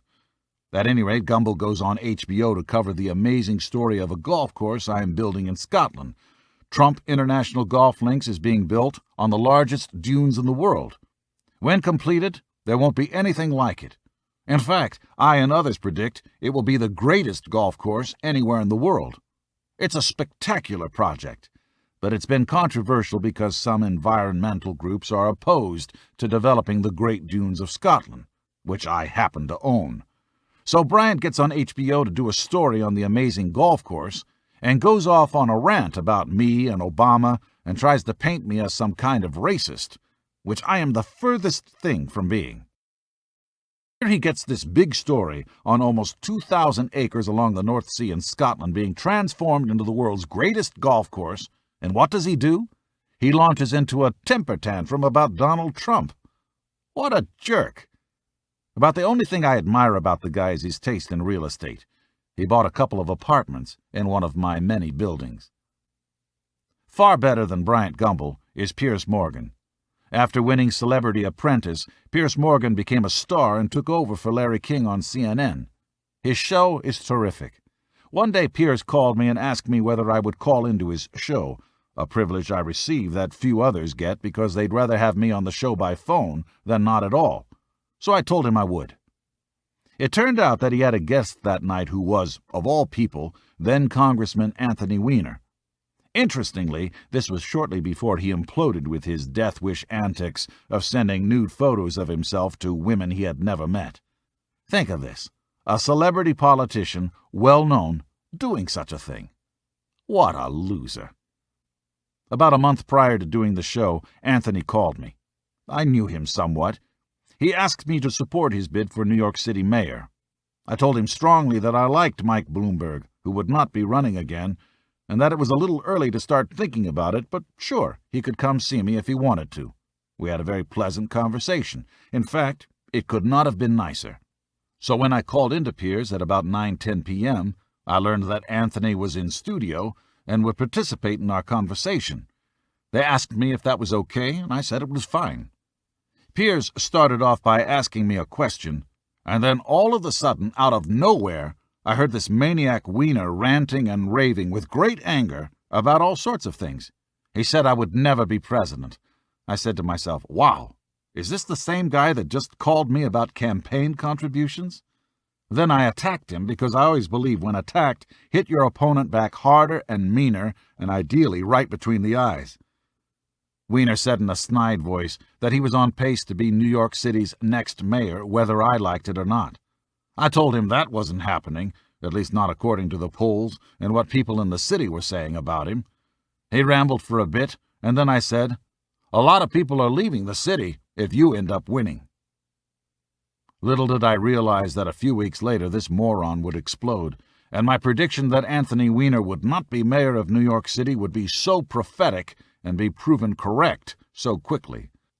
As you probably know, my show Celebrity Apprentice has been one of NBC's biggest hit shows and a huge moneymaker for 11 seasons. I have a lot of rich friends who tell me they would kill to have their own hot reality show. Not for the money, mind you, but because it creates such a powerful brand presence and is a lot of fun to do. I tell them to go for it, but for whatever reason, personality, looks, stage fright, lots of reasons, they say they could never do it. But they give me a lot of credit for being able to pull it off. Last season, The Apprentice was usually the #1 show in the 10 p.m. time slot, which is the most important time slot because it leads into local news. It's been a winner right from the beginning. Right now, we're shooting the 12th season, which will debut right after the Super Bowl. And let me tell you, NBC is going to be happy because we have the best cast I think we've ever had. Nevertheless, when I announced I was thinking of running for president, some of NBC's news people absolutely smashed me. One of them was Chuck Todd. I call him Sleepy Eyes because he looks like he is falling asleep when he speaks. No matter what I did or how hot I was in the polls, Sleepy Eyes Chuck Todd refused to say it. I would call him and say, "Chuck, it's not fair what you're doing." He would say, "Okay, I'll change it." But he wouldn't change. The thing I find most offensive about Chuck Todd is the fact that he pretends to be an objective journalist, when in reality, the guy is a partisan hack. I was very disappointed in Chuck Todd. Needless to say, he's no Tim Russert. Look, I love NBC. They were the ones who really understood how big The Apprentice was going to be. ABC made an offer too, but NBC had the vision. I give Bob Wright and Jeff Zucker tremendous credit. They wouldn't let Mark Burnett or me go anywhere else. They practically locked the doors at 30 Rock until we signed.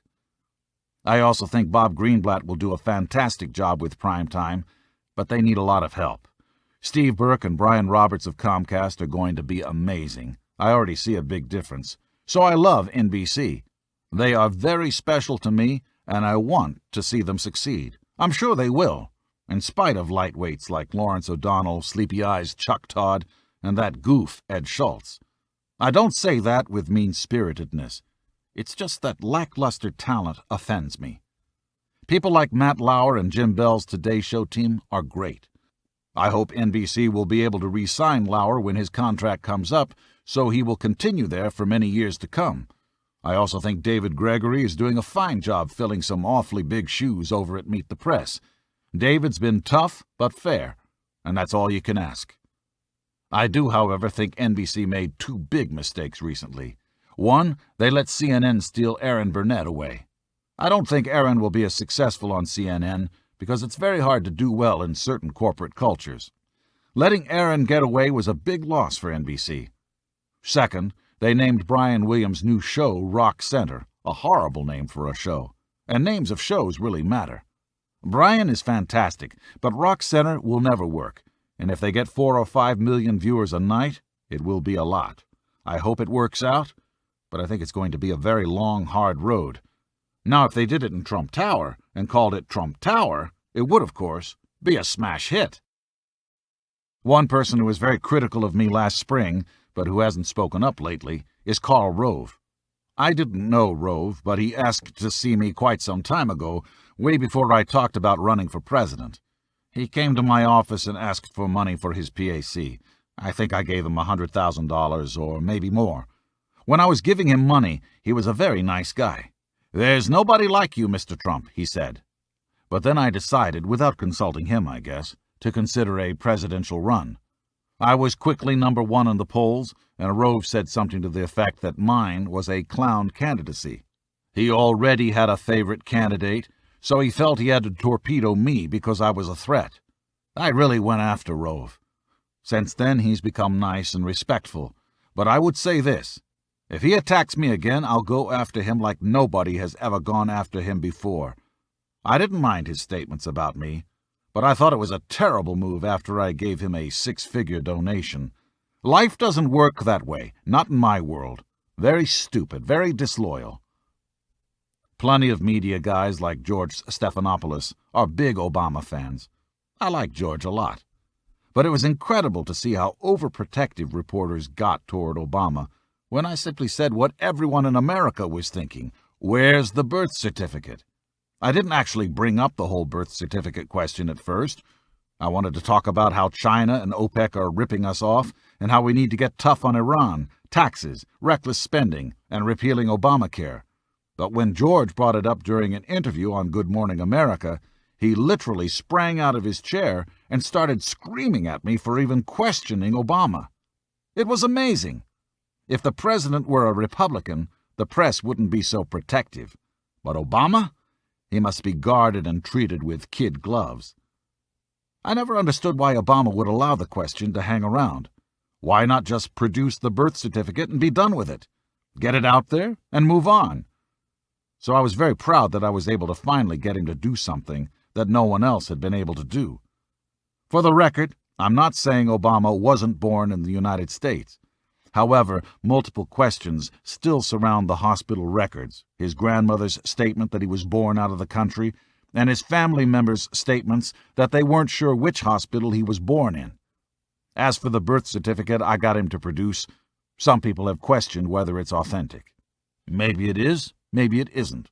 That's for experts to determine. But if Obama's liberal media pals don't like my answer, stop asking the question. Nothing irritates me more than a double standard. And yet that's what we see with liberal media types. Take Jon Stewart.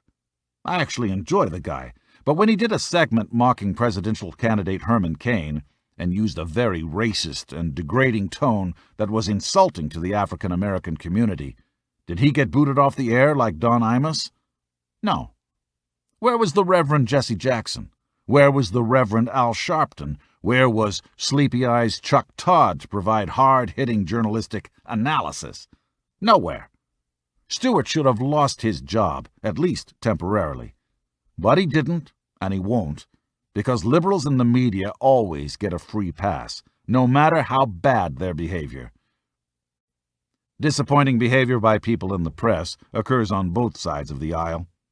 A conservative commentator on Fox News, Charles Krauthammer, was really hitting me hard last spring. He couldn't believe I was number 1 in the polls and kept knocking me. Now, you have to understand, he didn't know me, he never met me. But one day on Bill O'Reilly's show, Krauthammer hit me so hard it was ridiculous. He said mine was a joke candidacy or something to that effect. So O'Reilly sent Jesse Waters to New Hampshire to get my response. I let Krauthammer have it. I was very tough, some would say vicious, but I was tough because Krauthammer had been tough to me. The next day I turned on the show, and they didn't air my response. I called O'Reilly and I said, "Bill, what happened? Krauthammer can talk about me, but I can't talk about him?" Bill gave me what I considered a weak reason as to why he wouldn't play my response, and I left it at that. I think Bill O'Reilly is terrific, and I think Greta Van Susteren, Sean Hannity, and Neil Cavuto are as well. These are outstanding people who get big ratings and do a fantastic job. But in this case, I thought Bill was wrong. I should have been allowed to rebut Krauthammer as a matter of fairness. In any case, there's a reason Fox News has such high-quality programs and phenomenal ratings. His name is Roger Ailes. Whether some people like it or not, Roger Ailes, the creator of Fox News, working together with Rupert Murdoch, is one of the great geniuses in television history. Roger can look at a person and instantly tell whether that individual will grab ratings. In addition to O'Reilly, Van Susteren, Hannity, and Cavuto, Roger has numerous others who do amazing work. People like Brett Baier. I also love the team on Fox and Friends with Gretchen Carlson, Steve Doocy, and Brian Kilmeade. They're smart, quick, funny, and really know what's going on. The Fox Morning Show is a tremendous success due to its 3 talented hosts and the wonderful Roger Ailes. I really enjoy being on it. Guys like Ailes understand that ratings rule. When I have friends with television shows that aren't doing well, they just can't understand why they're being canceled. I tell them this: I have learned that entertainment is a very simple business. You can be a horrible human being, you can be a truly terrible person, but if you get ratings, you are a king. If you don't get ratings, you are immediately canceled, and nothing else will matter. I happen to get ratings, and always have. Larry King used to tell me, "You get the highest ratings." Everybody wants me to be on their show, not because they like me, not because I'm handsome and have great hair, but because I get ratings. To tell you the truth, I'm not exactly sure why. I don't want to be provocative, and in many cases I try not to be provocative.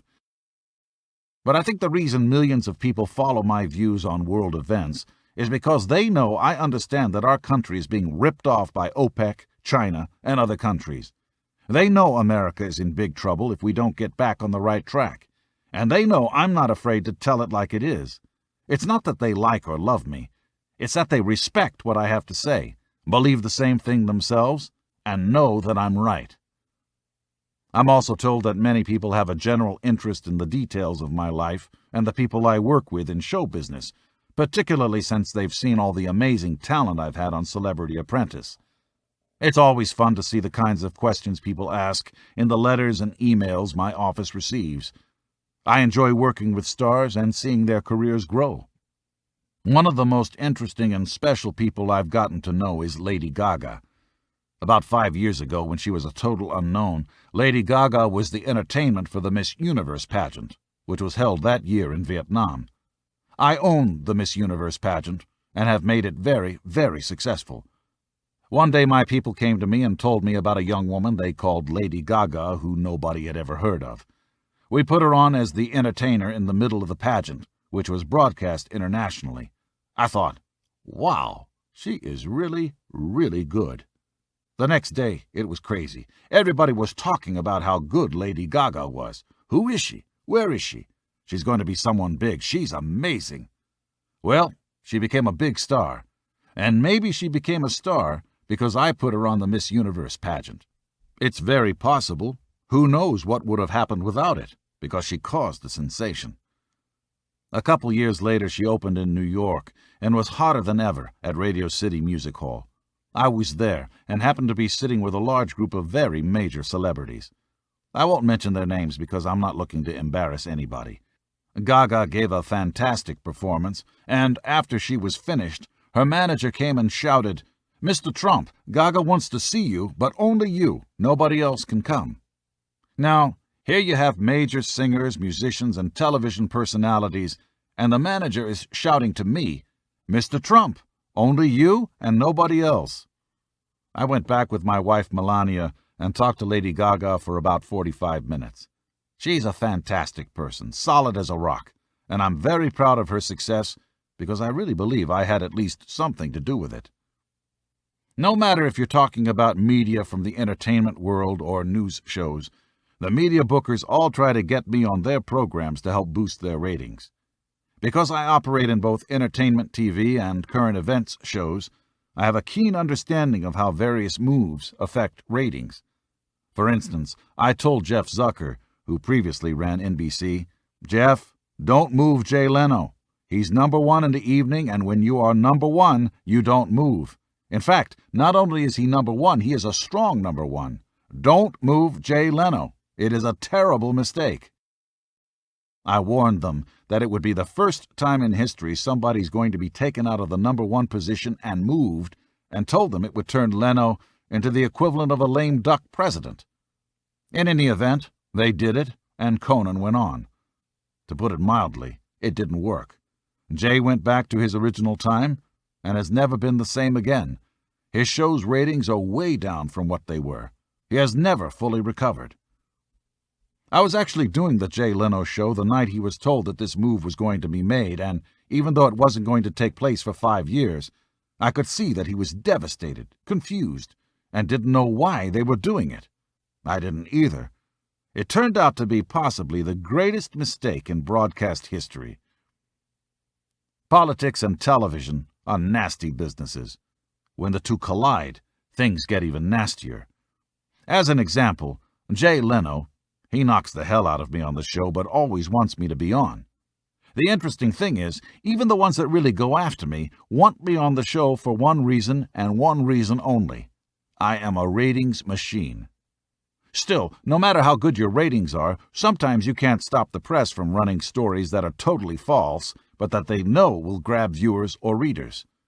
To show you how dishonest the press is, I recently sold a house for $7.15 million.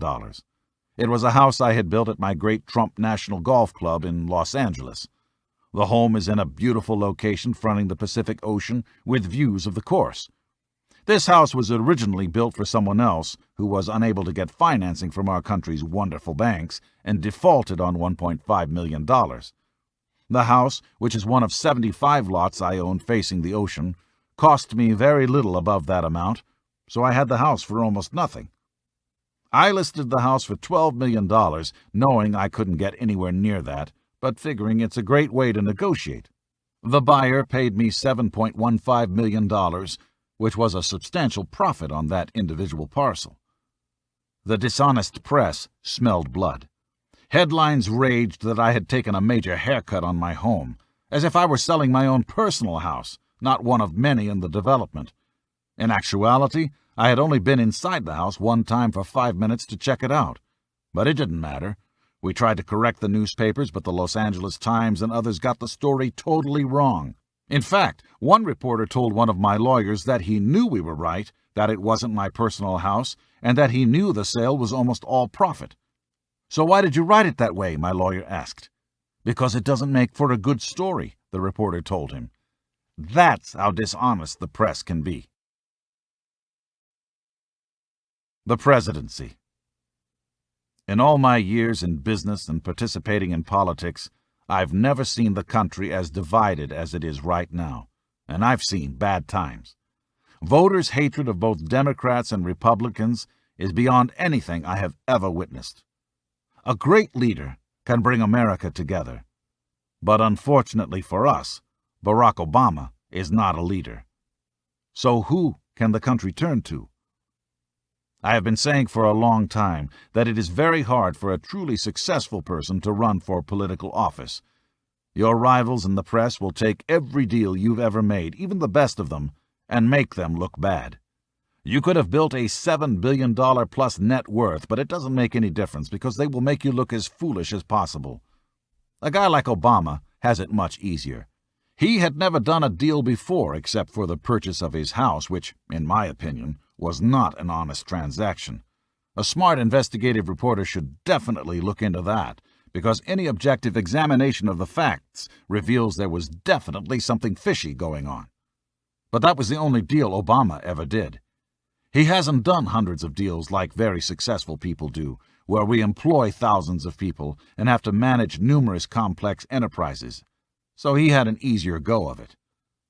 Mark Burnett, my good friend, partner, and the best producer in television, really wanted me to continue with The Apprentice and not run for president. Mark's big shows are The Apprentice, Survivor, and now the hit show The Voice. He said, "Donald, I think you would be an incredible president, but you are far too successful to run. You've done too many deals and too many things. They'll go after every single deal you've ever done, and even on the best of them will try to make you look bad." So essentially Mark was voicing what I have been saying for the last 2 years, that a very successful person cannot run for political office, especially the presidency. And isn't that sad? Because that's the kind of person and thinking we need to bring the country back.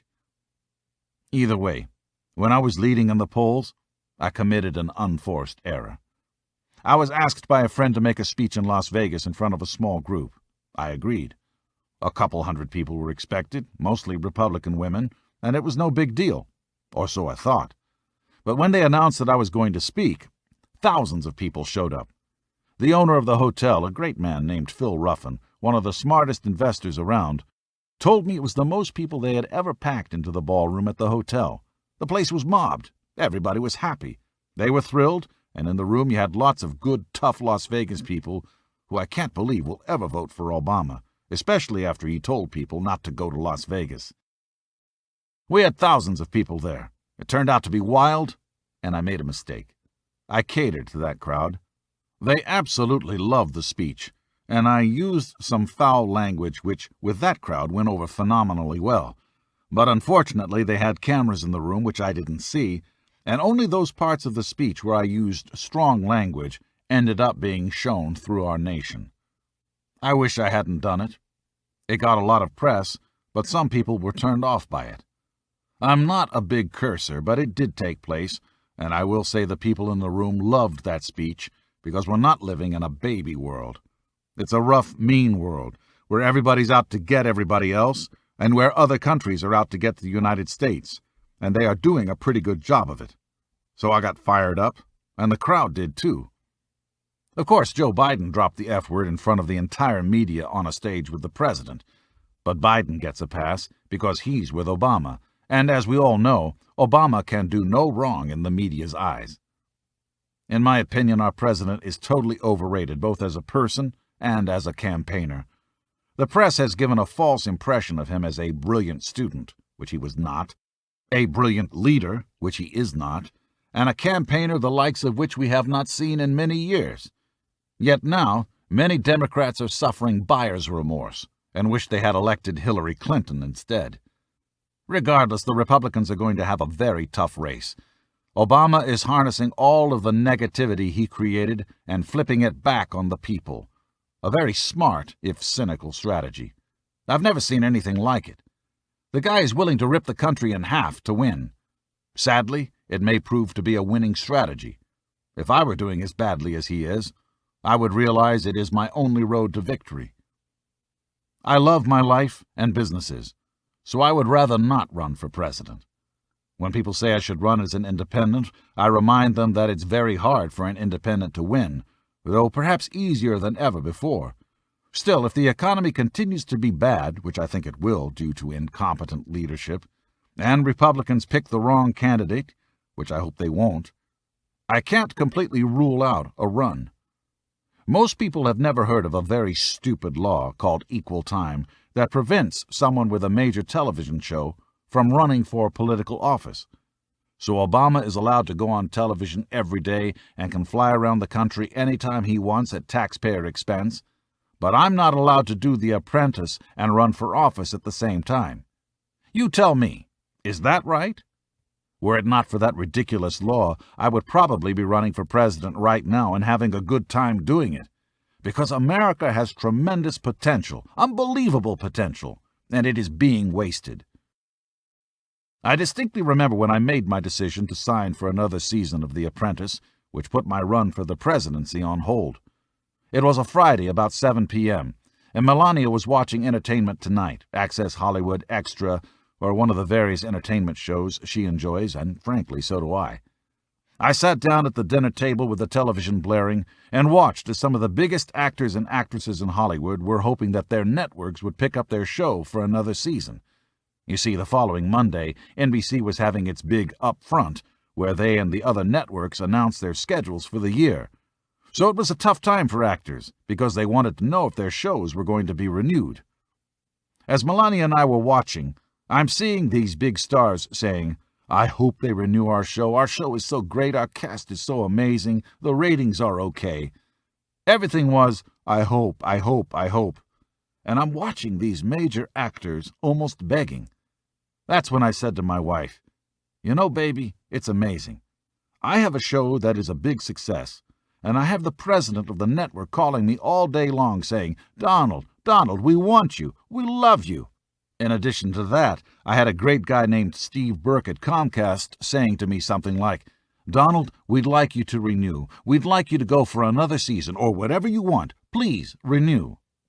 So I am saying to myself, here these network executives are calling me on an hourly basis, wanting me to renew my contract for another season of a 2-hour hit show on primetime Sunday, and I am telling them no, and yet I come home and I watch the entertainment shows, and all of these big-name actors and actresses are hoping beyond hope that they are going to be renewed." At that precise moment, I got a call from Steve Burke, reiterating the fact that they would love to have me sign the contract. Right then and there, I said to my wife, "Baby, you know what? This is ridiculous. I'm going to sign the contract with NBC." My wife, Melania, who is considered by many, including me, to be one of the most beautiful women in the world, has amazing instincts. For years I would ask her whether or not I could run and win, and she would say, "Donald, people love you, but they wouldn't vote for you for president." When I asked her why, she said, "You're a little wild and a little too controversial. They respect you. They think you're really smart, the smartest of all. But enough people just wouldn't vote for you." So she told me this for a long period of time, and then recently, as she's watching political news on television and seeing all the things that are wrong with our country, she looks at me and says, "Darling, you know you'd win if you ran, don't you?" I said, "What do you mean? You always told me I couldn't win." She said, "But now you could win, and maybe even easily. People really want you. I see it on the streets. People want you, and they really need you." This was a great compliment coming from a very smart woman. Some people have yet to realize how serious I was and am about running for the White House. In fact, I was so close that I had already prepared the public financial disclosure report required of a presidential candidate. That's a big deal because the Trump Organization is a private company, and people don't know what I'm really worth. So I had the independent firm Predictive, which is used by government agencies and top companies like GM, Visa, Pfizer, and others, prepare valuations on branding, and we filled out the other areas of the long and complex presidential public financial disclosure report. So my forms were already completed when I told NBC I'd renew. I was ready to sign and submit the papers, which were completed in strict compliance with the instructions. My primary reason for running for the presidency would be to straighten out the mess Obama has made of our country. I have built a truly great company, one with unbelievable assets and locations that I believe are about as good as it gets. We have great asset value, cash flow, and very little debt. I want the American people to see this, because ultimately our country is, in a certain way, the exact opposite of my company. And whether it's me or someone else, we need the kind of thinking that can produce this kind of success. For the sophisticated financial people who already know me, these numbers come as no surprise. For the miserable, petty, jealous wannabes who knowingly fabricate stories about me, maybe this will shut them up. By the way, in the spirit of transparency, these forms were completed before the very public purchase of the late billionaire John Kluge's winery, which became embroiled in controversy and tens of millions of dollars of debt after his divorce. Now called the Trump Vineyard Estates, the winery is located in one of the best areas in the United States, Charlottesville, Virginia. Trump Vineyard Estates is more than 1,000 acres and has already received a great amount of publicity in the Washington and Virginia press and was featured on the cover of Town & Country magazine. Originally, it cost around $150 million to build and assemble. I bought it at auction for $6.2 million in cash. I pride myself on being liquid when few others are. That's one of the reasons I was able to buy the Kluge estate for such a terrific price. Cash. There were many people at the foreclosure auction who knew what an amazing asset it was, but they didn't have the cash or would need bank financing at a much higher amount to close the deal. By the way, the reason I have so much cash is that, among other things, I've made some of the best branding deals around, especially recently. If our government were as wise with our nation's cash, we wouldn't be in the big mess we are in today. Some people think the presidency no longer matters, that the United States is finished. But let me tell you, the president makes all the difference in the world. If we get the right president, our country can become stronger and better and more successful than ever before. The Republican field has several good candidates in the race, most of whom have come to see me at my office in Trump Tower. The reason they come to see me isn't just because I am a nice person, but because millions of people listen to what I say and know I get it. Some magazines have said I am the single most important endorsement a presidential candidate can have. I don't know if that's true, but it wouldn't surprise me. I don't say that to brag, I just tell it like it is. It started when Sarah Palin came to Trump Tower. She is a terrific woman and gets an unfair shake from the media. We had a great conversation. She said, "Hey, let's go out for pizza." We did, and it was bedlam with tons of people swarming us. I got criticized because I ate my pizza with a fork. The truth is, I know how to eat pizza, but I was trying to eat as little as possible because I hate gaining weight. But I really enjoyed my time with Sarah and her family. We caused quite a stir on the streets of New York, and especially in front of that pizza parlor. It was wild. Michelle Bachmann came up to my office more than once. She is a real worker bee.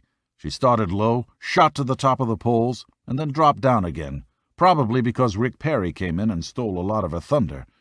But Michelle is a wonderful person, and no matter what happens with her run for the White House, she's got a great political future ahead of her. She's passionate about America and a strong protector of traditional values. When Rick Perry came to see me at Trump Tower, we had a great discussion, and then went to Jean-Georges restaurant, probably the best restaurant in New York, which is located on the street level of Trump International Hotel and Tower at 1 Central Park West. We had an incredible conversation, and I found him to be a good and personable guy, much different from what you see in the debates. Since then, I have spoken to him on numerous occasions, and every time I speak to him he is so forceful and strong that I have actually said to him, "Rick, why can't you act this way during the debates?" He said, "Donald, the debates are just not my thing." So I said, "Why don't you pretend you are someplace else? You got to act different. You are getting killed in the debates." But he repeated, "Donald, they are just not for me." Fair enough. But Rick was severely hurt by what took place in the debates. It was sad to see. The debates are turning out to be much more important in this presidential cycle than in past primaries, and if you don't do well in the debates, it's a long climb back to the top. But again, Rick is a terrific guy with some solid ideas. It will be interesting to see if he can regain his footing. Mitt Romney came up to Trump Tower. I had never met Mitt before, and, not having met him, maybe I was inclined not to be in his corner. The fact is, when you meet him in person, he is a much different guy than he is in public. He is warm and engaging. The public has to get to know him better. He gets criticized for changing his opinions or flip-flopping, but over a lifetime I've seen many people who don't change, and they always get left behind. Smart people learn things, so they change their minds. Only stupid people never change their minds. In the debates, Mitt has been spectacular. He's sharp, highly educated, and looks like a president. The amazing thing is, no matter how well he does, no matter who endorses him, he seems to stay at about the same numbers in the polls. So far, although he remains at the top or close to the top in the polls, he seems frozen at around 25% of primary voters. As other candidates drop out of the race, those numbers may break in his favor. Only time will tell. Herman Cain is a real piece of work. He came up to my office, and immediately I liked him, and I believe he liked me.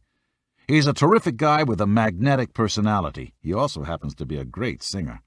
When Herman left Trump Tower, the press swarmed over him, and I was told he said something like, "Look, I don't know if I'm going to get Donald's support or endorsement, but I wanted to get to know him and I wanted him to like me because he's got the most vicious mouth for anybody he doesn't like, and I didn't want him bad-mouthing me. I thought it was extremely cute and honest, and I do indeed like Herman Cain. He's run an amazing campaign with very little staff. That has some advantages. There are plenty of political bloodsuckers who leech onto candidates and get millions of dollars and do nothing but give the candidates bad ideas and bad advice. One thing I told Herman is that no matter what happens, he has elevated his stock. If he doesn't win, which is a very distinct possibility, he can run for another office and walk in. Whether it's the Senate or a governorship or even running a company, Herman has built a great resume and done it for peanuts. He didn't waste money, and I really admire that. As this book goes to press, there are some vicious rumors swirling around Herman. These kinds of charges are to be expected in any political race, but we will see if he can weather them. One mistake I made was with John Huntsman, who really seems like a nice guy. He called me a number of times, and I was unbelievably busy doing a deal, and I didn't get back to him. Then the time got long enough that I decided maybe I shouldn't bother him. John Huntsman and his family have done an amazing job for the Wharton School of Finance, which is the best business school in the world. We both went there, and I respect him and the job his family has done. Nevertheless, when all the candidates were saying they were coming up to see me, he said just the opposite. He said, "I don't have to see Donald Trump. I don't need Donald Trump. I don't want to see Donald Trump." What he didn't say was that he called me to have a meeting. While I like John Huntsman, he should not have said he didn't call me when he did. In fact, he left me his number and the person's name to call to set up a meeting. If you want, I can give you both. I know he won't lie if directly asked about this. I should have called him back. It wasn't polite, and to him I apologize. If he ever calls again, I promise to take his call, and I would look forward to meeting him. With that said, for many more reasons which are fairly obvious, he can't and won't win the presidency in 2012. One group that has already won is the Tea Party. The Tea Party has done a great service to the United States. They have made all politicians look seriously at what's wrong with our country, including America's $15 trillion of debt. The media continuously bashed the Tea Party. Nothing could be more unfair. In fact, when the Tea Party held a rally recently in Richmond, Virginia, they were forced to put up $10,000 to take care of insurance and barricades, and they gladly did it. When Occupy Wall Street marched, their gathering caused much more disturbance and disruption, and they weren't asked to put up any money. The press constantly maligns, ridicules, and mocks the Tea Party folks. The fact is, the Tea Party is made up of great citizens of this country. And in the end, I think the Tea Party patriots will get the last laugh, because they will go down as having done more to change the country than any other group. They are terrific people, great Americans, and I am proud to have such a good relationship with them. As for the Occupy Wall Street protesters, I am certainly not opposed to them or their concerns, some of which are legitimate. They are angry at the banks, and they should be. They are angry at the government, and they have every right to be. But as I tell them all the time when they call my office, they need to move their protest over to the White House and get the community organizer out of his 747 and into the Oval Office so he can get to work making good deals with other countries and stopping other nations from ripping us off. If we could take back our jobs and money from China, OPEC, and all of the other places that are ripping us off, we wouldn't have to decimate our safety net and leave those who really need help stranded. That's a cause worth fighting for. Of course, while there are some Occupy protesters who are serious and sincere people, there are a lot of them who are just there to meet people and have a party. And there are still others who are bad people, who are involved for bad reasons. What started as a protest is becoming dangerous to the protesters. How long it will last is anyone's guess. One thing the Tea Party folks and the Occupy Wall Street people can and should agree on is tackling the rampant problem in the Obama administration of crony capitalism. We've already seen with Solyndra and Fisker how the president's pals and big-time campaign donors all got sweetheart loans and deals and stuck taxpayers with the bill. I predict we haven't heard the last of it, and that the Obama administration engaged in many more cases of funneling money to companies connected to the president and his donors. Mark my word. I love capitalism enough to protect it. There has to be a level playing field where everyone can compete fairly. The guy swinging a hammer all day shouldn't have the government reaching in his pocket and handing his taxes to Obama's big-shot donors. It's wrong and unfair. Teachers, nurses, police officers, and firefighters have no business bailing out Wall Street bankers and billion-dollar companies. Likewise, I think the Occupy people and the Tea Party can agree to get rid of the corporate welfare that gives tax subsidies to oil companies. How does that make any sense? Oil companies make billions. Why should the taxpayers have money taken out of their hard-earned paycheck to hand over to the oil companies, many of whom are in cahoots with OPEC? That's stupid and unfair, as anyone can clearly see. I believe America can restore herself to greatness. But we need the right kind of change to tap the massive potential locked inside our great country. The so-called ruling class in Washington needs to be replaced with people committed to the Constitution and the values of fair play, hard work, and sparking the innovation and entrepreneurship that has made America great. We just lost a great innovator and American entrepreneur in Steve Jobs. Like his politics or not, Jobs changed the world with his technological innovations. Interestingly, Jobs kept Washington money largely out of Apple. He wanted his company to stand and fight on its own 2 feet. Jobs, who was an Obama supporter, had a great idea that he offered to the president. Put together a group of 6 or 7 CEOs who could really explain the innovation challenges in America. But according to Walter Isaacson's biography of Jobs, once the White House officials got involved, they messed it up, trying to micromanage things and turning it into a much larger event, and Steve Jobs pulled out. We need more innovators, dreamers, and entrepreneurs. America used to be number 1 in producing all 3. We can restore America and unleash the incredible potential of our great land and people. All it takes is the wisdom to return to our core principles, the resolve to keep the faith, and the willingness to get tough and innovate.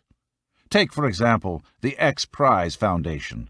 This entrepreneurial group hosts competitions with cash prizes for the most innovative idea in education, exploration, energy, and life sciences. The first $10 million reward was given in 2004 to whatever team could launch a manned spacecraft twice in 2 weeks. The X Prize motto is totally American: revolution through competition. That's the way Americans like to think. That's the American dream in motion. We're going to have to invent our way out of the mess our country is in. It starts with doing something I've always done, which is to think big. Americans dream big and do hard things. It's who we are. It's what we do. When our country is unchained, we're unstoppable. But we need smart leaders, people who understand how the world works and have the guts to get tough. With proper leadership, we can rebuild the shining city on a hill we once were. When we do, we should boldly and proudly celebrate America's power and dominance in the world. The way I see it, greatness need not apologize for itself. Ever. If we do that, we can, together, make America number 1 again. Acknowledgements. The team at Regnery Publishing has been terrific to work with in every way, and I'd like to thank Winton Hall, Peter Schweitzer, Margie Ross, Jeff Carneal, and Harry Crocker for doing such a great job. They've been a pleasure to work with, and their professionalism was apparent from the start. At the Trump Organization, I would like to thank Rona Graff, Meredith McIver, Michael Cohen, Casey Kennedy, and Ty Kaleko for their enthusiasm and careful work. Thanks to all for a job well done.